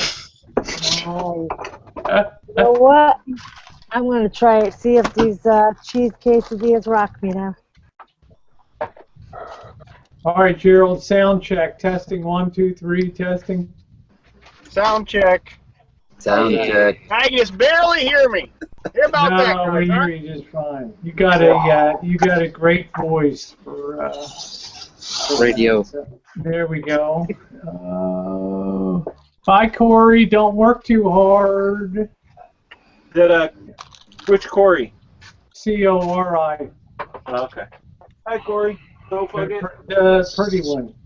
Fucking Corey. They're both kind of pretty. Well, I know. I'm not allowed to say that because everybody gets all bent out of shape when I talk about you good-looking boys on here. And How about this one, Rosie? Hang on a second. Takes me a second to set it up. Live from New York City, it's SNL starring Rosie. Woo! Tonight's special guest on panel from the Lone Star State. Kicking ass and taking names. Don't let me catch y'all messing around my hoop now. There you go. Lock 'em up, boy. All right, shake 'em, Rosie. Shake 'em, girl. Woo! There we go. Good night, Corey. Yes. I got lost in the pipe. Corey's working her ass off. She's got her business going. Pretty cool. I can't do it like her. Yeah, you did fine, Jess. Huh? You did good. Shake it, baby. You did. I can't do it like Rosie though. Yeah, bullshit. Don't kid us now. Don't hold back. Yeah, Juice said Juice always forgets you're married. Me too. You see what Wayne posted in Yeah. I'm gonna spare the outside. Yeah, y'all hate me for posting that up on Wayne stuff. He'll text me tomorrow and say, "Don't put my inside shit on the outside." Oh, shit. Yeah, I can't see the side check, guys. Sorry. Okay, that's good. They're liking you, John, on here. You know that. It's eye candy in the rig, blah, blah. You know, the usual. They want to know what the fuck you're on because you're moving around like crazy. Listen, you gotta understand, man. I work today. I work 16 hours today. I'm right now. I'm filming a 7-day video. I have this contour camera right here. And every day I'm carrying this with me wherever I go. Like right now, I'll go. Wait, it's upside down. Hey guys, yeah, I just got out of work several hours. It's 11:39 right now, and I'm still up. Got to be work at 5. And I'm doing like a piecemeal, quick 7 days of my life in 10 minutes. Yeah, tell them you're on Rosie's chat. Hold on. There we go. Hey guys, what's going on? Listen, Rose is breaking my balls here, telling me that I need to tell you that I'm on her chat. So you know something? I'm on her chat. In fact, I'll show you live. Here she is laughing. I know it's rare, but she actually has clothes on. Yeah. I have clothes on. Back from Las Vegas. They didn't let me stay there. It's not quite midnight yet, and I'm getting some work done and All right. hanging out with Rosie. I'm waiting for Kip to come to Vegas, huh? You gonna come to Vegas, Kip? Bottom of YouTube, huh? Kicking out with us, you know. What are you eating, Kip? What are you eating, girl? Just some chicken nuggets. Man. Can I bring a +1? A +1 to Vegas. There we go. I'm hungry as hell, y'all, watching y'all eat on here. Shit. All I need is Derek to come in with one of his Subway footlong. I'm gonna. I don't think he's No out of jail comments, yet. Wayne. No funny comments. There. I don't think Jared's out of jail yet. He'll be there for a while. Rosie, you were asking earlier about, the status on the RV. It's ready to go. Well, that's kind of why. So you're. Never. Oh, I didn't notice you took off while I was talking.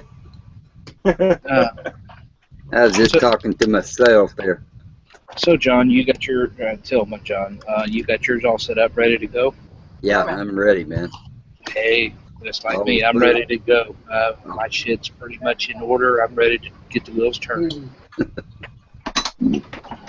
All the fluid's been changed, and we're all set up, ready to go. Check the tires, kicked them around a little bit, you know. Yep, there's only one other thing I got left to do, but that's just minor. I got to my awning. It's kind of ripped in the wind, so I'm gonna let it out tomorrow, and I'm gonna cut that bitch off, lock the damn thing on, and go. Yeah, that's what I had to do. I cut it off because it was coming apart anyway. So I forgot that I had an awning. Same thing happened. It was on this. The spring doesn't hold it up, so we have it wired together. I forgot I even had one. Yeah, mine. I took a trip 2 weeks ago, and after I got back from Pensacola, I looked out there and it was peeled back, and I was like, well, shit, this got to go. Yeah, mine came down and it covered the door as it was. We were driving on the highway and it just unrolled, so you couldn't go out the side door. Oh, great! But that's when you find door. That's when you find a tree and just don't have to worry about it. I figured I'd take it off and scrap the aluminum, but it would be nice to have it hooked up. But it. Yeah, I'll get another one. I think the canvas is about $150, $200. So I'll just get a new canvas and put on. Wayne, I used to have a horse that would do that to me all the time. Oh, running across, yeah, me too, right along the edge of trees, bushes, as you're running, as you're going, right? I lost more earrings. The horse would be riding and the horse would take a sharp corner. My fucking earrings would get ripped off. Well, we had, when I lived in Kansas, some people that I knew, they had some horses, and I rode this one, and that son of a bitch would always go to the hedge apple tree. And I don't know, a lot of people probably don't know, a hedge apple tree has really, really long thorns that are like needles. And I wanted to beat that horse's ass because he all the time go right to that tree, and I would try to duck down, I'd still get stabbed with it. You know what stops them from doing that is 2x4 right between the ears. Hey, now. The one I used to ride would roll with me, because I was really tiny, would roll with me on his back and would do it, we would cross, a small stream, river, I don't know, could be 3 feet deep, and get out there and start digging, and woof, on the back, he'd roll with me on it. I can't tell you how many times. We're the same size, Tess, right? About 5'6" or so? I'm 5'2". Oh, okay. So, you're the only person I ever met that's small. Yeah. Everybody meets me in Vegas. Geez, you're so small. I thought you were taller. 5'2". My mom was 4'11", so. Wow. Try to put a saddle on him, and he'd, push his belly all out, bloat himself up. And then let the air out. Here we talk about Wayne. Oh, excuse me. I'm so sorry. God. Wayne, is your wife home tonight? Take the big pieces for lunch, Wayne. Oh, come on, John. Yeah, she's in there sleeping. Okay. Hey, Joe. Hello. How you doing, ham and egger? I'm not no ham and egger. I'm retired. Well, you're still an honorary ham and egger, Joe. I'm a retired. You got a life membership. Yeah, don't let us down, though. Honoraries retired. Hello. That's it. Yeah. Hi, Joe. I got 13 more months of ham and egg. Ham and egg. I got 20 years of ham and egg. John, are you done ham and egging? I'm steak and egging. You're a youngin', yeah, steak and egging. Cheesecake. Odie said, Wayne, that's okay. Francis does that and worse every 2 minutes. I don't eat ham. I don't eat ham. That's not rude. It's just good salty barley and hops. I can't eat ham anymore. You know what? There you go. Too much salt. They didn't put on that sauce on my cheese quesadillas. That's why they're not rocking me tonight. Yeah, if they miss that, you should get your husband to drive the fuck back over there and tell those fucks that they left that. Yeah. Do you have a sauce Taco Bell near you? Yeah, I've never eaten at a Taco Bell, believe it or not. So I'll send them there. I'll send them there. yeah, he was cute. That's okay. Oh, please, yes. I got it. Hola, compadre. Hey, what's up, Booker? How you doing? Huh? How come when Mudflap come in, my antivirus popped up? Well, consider it, right? Bitches, you know, how you doing? Huh?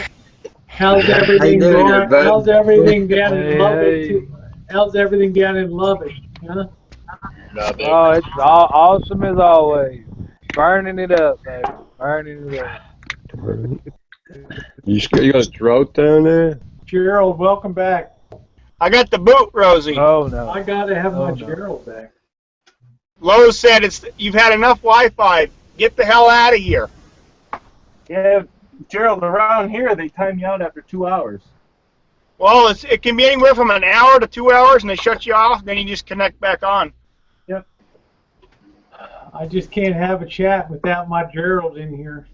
Well, you wouldn't know what to do with yourself. I want to spank you when I saw that damn capacitor on that electrolytic on there. But Rosie, don't worry. Don't worry. I got insurance. I got the best money can buy. Yeah, shot of my hooch. Yeah, I'm a member of your dream team now, Gerald. Huh? Oh, God. Gerald, notice anything different, Rosie? Let me wait a minute, let me see. Look at that. No energy drinks anymore. You're drinking V8 tonight. Yeah, low sodium. Low sodium. Now I'm putting Wayne on present. Should have had a V8. There we go. There you go, Gerald. There you go. I think Wayne said weak sauce on that V8 over there, huh? Yeah, weak shit. I'll take the money instead of buying Rockstar and buy V8 because energy drinks, I guess they're bad for your kidneys, so I understand. Yeah, finally you're listening to us. It's much better beer or tomato juice or V8 or something like that. Yeah. And everybody knows water's the best thing for you. Hey, I got You have your I drink. Flavored water. There's a lot of water in beer. Yeah, water. Yeah, me and Tess knows what's up. There it is, right there. I've drank many energy drinks. I'm gonna try to give up. Put it up there. I'm gonna try to give them all up. There it is. That's There it. it is. There it is. That's it. There it is. There it is. There it is. And they're expensive. Gerald, you know a beer once in a while is good for you too. It helps me sleep at night. Everything. Does else, it? So, yep. Does it make you think of me? Well, Don't you know, flatter yourself. You haven't got that drunk yet, have you, Rosie? Takes Rosie less than a few beers. All I need is a little bit of captain. Tonight. I'm keeping my mouth shut. I don't want to be on a Tony Mullins mashup tomorrow on the best of Rosie flirtations or something like that. So, Rosie, you ever think about trading your RV in and getting something newer? Yeah, well, I'm looking at. I'll be honest. I'm looking at a Class B because I need dual-purpose RVs. I want one for long haul with if I'm out with Bobby and Jen, and then I want something if it's just me because I'm going to be soloing a lot on. And I'm actually looking at camper vans and Class Bs, and I'm kind of favoring the road treks right now. But they're kind of pricey. You know, Gonna name it Lisa? 20K. No, I'm not gonna name it to Lisa. Lisa Marie number 2. The Ben Marine. You couldn't pay me to have that name on the side of that thing.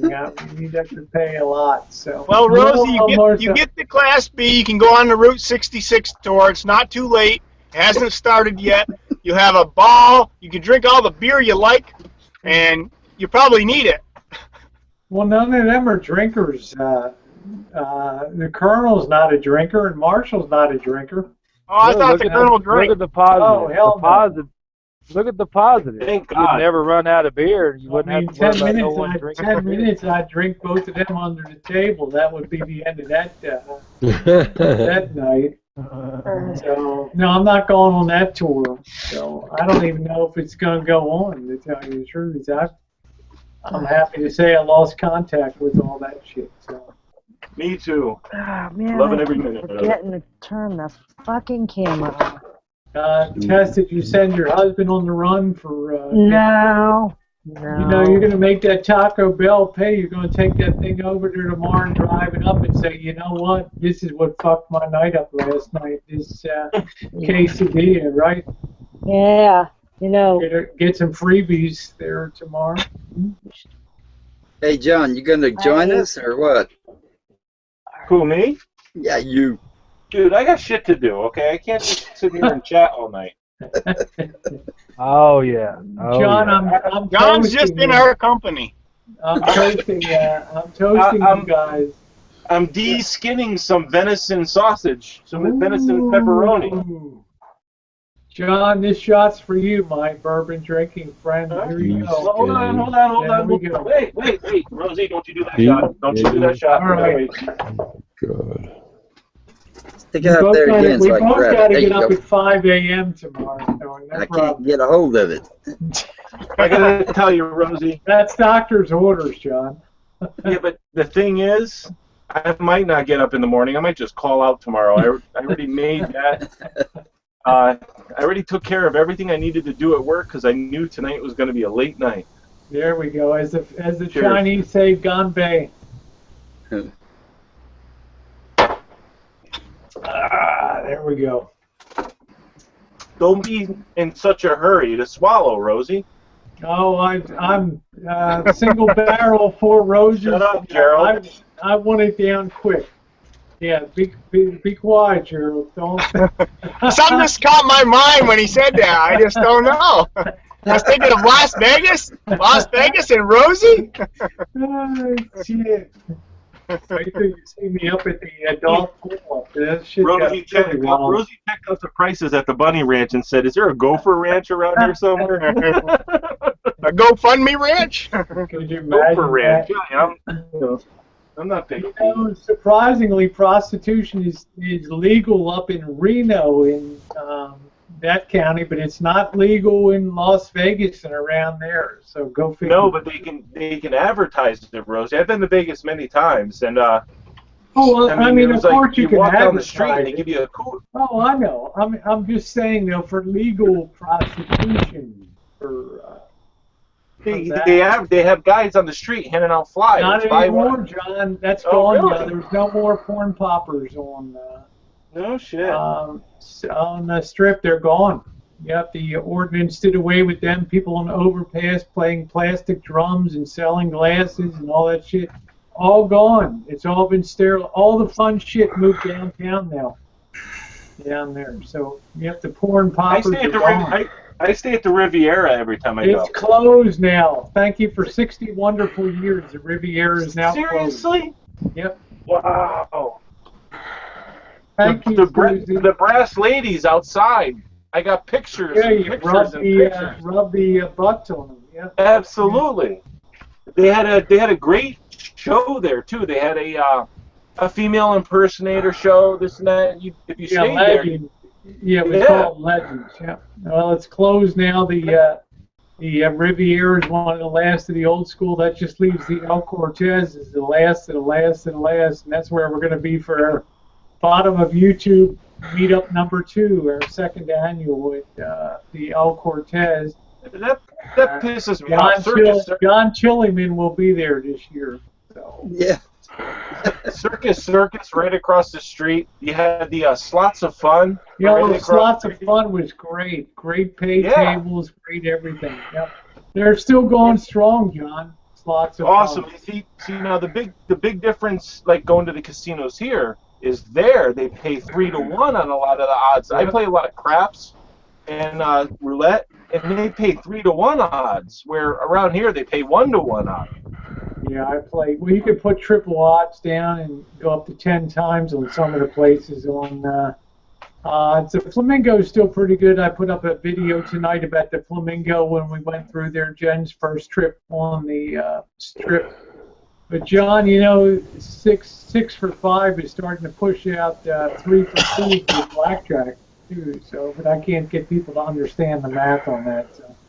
Yeah, well, this I don't do blackjack. Francis, you all right? You okay, Francis? Yeah, I am. I'm gonna like go in the side chat for a while. Okay. All right. I was gonna email you I'm a gonna Heimlich listen. maneuver. You're gonna what? I was gonna email you a Heimlich. No. I gotta put my pumpkin sprouts to bed here. Hey, Francis. It's getting close to midnight. Yeah, I know. Yeah, well, Francis, you know, John's talking to you. I know. I did get my snap today. Okay. Yeah, go ahead, John. Hey, I just want to thank you. We have a mutual friend, Deb. Oh, Deb, the Debsta in Salina? No, in Kansas, Putman. Yeah, she's. Oh, Deb Putman. She's yeah. I know who you're talking about. Yeah. Rosie, did you see that link in the side? I see your comments all the time, Francis, and she holds you in high regard. So. Oh yeah. Hi, Bobby. We got the I'm Bob's Rick's mother-in-law. Seriously? What? Wait, say again? No, she told me I remind her of her ex-mother-in-law. Oh, okay. No, she's been a friend of mine forever. I'm like everybody's mom, auntie, mother-in-law. What the fuck? Yeah, let me just take a minute to ask everybody that's on the side chat, if you don't mind, just taking a minute and pushing the thumbs up on this. I had a severe troll attack the first 15 minutes today. I'll take care of that immediately. If you could take care of a thumbs up, that would be great. So, oh, hell appreciated. no. Thumbs down for me. That's it from Jericho. Add you right to that. Thank you, John. I would never give anybody a thumbs down unless they really deserved it. Love Don't worry about it, Rosie. I got 47 accounts. We'll take care of this problem. I'll be right back. Oh, you guys are great. I'm a schizophrenic Gemini. That means there's like 14 of us. Hey, you know what, John? Check this out. I'm a Gemini and a Cancer. I'm on the cusp. June 21st, I'm like 3 damn people in one. So go figure. You know? Cancer and 2 Gemini twins. I'm a fucking mess. Kipper's looking like, you are. That explains it all. There it is. Kipper's like, that explained every goddamn thing I ever seen on this chat. You know, that girl's whack, boy. On that. Dear Diary.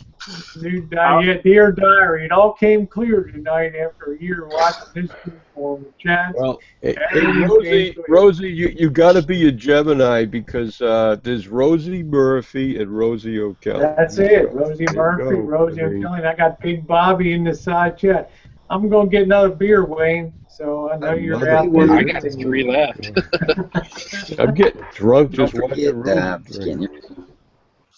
Nope. I'm on the wagon for a while. I just don't want anything to drink. I'm being healthy and working on losing a few more pounds. So all I know is lose weight while you're drinking alcohol. I learned that a long time ago. So unless you starve yourself, there ain't no way I'm gonna fucking do that. So you don't want to starve yourself, Francis. You want to eat every 2 hours. Yeah, I know what I'm doing here. I'm like a master of nutrition. Okay. Okay. Yeah. Then don't starve yourself. You're saying you're starving. I know. I says if you're drinking a lot, you can't eat. Right. You can't eat your carbs and drink them too. Right. That wheat barley that's mixed in with this. That's good. I just sprinkle a little organic protein powder on my beer. That's hops. I can't forget about hops. Well, I need to increase my potassium, but the problem with that is I went to a webinar tonight before I came here, and they basically said a lot of people have diabetes and insulin resistance because they're low in potassium. Okay, so it would be a good idea to start eating a lot of foods that are high in potassium. So Bananas. yeah, bananas. bananas. Yeah, but wheatgrass is better than that. You got to eat greens, like Absolutely. salads, and I've started doing these green superfood juices the last couple months. I feel like a lot better than I ever did. It's Hold on, Francis. Let me really check my good. ramen noodles and see how much potassium is in there. Oh, ramen noodles. Yeah, that's real fucking healthy, Yeah. man. That's just like empty freaking calories. Ring, No, ring, absolutely. ring, ring, ring. Actually, Banana I've been doing, Make sure you check I've the been wax doing some of the intake. Kashi stuff.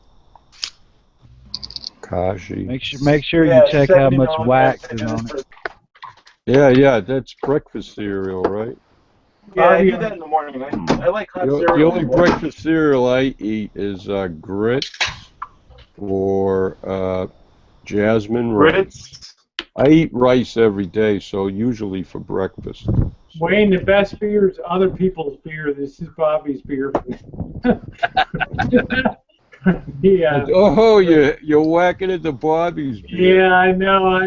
Well, you could just buy some more for Friday, right? Yeah, no, that would be a first, so. He Yeah, I'll left pick- some beer for you, Rosie. No, I got it too. I got to it before he drank it, Francis. Okay, that's the bottom line there. He wasn't thinking I drank it, but I ran out of Coors Light, which pisses him off. So. Rosie, we're missing somebody. Ellie, where's Ellie? Oh, Yeah, Ellie was I probably think Ellie was tired. She had her whole big family party all week long, so I don't think you're going to see her again. She was on earlier, but I don't think you're going to see her till Saturday night. Oh. She's on. Oh, I thought it was last weekend she was entertaining her. No, the whole week they stayed. Oh, it's for the Francis Memorial Day. Yeah, that's right. It's Memorial Day weekend. Right? No, they stayed like the whole time.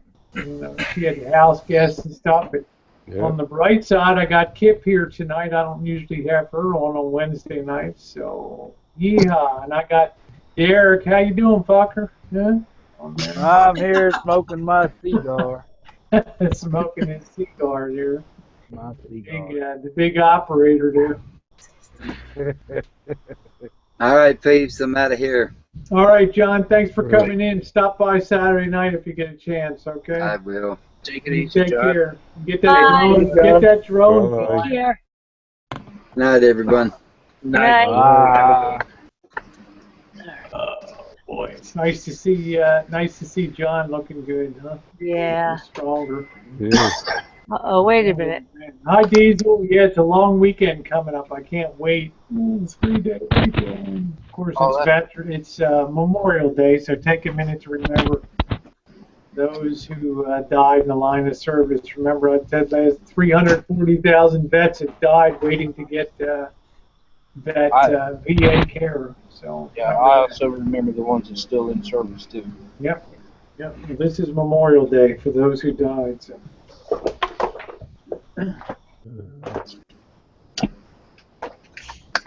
Okay, well, it's 5 minutes past my bedtime, so see y'all later. See you Saturday.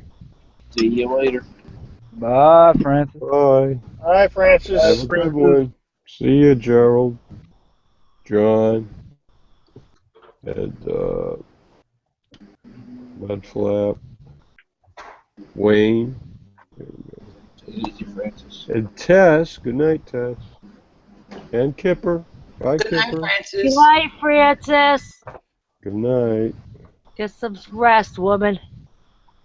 All right, I'm still here. Hey, John, did you check the wax? How much milligrams of wax is in them ramen noodles?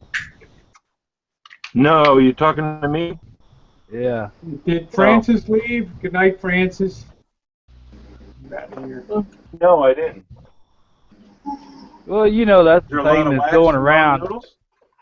Yeah, that's the thing that's going around now. They're saying something about that. It's a wax product is what they use to keep it all dried up together like that, and then when you warm it up, the wax is all over the shit or something. I don't know. It's all over the internet. Bunch of shit. You know, so ramen noodles isn't necessarily horribly bad for you. The problem is it's sodium. It's just salt. Well, what do you think about this little goddamn Celeste pizza I'm having? This personal. Even worse. It's fake cheese, it's worse. fake everything. Oh, I mean, don't get me wrong. Hey, don't get me wrong. I love ramen noodles. I ate some tonight. I eat a chunk of bananas every day. I don't know why. I eat the shit out of them. Have another beer, Wayne. I got one later. Thank you so much. Bananas and beer? That'd be great. I'd go bananas. Gerald, do you ever drink at all? Very, very rare. I just don't drink. Like I said, it just doesn't interest me. You know? That's all right. Nothing wrong with that. I was just curious. You know, me being Irish. Rosie, you do enough drinking for me, so I just watch you. I'm just celebrating, so that's why I'm drinking. What are you celebrating, Wayne? You're still being coy with this tonight. What are you celebrating? It's in our green room thing. Okay, well. Yeah, that's what that link is. Okay, let me see. So I'm just I didn't get it. Well, now I got to go and look in the green room. Yeah, I got to also. Bastard. I can't even get in that. 1-800-sexy-bitches.com. That's worth celebrating. Oh, yeah. Can we talk about it, Wayne, or are you going to hold it for Thursday? I'm holding it for... Okay, I'm not going to say anything. Congratulations. Yeah, okay. Yeah, the video comes out. That's worth celebrating. And then I'm going to look at the trolls and go, fuck you, bitches. Susie, I bought this dress last year. Thank you. Oh. It's the only one that would fit my boobs in this sundress. What about your boobs in a sundress? What? Hello. Hey, that got her attention. You just woke up, Tess. No, I'm awake. I'm listening to you guys. You guys want to hear something cool? You guys want to hear something really cool? How many people know their first subscriber that ever subscribed to them on YouTube? I have almost 9,000 subscribers. My first subscriber of all time is on the side chat now, the Onalaju over there. So how you doing? Good. That's pretty cool, huh? The #1, the first person that ever subbed you up, and there he from over in Europe. Yeah, my first one was Kansas Devil. There we go. Yep. I mean, that was January of 2013. Oh, I don't know who my first was. Yeah, I'm saying it was amazing. Onalaju, the Onalaju there on the side. I remember my first. I remember my first. Your first subscriber, Kim, not your first. Oh, no, I don't know. I'm going to set Ona for short.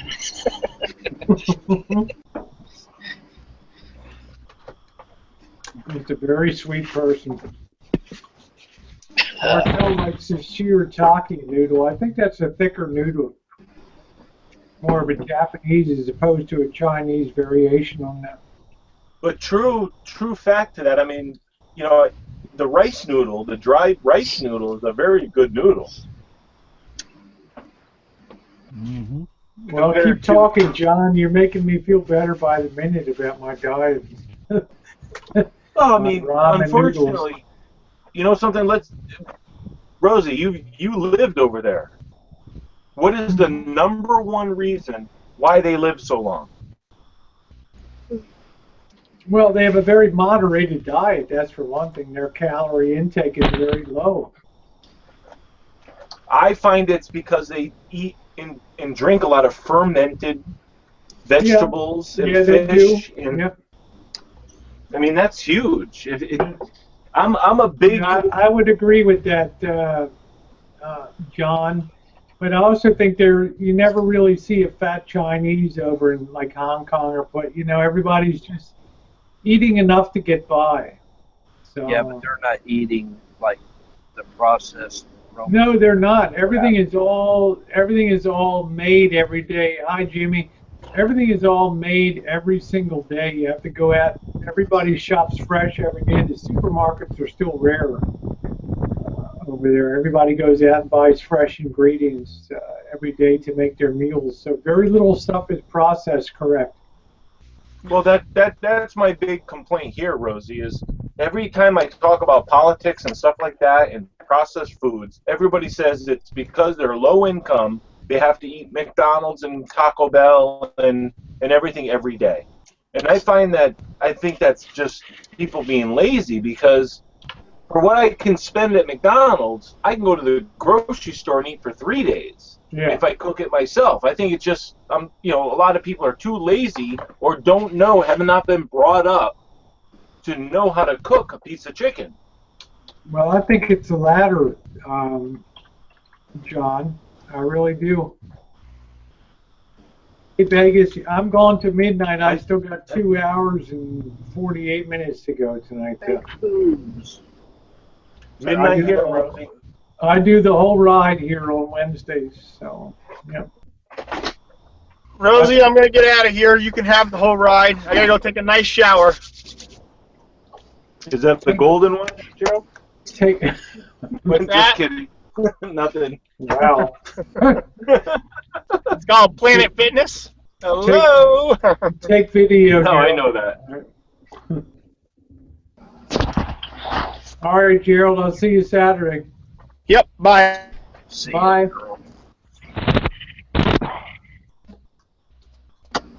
Hey, Mudflap. Yes, sir. I always thought you were a tow truck driver. No,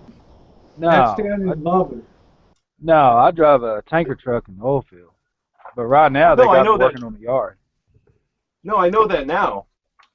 But I always thought you were a tow truck driver. I always thought because of your hours, you were a truck driver, this and that. I always thought, and then your name Mudflap, I always thought you were a tow truck driver. I thought you did repos and shit like that. I thought you. Oh. When we first met in a couple. Yeah, I guess he's wondering where did Mudflap come from, Derek? Well, actually, I got the nickname Mudflap when I was, I think I was 19, if I remember right. I'd already been in the oil field for about a year, and I was working on a workover rig, and I was one of the only workers that was up there that didn't mind whatever the boss man needed me to do. Didn't matter what I needed to do. I always did it, didn't complain, didn't whine like a little bitch. I just went on and did what he needed me to do and got it over with. And there for a while, everybody, started giving me all the shit jobs. Well, then my boss man at the time, he sat there and he was like, "Man, you're just like damn Mudflap. You catch all the shit." So then that's pretty much what it was. And then it kind of hung on, and everybody just started calling me Mudflap, and that was, I guess, 18, 19 years ago now. Yeah, but I guess they don't ask you to do the shit now, right? No, because I'm already usually volunteering. I've already got it done. There we go. I don't have a nickname, Mudflap, so I envy you. Yeah. I mean, I'm called lots of things, asshole, jerk, stuff like that, but I don't have an actual nickname. Yeah. I had a guy today. Now, I'm a manager of a group of about, say, 20 people. And the guy actually said to me, I said, all right, you need to do this, that, the other thing. And he said, fuck you, I'll go home. He's been with the company for almost 20 years. Told me that he would quit before he does that job. Well, damn. So me personally, my management technique is, okay, go home. I'd rather pay unemployment than have somebody that won't do the job. And I'm confused. What do you mean, John? When you tell somebody to do something and they tell you I'm not going to do it? I mean, what? I mean, I'm assuming you take care of maintenance and management for buildings. I mean. No, I'm a production manager. I'm a plant manager, actually. I was wondering why you were doing landscape restoration work around a commercial office building. Rosie, I started a landscape business about 4 years ago.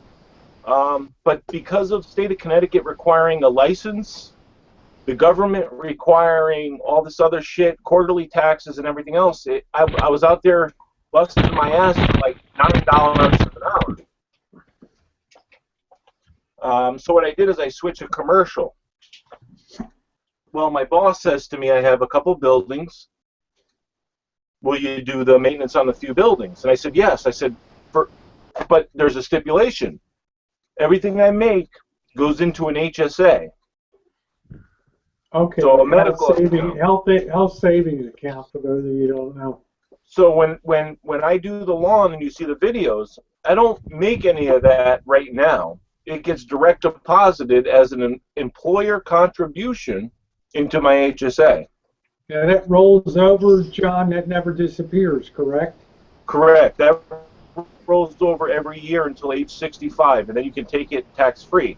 You can take it before that if you pay your medical, dental, stuff like that. You can buy Band-Aids with it, and you get it tax-free. So basically what happens is I do the extra work, he contributes the money, I get the money deposited tax-free. Okay. Well, I was just curious because obviously you did a great job on that property. I thought you just ran a team and then just went in on the weekend. I'm a team of one, Rosie. Okay, you did a nice job on it anyway, so, you know, it's good. It's you're a hard-working, I can respect that, John. You're a hard-working person. I work in 2 facilities myself, so I understand. Temporarily, Rosie, temporarily. Well, I have a repair business on the side, too, that's going to carry me through retirement, but I applaud people that get some side stuff going, too. That's great. There you go. I want to be where Wayne is and just doing repair work and stuff when I mechanical, electrical, vintage stuff. So, yeah. It's tough. I work between 40 and 60 hours in my day job, and then I work between 15 and 25 hours in my night job. And then I do the lawn maintenance and stuff like that, the commercial maintenance. So it's tough because I miss out on a lot of things that I probably shouldn't be missing out on right now. But that's only been the past couple of years because I have this drive to not want to work until I'm 75 years old. Why not, John?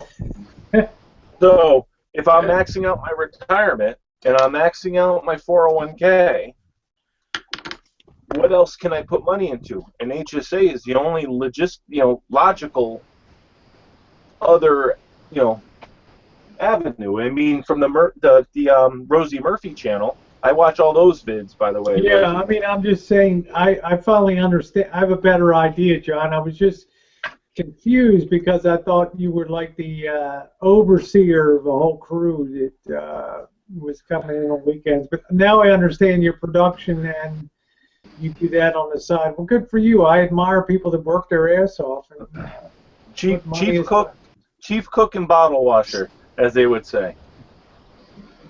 That's what So let me ask you. So ask people to stop sending me shit to be repaired.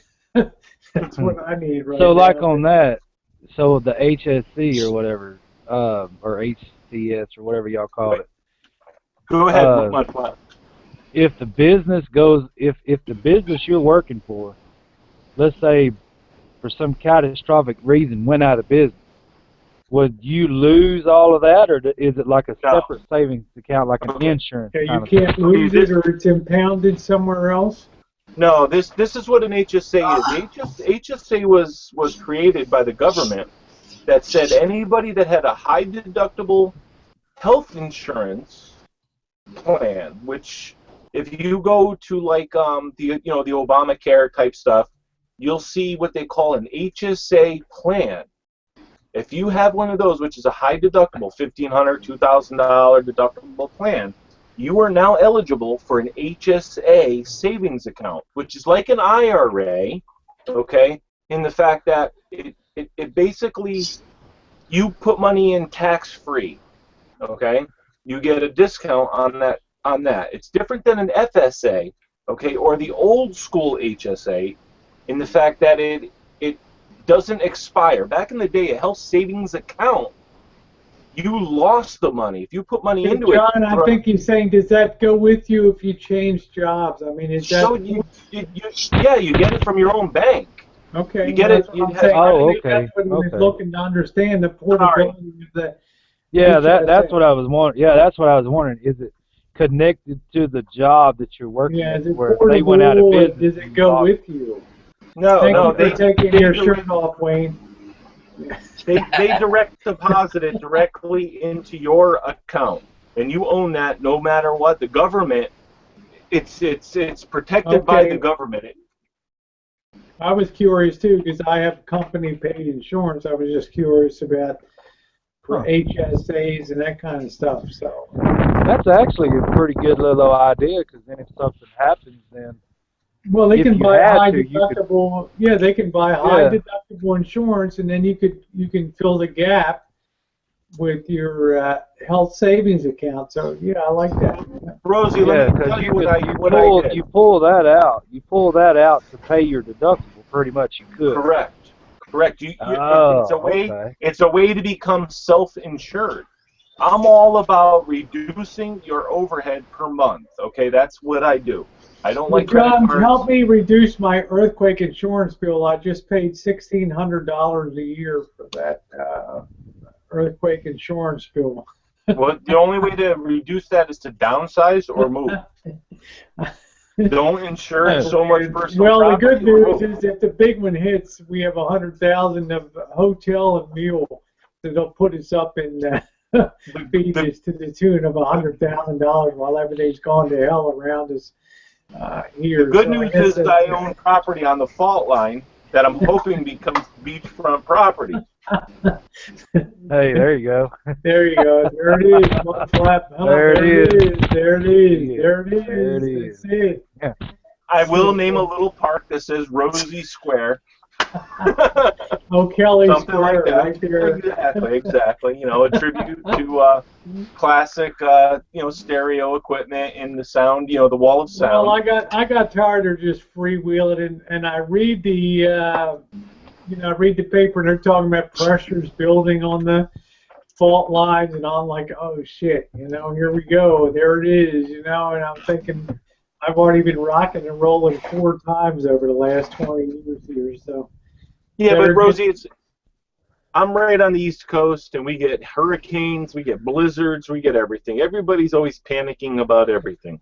Yeah, but an earthquake is just so devastating in its magnitude, compared to how often does Connecticut get hit with an earthquake? Yeah, they get hit with nor'easters once in a while, but they're a pretty calm state. I mean, where Kipper is, you get twisters and tornadoes maybe come down once in a while and that shit. Out here we really got calm weather, except every once in a while you're going to get an earthquake. Here, and 1906 and 1969 just devastated this town worse than San Francisco.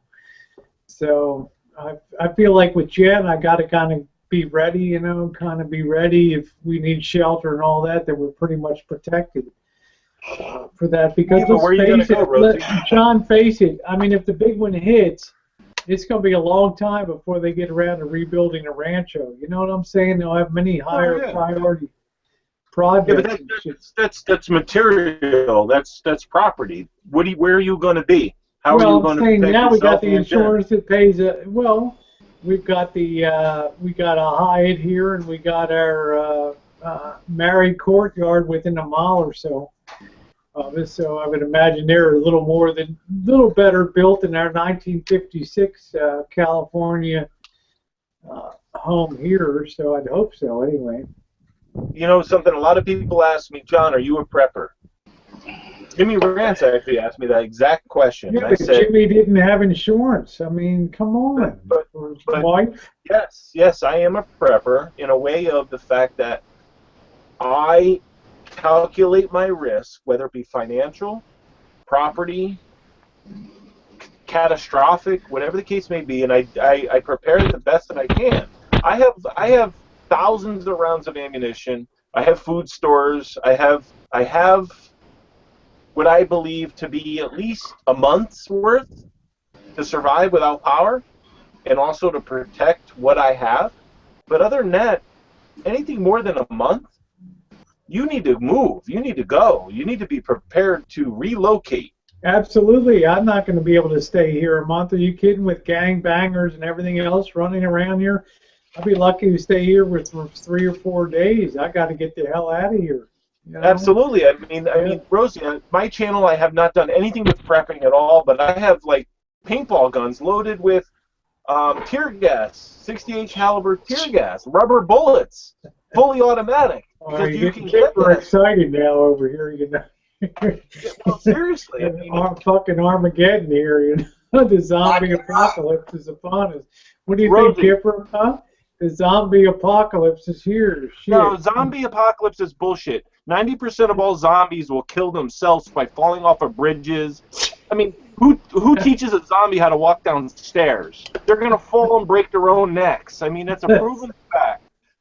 Those zombies are gonna die off by walking off of piers and cliffs and stuff like that. Couldn't we have a new and improved zombie though? That you know, the next generation and all that shit. It's going to be a natural disaster that's going to push the human race. It's going to be a natural disaster that's going to push the human race, to its brink of almost extinction. It's going to be a reset. I think it's going to be like a Zika virus or something like that. It's going to be like the Black Plague that just takes out 1 or 2 billion people out of the world and just puts things back on a more even keel for those that manage to survive, like the Dark Ages come upon us again. Of course, I'll be long gone, thank God, but you know, for all you all who are carrying on, this bud's for you. It can happen either way. All I got, I know Wade would. I'm glad you took your shirt off. If you guys really love YouTube and you want to preserve it, you have to send money to me. I will do my best to conserve all your videos and your points of view. Even John, I'd like to just combine forces with you. How about that? We'll share the profits, Rosie. I just want to be on Team John, Team Blacktop Boondocker over there. You know what I say? Just give me a food source and clean water. Okay, somebody was saying niter. Is that Diesel? Kipper. Diesel? Yeah, I think that's Diesel. I think Diesel. Oh, Diesel. All right, have a good one. Thanks for coming in. Say hi to Martha. I'm gonna catch up on your. Video. Don't worry. Martha rocks. Oh yeah, I love her gold stuff and all going out to clean. She was just looking for like some panning videos. I saw some of the scenery, just recent videos yesterday or today. And I love the videos she puts up. Yeah, shut up, John. I'm still 13 months from retirement. Okay? I would like to be panning for gold, too, out there. You know?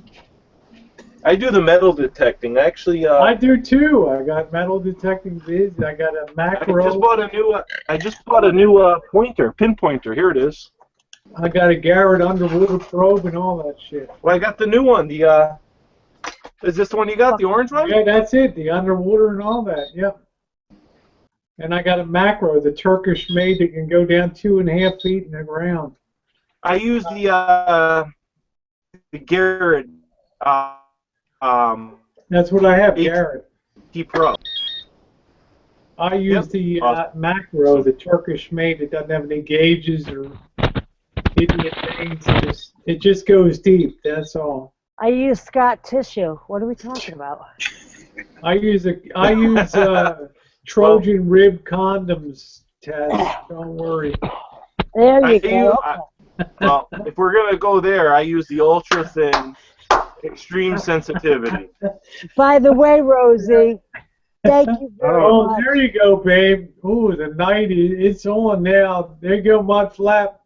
It's on. There it is. There it is. Uh-oh. Shit, getting real. Uh-oh, there it is. Shit's getting real now, mudflap. What the There hell we are we go. talking about? Uh-oh. Not you. Shut up. I'm not talking to you. She done turned blood. She done turned blood on her. What do we do? What are we talking about? We ain't talking Aunt Jemima, honey. Oh, I know. See, I can't even wear a fucking thing. How do I do You're good. this? You're good. Good. Kipper will train you up on that thing. You know, get you on the right, here get you you on the go. right latitude. Get you on the right latitude with that thing up there, right? Yeah, it makes you look like you have I'm color. imagine me. I'm gonna be on Kipper's bitch seat on the back there, huh?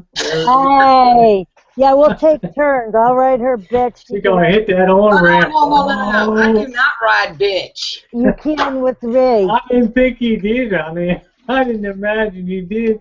I'm perfect for bitch seat though back there. I'll keep my mouth shut, you know, when I need to. Just hold on and don't talk, you know. You ride bitch, Rosie. You're gonna have a tough time. Here you go, Tess. Hey, we're Tess, if you're gonna have on that red bandana, here you go. Here you go. all right. The red bandana. There it is. Oh, Let me get you on baby, here. throw it up. Wait a minute. There it is. What the fuck are you doing? It looks like you're doing There sign it is. language. Throw out the fucking bloods and the crips. Come on. something out of Citizen Kane or something. You gotta. I don't know. I'm just trying to cover that, you know, that spot on the top of my head. You're doing a fucking Orson Welles on me. Wait a minute. Mudflap, what happened? Did you shave your head or something? Yeah. Yeah, he got his summer buzz on over there. Fucking- There it is.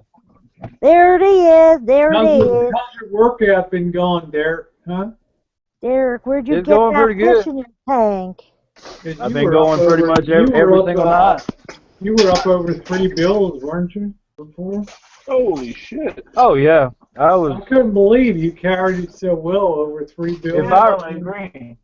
Let's see, if I remember right, I was like right at 310, 315. Wow. How'd you hide it so well? Shit.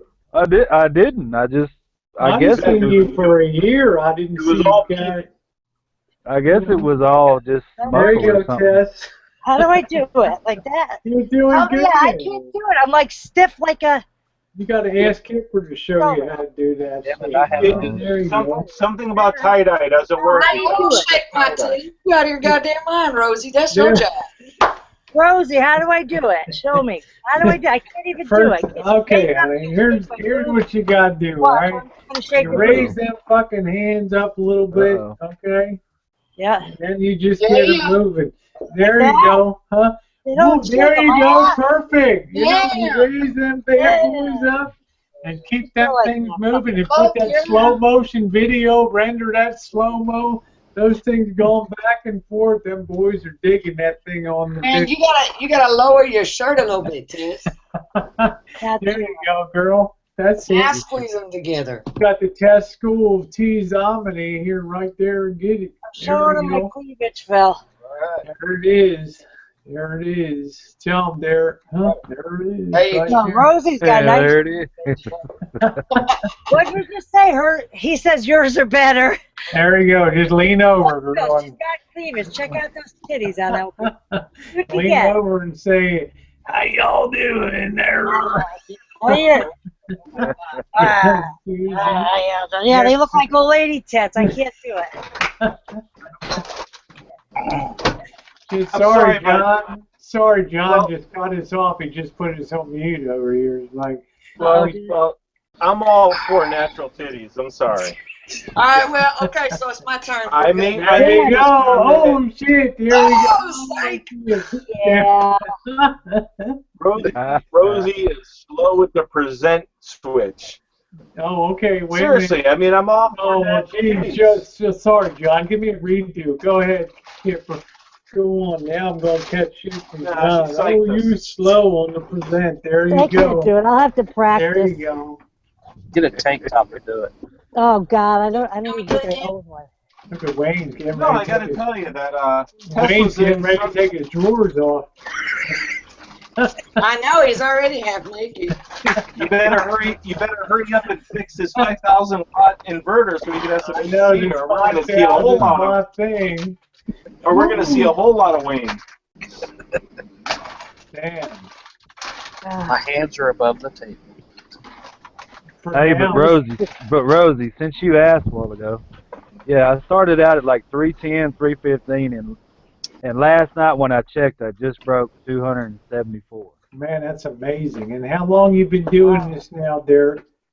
Just a tad over 6 weeks, working on 7 And where you want to end up at? Wherever I end up stopping. How tall are you? Like 6'1", something like that. That's okay. Well, what do you want to be, 225, something like that? Oh, no, I don't want to be no beanpole. Well, I don't think 225, 6'1" is, that'll get you a free safety position or something in football. I mean, what the hell? How's your speed, Derek? I don't know. I can run faster than that. Then you Plus can. I'm running. The zombies ain't got here yet, so I ain't worried about running. That's right. Joshy Bingham, hey now. There we go. Joshy, they said you ran away from us in Vegas. I tried to tell them you broke your fucking vertebrae. How did he do that? I don't even want to know how he did that. I think he was at a Arthur Murray dance studio or something doing basic dance or something and ripped his back out or something. I don't know. Yeah, he just wasn't twerking it like the champ here. Wayne, no guy ever twerked like you did, I'll tell you. I'm just going to put it out, Wayne. You got a nice hiney. Yeah, I have to say that, yeah. I'm just going to say that, Wayne, all right? Y'all hate on me. Oh, shit, you know, but... I should come in today with some Speedos. No, on the front lawn, Kip. Did I just miss something? Did I just miss it? Yeah, you just Do it missed again. I was looking at the Wayne side was chat. just flexing on the... No, I think I'm in trouble. No, go ahead, Wayne. Not at me. That's it. There we go. That's some guns on Wayne, huh? Ain't no fat on Wayne. You know, you don't need a hell of a lot, do you, Wayne? Not as much as I should. How tall are you, Wayne? I'm about Spent all his money on a 5,000-watt inverter. I mean, he's got the biggest damn solar array I've ever heard of. How tall are you, Wayne? I'm about 5'6", 5'7", 5'8". Really? Okay. Yeah. So, okay, you look much taller. When you're, okay. Yeah, hell, I figured, Wayne. I figured you were taller than that, I thought you were 6'2", something like that, looking at you. I mean, people look at me and they meet me like I met two new people. I thought you were shorter than Peter. John, I met two new people on YouTube. The first thing they said to me, "Damn, you're so small." When I'm out of there, I'll be sitting on your knee, John. I'm 6'4". Yeah, I know. I'm 5'5"3/4". So, Kip, I'm how tall 6'4". are you? What's that? How tall are you? 5.5, 5'6". Okay, so we're about the same size then. Yeah. I'll be a good fit on that bitch seat. That'd be all good. That'd be all good. There you go. That's all that matters. That's it. Yeah, that's what I was going to say, Rosie. On the back of the bike, it's hard for you to stay on there. There it is. With your boobs, you're going to push that too far. No room. It's gonna mess up the... That's all right. I got to push them babies right in the back and hold on right. And these are handles. You better not. They're handles. I'm laughing my ass off. Shit. No. This, you can handle this. That's what they... Girl, you in shape. Shit. Look, did they require you to, I know you got to pass a physical every year, but did they require you to be in a certain physical conditioning and all that kind of stuff? It don't look like you can announce a fat on you, you know? You have to run like 2 miles, or no, a mile and a half, and 13 minutes or 14 minutes? Yeah, you know, when I qualified for the FBI in 1990, Quantico, you had to run 2 miles in 15 Whoa. minutes. Hold up. You qualified for the FBI? Yes, in 1990, and I was in Hong Kong, and I got my invite letter when I was in Hong Kong to come to Quantico. Yep, I qualified for the FBI Academy in 1990, but I was had already taken a job overseas, and I was smoking at that time. I still ran 2 miles in 15 minutes. I was like a pack and a half smoker a day, and yep, that was it. They had you run if you could do 2 miles in 15. Well, you also had to do a written test and all this other kind of shit because you used to have to be a lawyer. You used to have to be a lawyer or an accountant to be an FBI agent, and it just lowered the requirements to just, you know, a college graduate. And shit. Now you just have to breathe? Well, I don't know, but it's just as well because I was making 5 times more when I finally get the hell over there. But it was nice to get that invite letter, though. So. No shit. I passed the aptitude test for the IRS. What the hell's that red light there going on? Sorry. I don't give a shit. I'm just his fucking laser sight on you, Cass. Well, no. These are LED lights. It's called Siron. So, but they have this little microphone thing that will change color and all this other shit, and I'm just trying to figure them out. So. I was just telling Kip, I don't think you got an ounce of fat on you, girl. So. What's that? I don't think you got an ounce of fat on you, girl. So. I'm sure I do somewhere. Somewhere. How are your Roddies doing? They're good. Son of a bitch. They both came into heat today. Oh, wow. Oh, speaking of heat, now that you said that, you brought it up. I saw this thing on my YouTube, my Yahoo homepage. I'm reading it. It's talking about tampons and Bluetooth connection, and I'm like, what the fuck? How do you? Yeah. So check this out. The head was this. I'm thinking, hold up, what the fuck? Why do you need a Bluetooth connection with your fucking bloody twat? I couldn't get it. So, hey, everybody. I'd like to say goodnight to everybody on that note. They have this John, never let device. it be said that you don't go out on a high note. You know? There's a device that you could buy. It's 25, 40, somewhere between 25 and 40 bucks, and it basically clips on the string. And for all those that are so busy and don't pay attention, it lets you know when it's time to change. It sends a Bluetooth signal to your phone. So here you are, you know, and I'm thinking, holy crap. And it's reusable. So there's so many things wrong with that. But how lazy can you be that, you know, But you just kind of know what's what. But they're always developing apps and shit to make you lazier, you know? So. Yep. And you know how many stupid women are going to flush that shit down the toilet and be buying them over and over again? You know. That's some nasty shit, Tess. It is. I couldn't. You know, look, that's perfect for the bottom of YouTube. Even I was. Yeah, holy crap. Yeah, lightweight, perfect for the bottom of YouTube, huh? Rosie, what's your name on the Hangouts? I don't know, you know, Rosie O'Kelly. You know, I guess that's the channel name.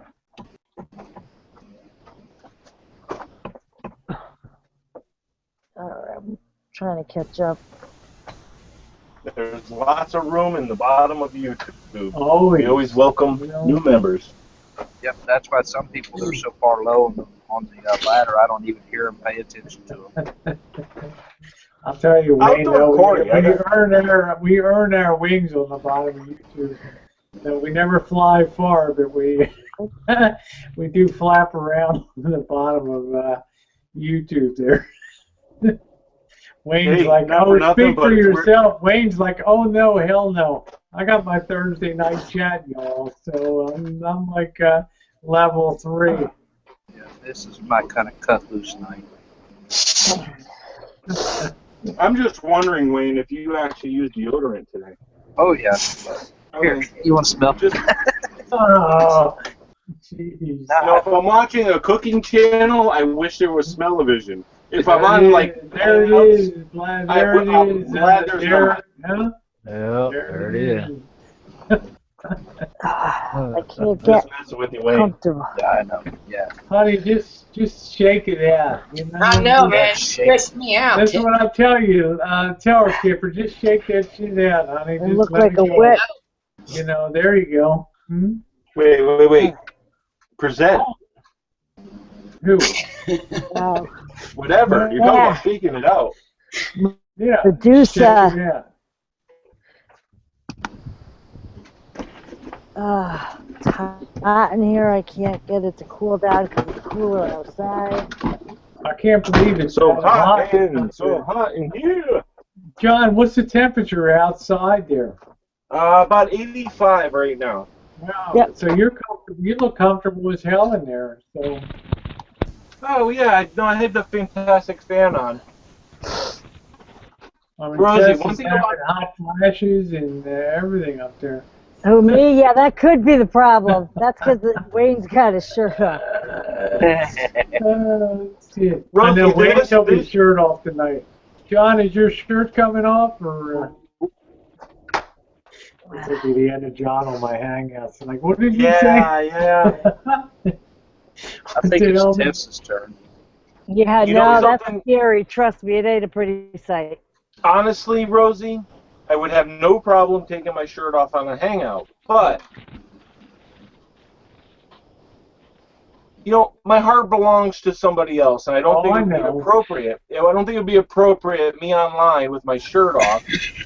You know, I was just looking for the eye candy aspect on. That's all. You know, as from 3,000 miles away, it's okay. You know. And I don't think it would be fair to Kathy if I was, you know, that's fine. She doesn't even know I'm online right now, talking to everybody. I'm not going to do it and like flaunt myself. I mean, you know, I'm not going to put a poll here. Well, I mean, I could if you guys produce some dollar bills or $5 bills. I mean, I could do that. I'm just kidding. No, seriously. I mean, it's just, you know. $5? Hell, you're cheap. I got to do it for 20. Wayne, you're a slut. Okay? You're over there half naked. In fact, I have a feeling you don't even have boxers on. As a matter of fact. Wayne don't need no box. Oh my God, here we go. Present. Here we go. He's presented. I got it. Huh? I got I thought he was gonna twerk for us tonight over there. Woo! I got pants on. John, I understand. You're letting me down easy. You're letting me down easy in your own classy Connecticut, New Englander way there. So. That's not it, Rosie, honestly. I'm not prude in any way, shape, or form. Trust me, I like titties as much as the next guy. But, I don't know, it just, you know, there's a certain amount of respect that I have to portray to the woman I love. That's it. If I took my shirt off, y'all would have an uncanny urge to go on a diet. There it is. No, I don't think so. You're you. So,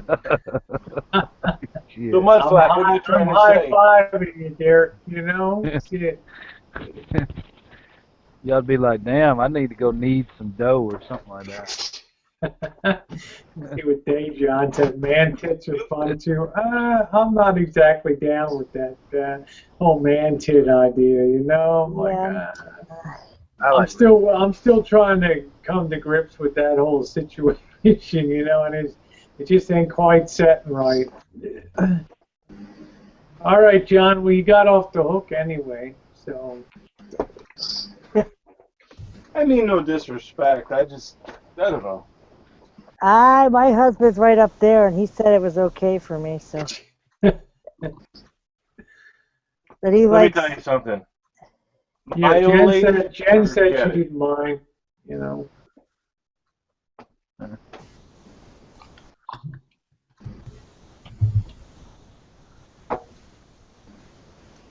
I'm just trying to get some work done in here, and I'm not getting much done.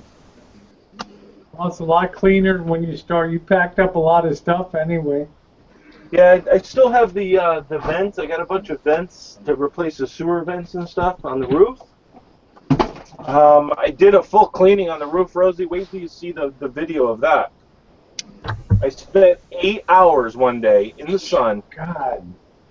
I took apart the whole roof, and every vent has cracks and crevices that need decor. Same here This on some of the old rig. stuff. The UVA just wreaks havoc on the on those vents. But shit, 1 hour in a bikini and I was done up there washing the RV on a thing. Wow. I scrubbed the roof of this thing 3 times, and it was no different. I had to use simple green industrial with a deck brush for a boat. To the point to where I had to take ibuprofen the next day just to be able to move my shoulders. It didn't look that dirty, John. I mean, the rig was so clean. I had mold spores growing that I couldn't, no matter how much I scrubbed them. You got to remember that this rig spent 2 years in the woods without being moved. Well, I'm just thinking up on top, you know, people don't understand the whole UVA takes on the plastic and stuff for vent caps and all that kind of stuff. So. Oh yeah, the vents are so brittle that if I go to clean them, they just disintegrate. Yep, that's the way they are in the GMC. I don't even diddle with them because if I touch them, they'll just disintegrate. So. I have the replacements. Unfortunately, today is Wednesday. I'm on the road as of Friday for 18 days. So everything I do after this weekend is going to be on the road using the generator and stuff like that. So vacation? No. Still working, still doing everything. The whole purpose of my channel, Rosie, was to be able to. My goal is to save between $20,000 and $30,000 a year. I can't do that without being extreme. So the next 18 days is going to be me living in the rig, even though I still have my apartment, I still have my house, trying to decide whether or not I can actually work full-time, both jobs, and still live in the rig at the same time. If I can do that for the next 18 days, next year, June 1st, I'll be full-time permanent for at least 2 to 3 years before I move down south. That's the goal. Sounds like a plan. That's the purpose of the larger rig. Up here in New England, it's brutal, though, because you got the winters to deal with. I'm going to tell Hammy on the side I got my cheeseburger, bitch. I have you on preserve. I'm just driving myself crazy. I'm still hungry after that shitty little pizza I had. I got me a cheeseburger. What do you want, Rosie? No, I admire you, John. You know what I like about you, John. Besides your obvious good looks, you know what I like about you. You got a goddamn plan, and you developed it. You stick to it. I like that. You know, you want to save 20 to 30,000 a year, and I bet you're doing it. So, you know, that's. Right now, no. Right now, I'm not. I'm looking to do that. I mean, the 401k maxes out at 17, and then the regular IRA, the Roth IRA, is $5 grand. But I do without. That's what people don't understand. Yes, I spend money. I spend lots of money on the rig, on toys, on stuff like that. But I live in urban hell. I'm battling my neighbors on a regular basis. I mean, my multifamily, the only thing that separates me from the Section 8 next to me is the driveway. So, but I make enough money to where I could go and buy a house in a better area and stuff like that, but I don't want a $2,500 a month mortgage. It's smart. I applaud you for making that decision not to overextend just for the sake of just suck it up. I mean, I'm not in the most savory neighborhood in the world, but I'm not going to go out and get $1 million home to compensate for it. I mean, it's not worth it to me. I'd rather put up with the occasional screwed up bad parker in the neighborhood and that kind of shit. I hear you. I'm just saying you got a plan, John. You know how rare it is to have somebody with a plan? I'm planning. If I lose my job, I'll start robbing banks, I guess. I don't know. Well, you can always have GoFundMes, you know. Yeah, I'd rather rob banks. Less trouble. GoFundMes are brutal.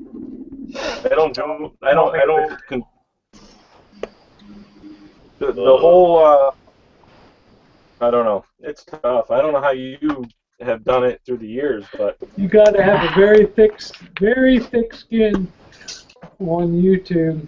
You can't let anything get to you. No, I have a huge. I mean, my skin is thick. I mean, any thicker skin, I wouldn't have a heart. It's just, I don't know how you separate yourself. How you do the right thing. How do you judge? You don't. Contributing to a GoFundMe. Here's the way I come down. Like, look at Nicole's situation now. I'm not in the UK. I got no idea what the hell is going on now. But suppose there's a greater than average chance that Nicole's situation is as she presented it. Well, I'm going to go with the odds that she needs to help and do it. And, you know, if things don't work out, oh well. No. You know, I agree with you there. You know, I mean, I've known her like for 4 years and stuff like that. If I can't judge her and say, you know, okay, I'm gonna take the shot on that kind of thing. That's all you can do, John. I have no idea. She's 8,000 miles away from me, or whatever. That's the kind of judgments you can make. I'd rather, if there was a chance it was true, always err on the side of making sure that person at least has a shot to get their life saved. That's how I always did it, Rosie. I was always, when I donated something, it was like putting money on black in the roulette wheel. Yeah. You know what I mean? You hope for the best, and if it doesn't pan out the way you wanted it, well, money well spent. You know what I mean? For the opportunity. Well, it's the way I felt about Wayne. I mean, he works hard. He's got a family. I mean, why wouldn't I take a shot on that? You know, I can't stand Wayne, and I donated to Wayne. Because he's got his shirt off stand that now. guy. Yeah, because he's got his shirt off now, and you don't. No, I've always respected Wayne because he's helped other people, and I want to make that apparently clear. I never knew Wayne.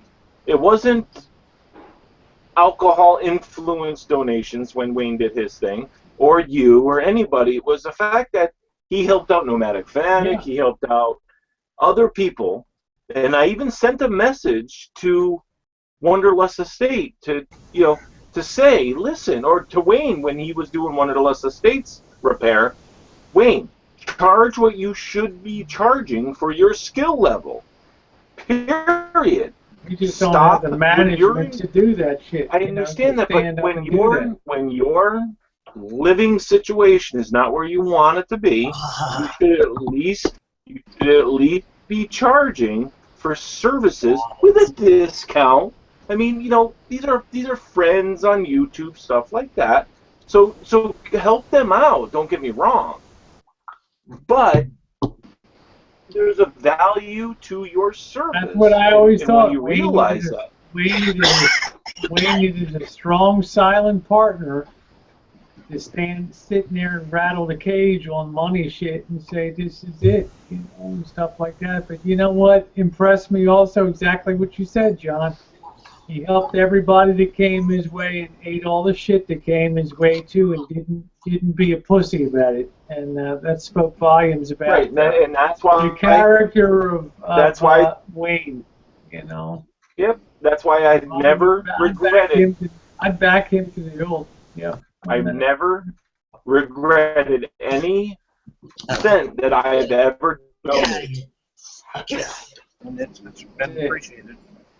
Well, you carry the mail every day, Wayne. So you know, I didn't mean to hold you up in this example, but yeah, Debbie, you're a baby. You're a youngin' compared to me, but I feel the same way, John. You can never have. All you can do is weigh, as Kipper would say, the preponderance of the evidence of this in this situation, and make your judgment accordingly.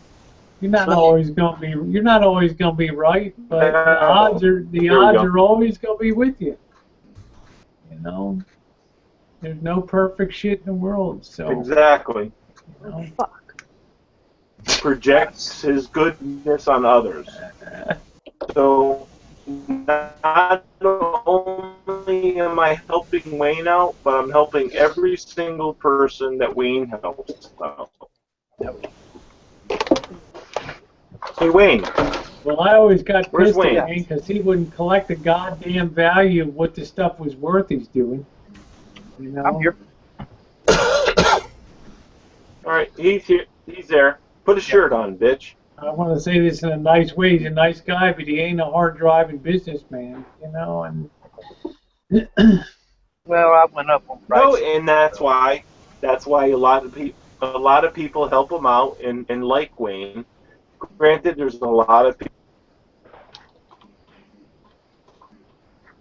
Well, I'd drive him crazy because that'd be 24/7 business on that shit. You know? Yep, I've been charging more. That's good. I'm glad, Wayne. You know. What the hell is going on? There we go.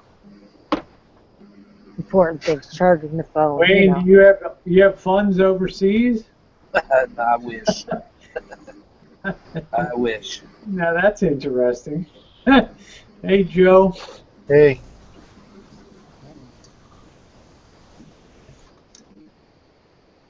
Hey, take care, John. Thanks for coming in. Great first visit on your part. Sorry, my mic or my headphone cut out. You know, I don't know. I'm just the kind of person I couldn't rest at night unless I just gave the benefit of the doubt on stuff. Yeah, Wayne is smarter than all of us put together. I'd agree.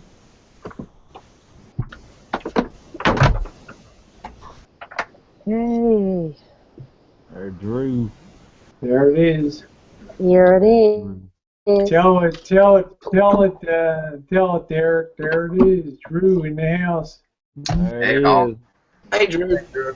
Hey, Drew. Hey, Tess. Hey, Kipper. Hey, Wayne. Hey, Joe. Hey, Hey, Mudflap. This is Drew. Nothing for Rosie?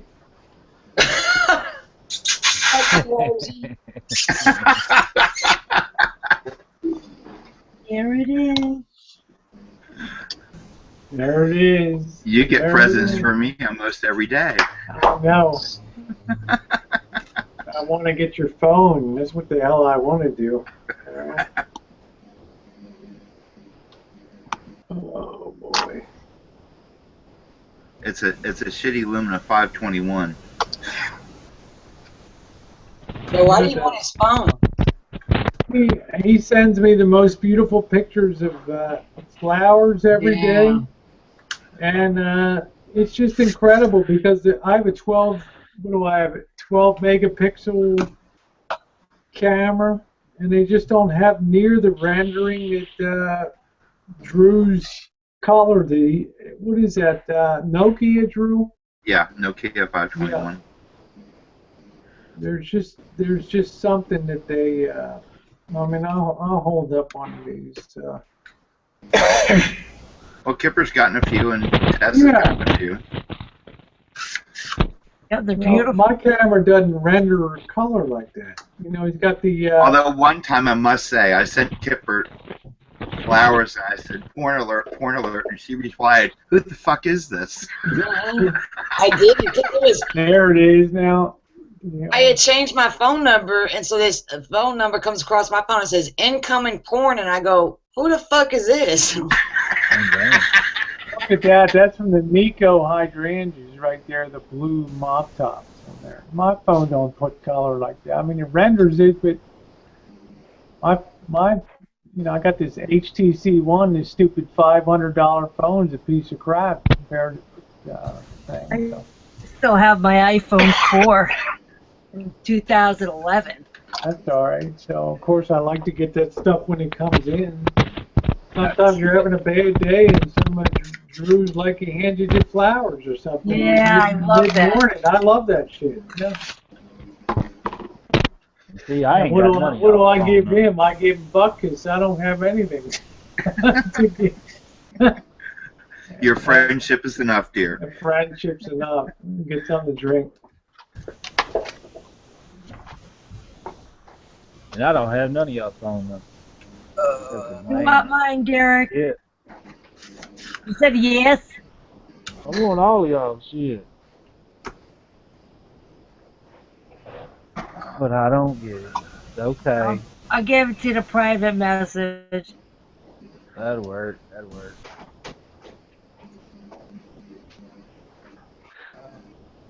Oh. Well, actually, I think everybody here already has it, don't they? I got your motherfucking. I know. Don't give it out, punks. Bastards. Got my number. Oh. There it is. Cool.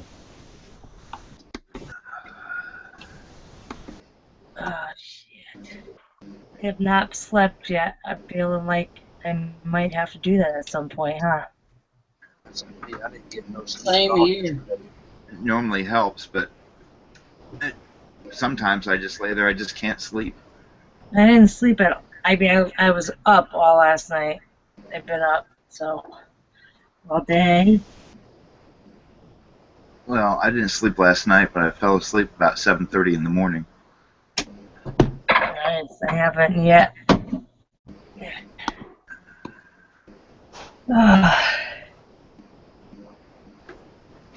Fuck are you doing, Tess? I was in the stretching and you're over there fucking moaning and shit, and like, what the fuck? oh yeah, sorry. I probably should have turned off the mic, huh? Nah, I'm just covering. Good.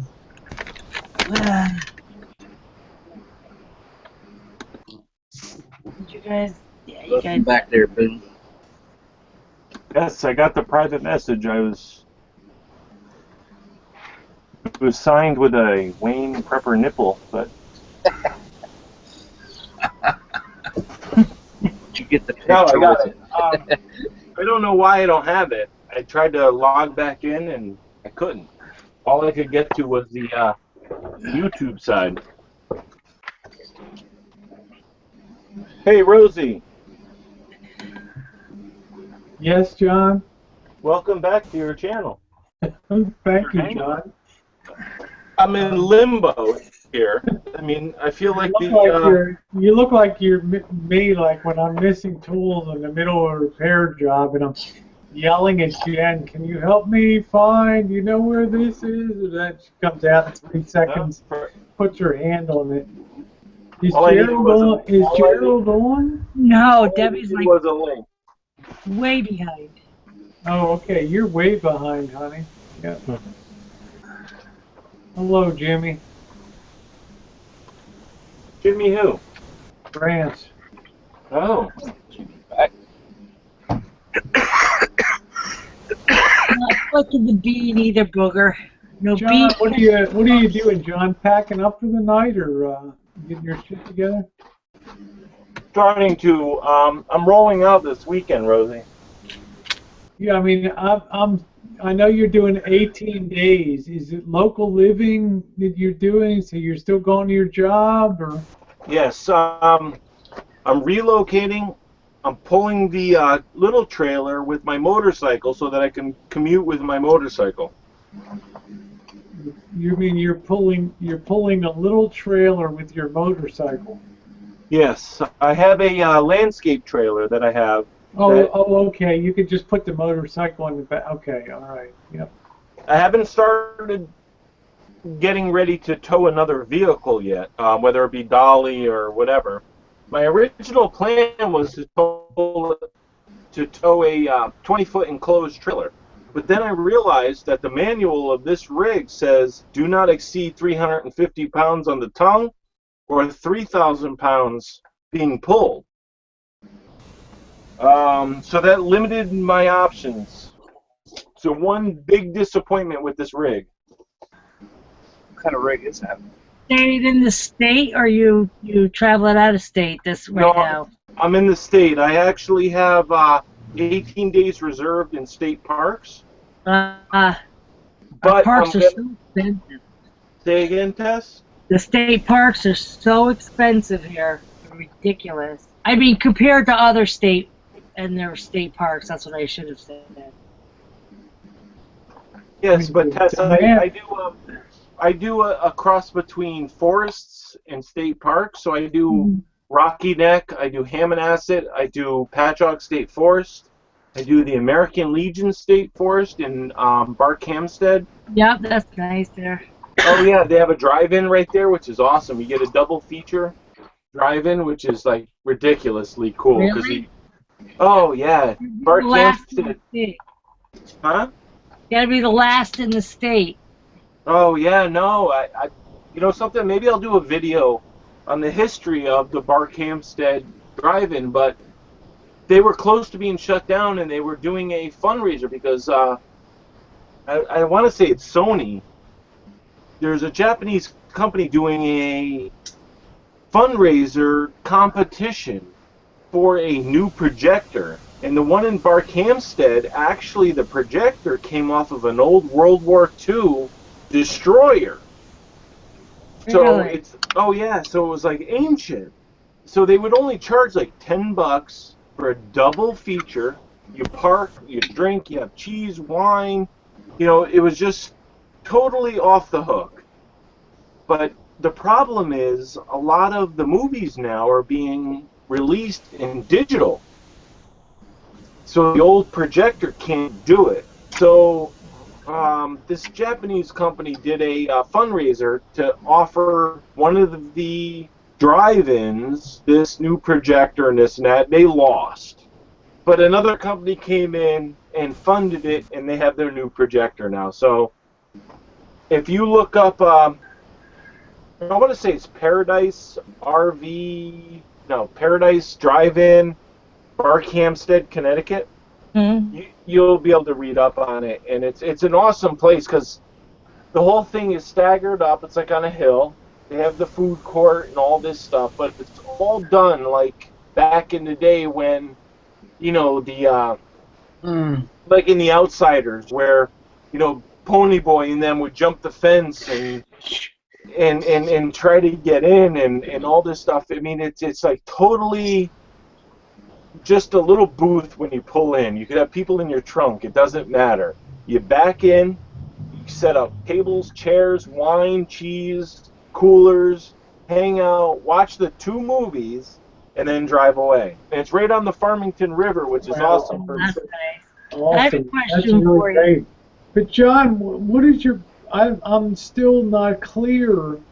I mean, obviously you can live in your rig. I'm just trying to understand, what are you trying to prove to yourself? It, to me, is pretty self-apparent now that you can do this. Clarify that for me, please. Rosie, my first video kind of. Hold on. Can you hear me better now? Yeah, I hear you perfectly. Yeah. Okay. My first video was to sacrifice living in a house to be able to catch up on my retirement. That's basically how it started a year ago. I want to work full-time in the job that I have now and the second job and whatever, but yet do it as minimalistically as possible. The problem is I have Kathy and her son and a certain status of life, I guess you could say, that I'm struggling with. Because I understand that. Yeah. If it was just me, it would be easy. Yeah. But you can't think just about you. You got the whole crew. Yeah. Right. It's not a matter of being like forced into it or not having the funds to do it. I could go out and buy a new Class A tomorrow, and be a little more restricted with a payment and stuff like that. But this rig was kind of caught me off guard because it was exactly what I was looking for at a great, incredible price. So I had to jump on it, but it was a little sooner than I was ready for. Now, Kathy and myself, we have two separate houses. Kathy has a house. That's why, like right now, you don't see Kathy. She has a house in another town with her son. And she has for 10 years. So a lot of people ask me, I get a lot of comments, John, you're never with your family, or you're always camping alone, this and that and the other thing. Why? Kathy's not a big camper type person, okay? When you see her in a video, it's a rare event. Now, go ahead. I was going to ask about the hookups, like the state parks and the forests. When I was checking them out, do any of them have hookups, power and sewer? Because I didn't see too many that did. I probably have one dump station in. Yeah, exactly, Rosie. A lot of the sites that I stay at have no dump station. They have no hookups. They might have water. Okay, yeah, that's what I found. But you got to remember, my name is Blacktop Boondocker. Right. But now right on I-91, yep. And at the rest station, there's a dump station. Yep, 8491 in Wallingford, Middletown, and Southington. They have the dump station. Middletown is the one that I dump at. Mm-hmm. Now, if I don't dump there, I dump at regular state parks that are open, like Hopeville Park in Jewett City. Okay. Okay, there you can dump anytime you want, as long as the park's open. Doesn't cost you. No, as long as the park's open, they close. Okay. So in the winter, you can't. Yeah, they shut down the rest areas November 1st. Yeah, but the one in Wallingford is open year-round. No, nope. I checked it out because I'm right in the middle between Wallingford, Middletown, and Southington, and they all closed November 1st. All right. Well, you're like even closer to me. You're within like 30 minutes of me. Yeah, I'm so right there. So what I use what they call a it's called the poop cannon. Okay. Nice. You know what I'm talking about? I have an image, but I'm sure it's not the same thing. Okay. Well, what it is, it's a macerator pump that actually connects right to your waste tank and pumps your sewage through a 3/4-inch garden hose. Really? Yes. If you Google it, you'll see. Flowjet is the company, which is a big company. Mm-hmm. So you can actually dump your tanks in a public toilet with this system. Wow. No shit. But shit. Yep. I was going to do a video on it later on because everybody worries about dumping their tanks like they need this, like, you can dump it in your own house. I do. I just open up the sewer clean out and just put the hose down. Yeah, the thing Yeah, was, but imagine, Rosie, imagine that you want to dump your tank and all you have is a public restroom at a state park. Well, that's it. Yeah, with the macerator and the 3/4-inch hose. Yeah, I can see that. You know. Look up Flowjet macerator. It has everything on it. It has a 3/4-inch output. You put the garden hose on it, and you dump your tanks with it. Yep. Yeah, I had that problem. Thanks for stopping in. I'm gonna actually, since I've been up so early, Wayne's gonna get going now. John. So put a shirt on, Wayne. Hey, Wayne, how's your forum going? I think he's gonna be doing his hangout. You doing your hangout tomorrow night, Wayne? Yep, I'm doing it. The forum's actually going. It's slow. It's gonna take time to build. Yeah, it's tough. But you got to remember, Wayne. There's a lot of forums out there. Yeah, it takes time. It'll get up there. Don't give up on it. I post some funny stuff and just kind of be a goofball on there. But I try to help people out that post a question. Yep. I always tell Wayne, think about the long haul when you're doing shit. Don't think about, Yep. I'm gonna get ready. All right, Wayne. I'm gonna go about 9 more minutes. I'm gonna shut down a little early myself tonight. Yeah, I have to get ready to go to sleep too. I haven't. I'm gonna go about 9 more minutes. But Wayne, thanks for coming in. I appreciate it. All right, Wayne. I'll try to hit your hangout tomorrow night. So good luck. I enjoyed the last one. Yeah, I won't be there, Wayne, unfortunately. Alrighty. Well, that's understandable. You got stuff you got to get done. John's got a report. I would if I could. John's got a report for duty at Chippendales, and actually, it's a Red Hot Pony Express here in Connecticut. You look better than the guys at the Chippendale booth in Las Vegas that were Good evening. down there. But that's just the 4 Roses talking. But Better than 3 Roses talking. Hey, did you ever get the story of this, John? You ever know the story of 4 Roses? Yes, actually, I have that exact same bottle in my collection, Rosie. I think it's a beautiful story, I don't know where did my little story go, Drew? This single barrel doesn't have my beautiful little story on it. I had to look it up. It was in Wikipedia. The girl, he had a crush on this girl, and he said, if you'll be my girl, please wear roses. And she had 4 roses on when she showed up for the dance. I thought that was a beautiful story. This one doesn't have it though on the thing, so. The single barrel is actually a very good bottle of bourbon. Oh yeah, this is expensive. I'd never buy this. I mean, Drew sent me this. I'd never buy this stuff for myself. Drew thinks I'm worth the. How cute.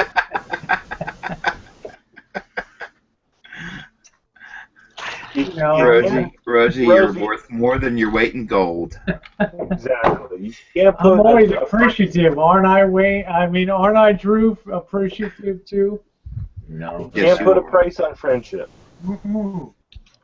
It's not about the price. It's about Drew the thought is that goes behind it. hands down my best YouTube pal on here. So don't worry about it, Drew. Rosie's sending you a Corvette. Yeah, right. Yeah. Yeah. Well, what I'm gonna be spending time down in Fort Myers. He knows I'm coming down eventually to spend a lot of time down there. It's not gonna be Drew, too. You're in Fort Myers? Yeah. Drew, you're in Fort Myers? Yes, I am. I'm down there several times a year. Really, Fort Myers? I'm out on Lemon Bay, Minnesota Key. Oh, okay. That's where I kind of hang out. There's a place down there called the not the Swordfish. What is it? Damn it! Oh man, right on Minnesota Key, right in Lemon Bay, Sarasota, Englewood area. Yeah. Yep. How far are you from there? About probably an hour's drive. Oh, seriously, that far? Yeah, about an hour. Yeah. Yeah, I'm about an hour south. Oh, okay. Yeah, it's a beautiful area. I love the Sarasota, the Naples, the Fort Myers area. I'm not so crazy when you start to get up to Tampa, St. Pete, up in that area. It gets a little crazy up there, and I don't know. That area is a little more laid back. I'm not sure if it is. I'm not sure now, Drew, but you know. We're not crazy up here. Let's see. Elvis says, you ham and eggers in Fort Myers need to hit the sack. You can clock in on time. That's all right, Marshall. When I go to retire, I won't have to worry about putting ham and eggs on the table, brother. You'll be there. Yeah, I think Jess, my damn straps are falling down. Shit. That's the beauty of being right, Joe, a ham and egger. Hmm? Right. Hey, Hamster O'Kelly, you're always welcome. I mean, I always tell people you can say whatever you want about me. Just take it easy on the people on that come on the panel. That's all. You know? The thing is, ham and egger was actually a derogatory phrase. Well, I mean, John, you told us that. Bobby the Brain. Yeah, exactly. Yep, you told us the whole story on the Hangout that night. Right, but it was Bobby the Brain that actually made it mainstream. But before that, it was Bobby the Brain saying that no matter how much I wrestled, I only had enough money to buy ham and eggs for breakfast. That's it. So he was broke, and it was a ham and egger. Ham and egger is actually a term that says no matter how hard I work, I could only have ham and eggs. No, but you were talking about, what's his name, the one that Marshall emulates all the time, the wrestler. Ric Flair. Yeah, Ric Flair. He was at the Connecticut wrestling up there. Yeah, well, if you watch my earlier videos, you'll actually see the destruction of the New Haven Coliseum, where the doors, when, he says, back in the streets of a New Haven, that stadium is now gone. They imploded it with explosives. I'm saying Rick was all over that place. He's the one that really made that ham and egging and all that kind of shit. So no, ham and egging was Bobby the Brain. It had nothing to do with Ric Flair. I don't know. I never gave a fuck about wrestling myself. Ask Marshall. I mean, he's obviously listening. He's obviously listening. Bobby the Brain. Gotta have that fucking conversation. Huh? Last few minutes, I thought you wanted to end it talking about wrestling with that. No, I want to talk about that. I want to talk.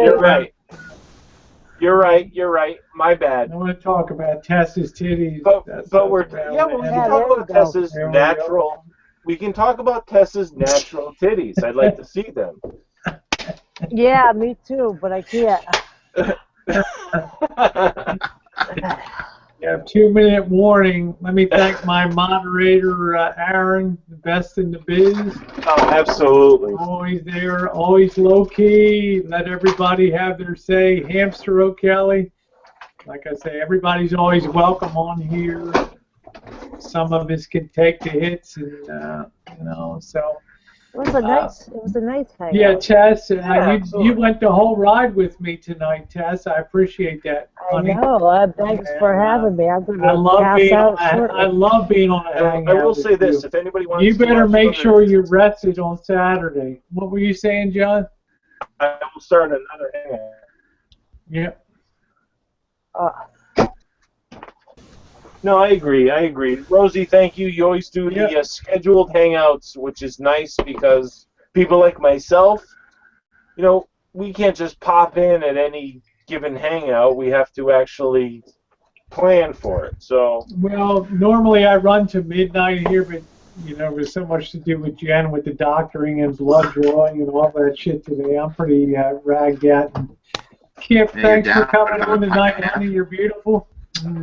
Thanks, Lucy. I'm going to go take a shower and knock one out and go to sleep. There we go, honey. Knock one out. Think of me when you do it and drop a deuce and have a good rest over there. And Joe Kalanji, thank you, babe, for being on. And, no problem. We got the Drewski, the one and only, my right hand right there, my Ed McMahon. Yes, over there next to Johnny Carson. Thanks for coming Bye. on. Yep, thanks for coming on, you guys. This hangout is now off the air.